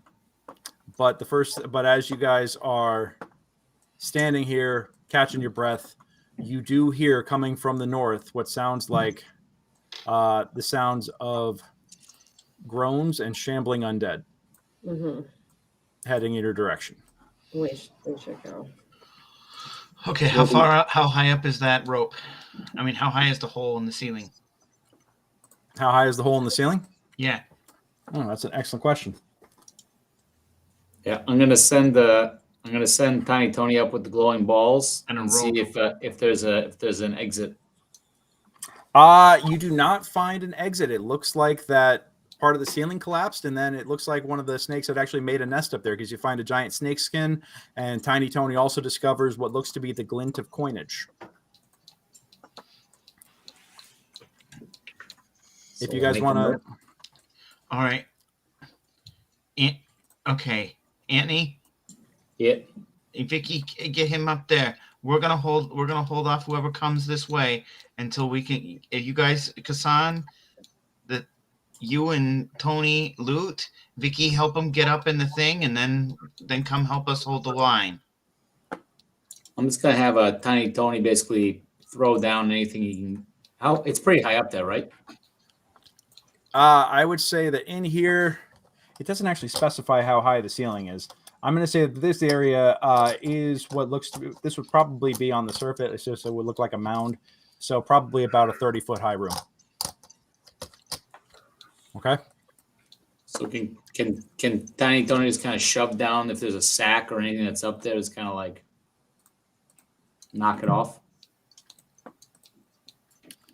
Hold on. I'm trying to get this. If you guys are going to insist on sticking around, I'm getting the next encounter set up. So hold on 1 second. All right.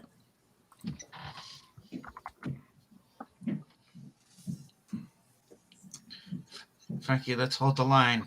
Be like epic heroes. We'll hold the line. I'm gonna use my last spell slot to summon another Eldritch Cannon that I'm gonna move up on the Frankie's shoulder. It's a flame cannon. All right. I was just trying to drop a hint that it's 11 o'clock at night and we got a player on the East Coast. But if it's going to be like this, it's like that. I mean, all right. A pack of zombies comes round in the corner at you guys. Obviously drawn by the sound of combat. Let's go on ahead and I'm just going to roll. We'll keep the current initiative order. Mm-hmm. All right, hold on. And hold on. I'm just going to edit this. And we're going to go.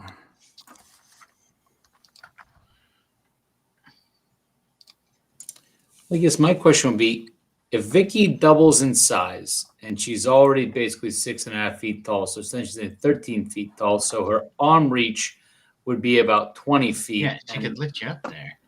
Okay. Yeah. Would you mind lifting me up while I pull down the glinting stuff in the ceiling? either where I am or where I'm. Yeah, you're in the middle. Yeah, basically. I'm in the middle. Yeah. Okay. I'll lift you up. And for my initiative for these guys, we're going ahead and putting them in at a. Oh Lord, I hate zombies. They just get so annoying. They're at a 6. Can Tony reroll his initiative? No. You get a 5 and you like it. Okay. All right, so we'll say top of the order, Miguel, you're up. Okay, I step up to here and I turn him. All right. Turn around. So what do I have to do with that? Hold on, I'm getting to it real quick. I'm sorry. I've only used this a couple of times. Yeah, I know. Since I've done it too. I haven't played a cleric in a long fucking time. Channel Divinity, turn dead. Use. There we go. Channel Divinity, wrong one. Wisdom saving throw. What's the DC? I'm looking. I'm sorry. It's okay. Channel Divinity, turn undead, DC 14. 1, 2, 3, 4, 5, 6. Shit. Fail, fails, made it, fail, made it, made it. So I got 3 and 3. Okay. Amazing. And then I pop back into my place in the line. All right, Kasan, you're up. All right. Hey, Am I still no, able you to gotta move my turn hex? that. You gotta turn the music off before we get our stream cut off because of copyright infringement. Yep. All right, Kasan, you're up. What are you doing? All right. Can I move my hex to one of these guys, or is it gone? This is a separate encounter, so I'm going to say it's gone. You got to pop a new one. Okay. I will pop a new one on green. I will move here. I will attack green. Got it. 17. That's a hit. It'll be 8 slashing plus 5 necrotic. Oh, All right. And then I'll move back. Okay, so 13 damage total. And these guys don't have any sort of necrotic oh, then didn't affinity. heal from it. Okay, good. What's their what's their AC and hit points? 8 and 22, but they also have undead fortitude. So, Right. yeah. Got it. Okay. Cool. Well, that one had been turned, but it is now turned no longer since you hit it. Vicky, you're up. All right. I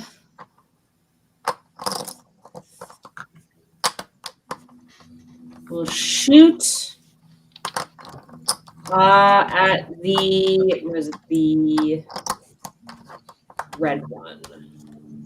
Okay.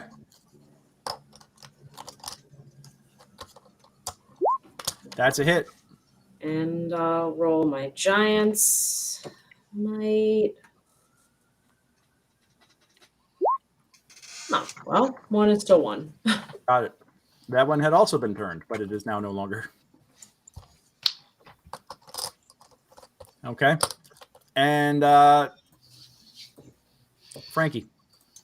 Whoop. Whoop. All Boing. right.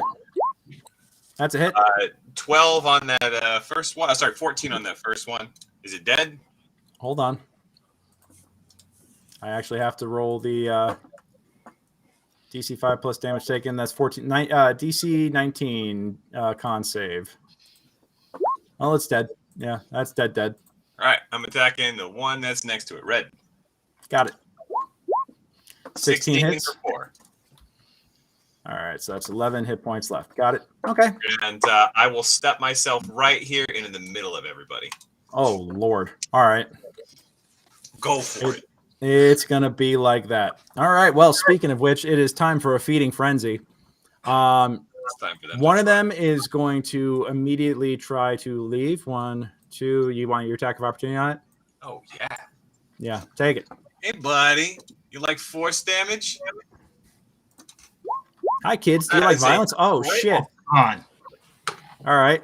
So that's going to be 16. That's 20 damage right out the gate on this guy. Plus you're raging, so that's going to be 20. That's exactly 22. I actually have to make a DC 27 con save right now. I'm going to roll it just for the lulls, but man.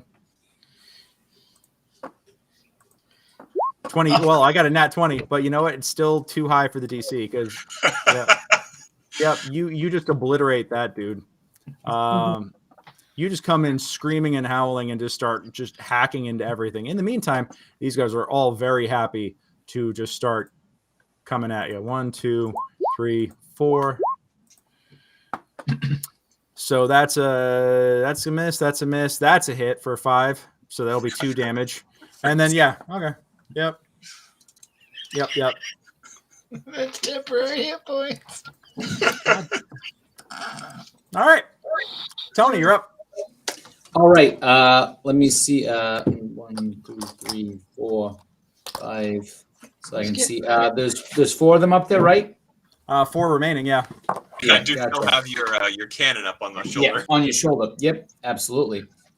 So purple and pink. I'm gonna acid splash. Okay.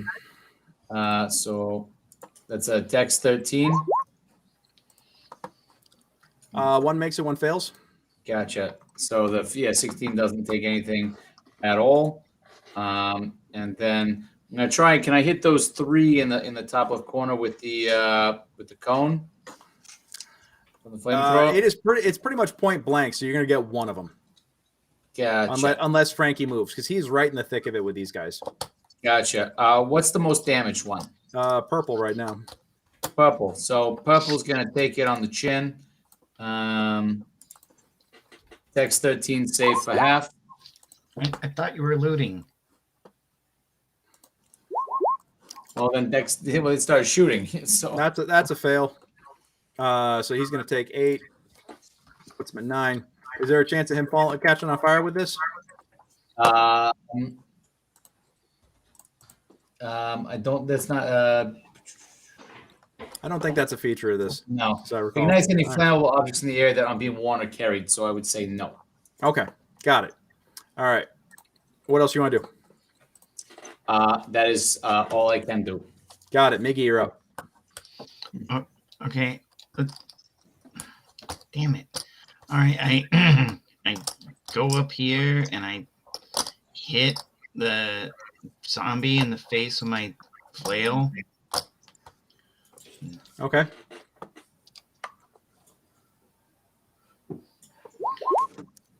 That's a hit, and that's a lot of damage right there. So, And then I'm gonna knock his ass to the ground. go for it. Contested strength, right? Yeah, it's athletics, yeah. DC 13. Tie goes to the winner. You go. Knock him Okay. on his ass. Yep, so that means he's Prone. like prone. Yep. Got it. Okay. Cool. Kisan.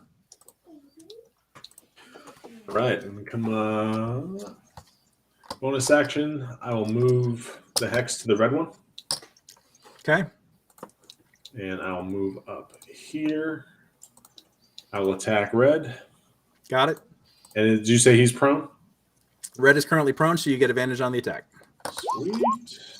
Yep. Okay, 23, 4, 12. 12 slashing, I get a DC 17 con save and right now. 5 necrotic for 17 total. DC 22 con save. Can make it though. Oh no, that's not. They didn't Not gonna make it. And then I will Polar Master Blue. All right, Polar Master Blue, go for it. That's a hit. 7 bludgeoning. Got it. Okay. And yeah, that'll do me. All right. Vicky, you're up. All right. I would like to incite my sharpshooter abilities to try to shoot the guy in the blue. Okay. In the blue Now one. you're shooting through 2 allies, but so we're gonna make that it'll be AC 12 to hit, which still with your bonus and everything else, this should be fine. And neglects half cover for.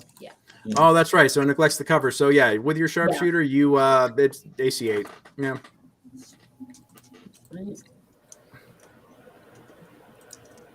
Oh yeah. There we go. We should Nice. actually let everybody on the stream watch the fight. And then 20 fits. All right. 12, and then what's your? Give me your giant damage. Oh my god, 18. so it's plus 10 on the 12 plus 6. Plus 10 on the 12 plus 6. Holy. So DC 28 con save. No. DC 33 con save. Yeah. Can't even make it, but for the lulz, I'm gonna roll it. Dang. You know, if this was any other party, they'd be in some shit right now. But you guys are just, kaboom. All right, got it. And am I able to move down the hall, or is my cousin blocking my way? You can move through friendly squares. Yeah. You just can't end in the same square, or even partially in the same square with Tony. That's all. So where do you want to go? Okay, cool. Giant Vicky is angry. Oh. Frankie, you're up, and suddenly you're lacking for targets. Hey! Hey, that hits. Are you swinging one-handed or two-handed? One-handed. So that's 12 on purple. On purple? Yeah. Okay. So that's DC 17 con save. Jesus. All right. Stepping failed over onto its dead body, and let's do the scimitar on pink. Oh, That's 7. a botch. Nope.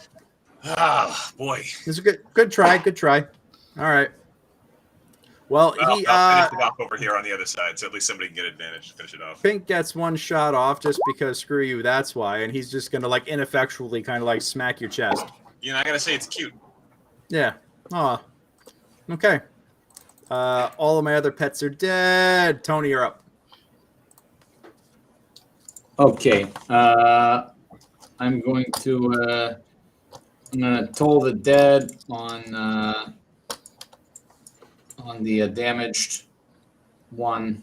Actually, this one is not damaged. This is the last remaining one, and it has Oh, no it's damage. not damaged? Not Okay. damaged. Then instead, I will first do I will hit him with the flame cannon, directing it away from my compatriots, but hitting him. Okay. So that is going to be DC 13. Nat 20 on the deck nice. save. All right. He does not take that. But instead, I'll still toll the dead. He'll just take less damage because he hasn't been hurt. So Wisdom 13 save for 4.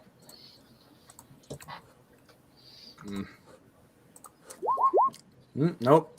He takes none All of it. right. He's like, I don't want none of your shenanigans. Yeah. And I'm going to move down and start trying to pick stuff up into. All right, give me an investigation check. On your next turn, give me an investigation check. Gotcha. Kassan, you're up. All right. Me? Kassan. Oh no, Miguel. Yes, it is Miguel. Sorry, I had clicked through Tony and was compensating, and now I screwed that up. All right, Miguel, you're up. I step here. I hit it with a flail. All right. That hits for all right. Very ineffectual amount of damage, but more importantly, I try not to knock it down. Dang it, I don't. Nope. Well, let me see. Let's see how bad I suck at my strength checks here. Oh, yep, nope. Yep, it's like this guy might be the last one standing, but they're intent on making this as difficult as possible for you You guys. get advantage on that attack. You get advantage on that attack. You forget to give yourself advantage. I don't get Oh, advantage you on the moved. skill check. Never mind. Sorry. So you. Yeah. Yeah. No, on your attack. Oh yeah, I mean. Yeah, you actually get advantage on that attack, but you still hit. So Yeah. just roll a crit check real quick. No, I didn't crit. Yeah, no. Okay, cool. All right. All right. So I move up. now, Kassan. Now I attack. Well, bonus action, I'll put the hex on this guy. Okay. 21 to hit. 9 slashing plus 6 necrotic. Got it. Plus a critical strike with necrotic. 8. DC 18 con save. Who needs a cloud of daggers when you got Kassan Jonar? And this zombie looks back at you and just hisses in your face. Vicky, you're up. Can I, with my sharpshooter abilities, am I able to hit the pink one, or do I need to move forward? You got to move forward because he's got basically total cover on you right now. There you go. Now you got about half cover, but your sharpshooter negates it. Yeah. Yep. That's a hit. All right, so DC 12 con save. And Give me your giant damage, please. Yep. Plus 10. Yeah. So 18. So 23. Yeah, because Jesus. Okay. 20. Well, No, for the con save. Oh. yeah, yes. for the DC 23. Oh, okay. Yep, toast. Good God. I sink All right. a damn piton in this door so nothing else can come out. Miguel, as you turn to face the door, give me a religion check.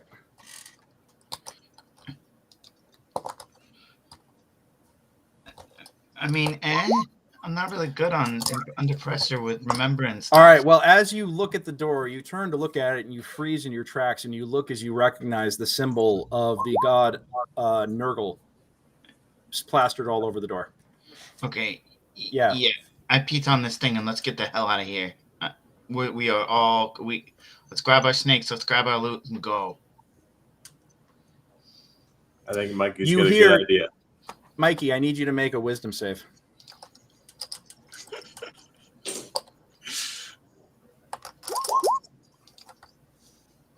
Nice. All right. Inside against all odds,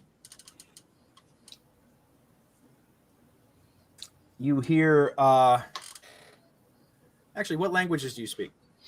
Okay. I speak Aquan, Common, Deep Speech, and Undercommon. Got it. Okay. You hear some sort of whisper in your head. Sounds very sweet, very inviting, but in a tongue that you're not familiar with. Okay.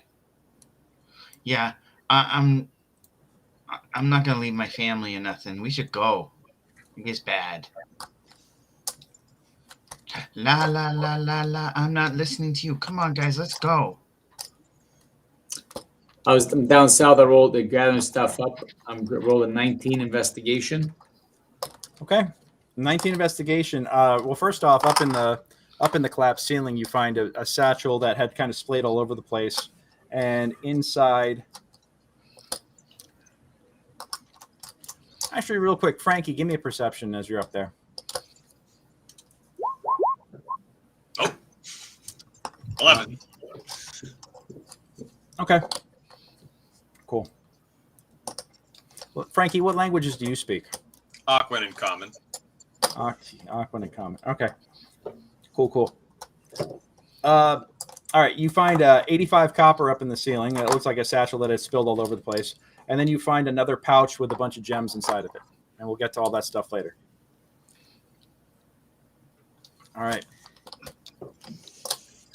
With that, it's late. Yeah, let's go. Yep. I'm not going to roll any become random early encounters. for me. Yeah. It has flipped around to become early. All right, we're going to go ahead and call it a night here, folks.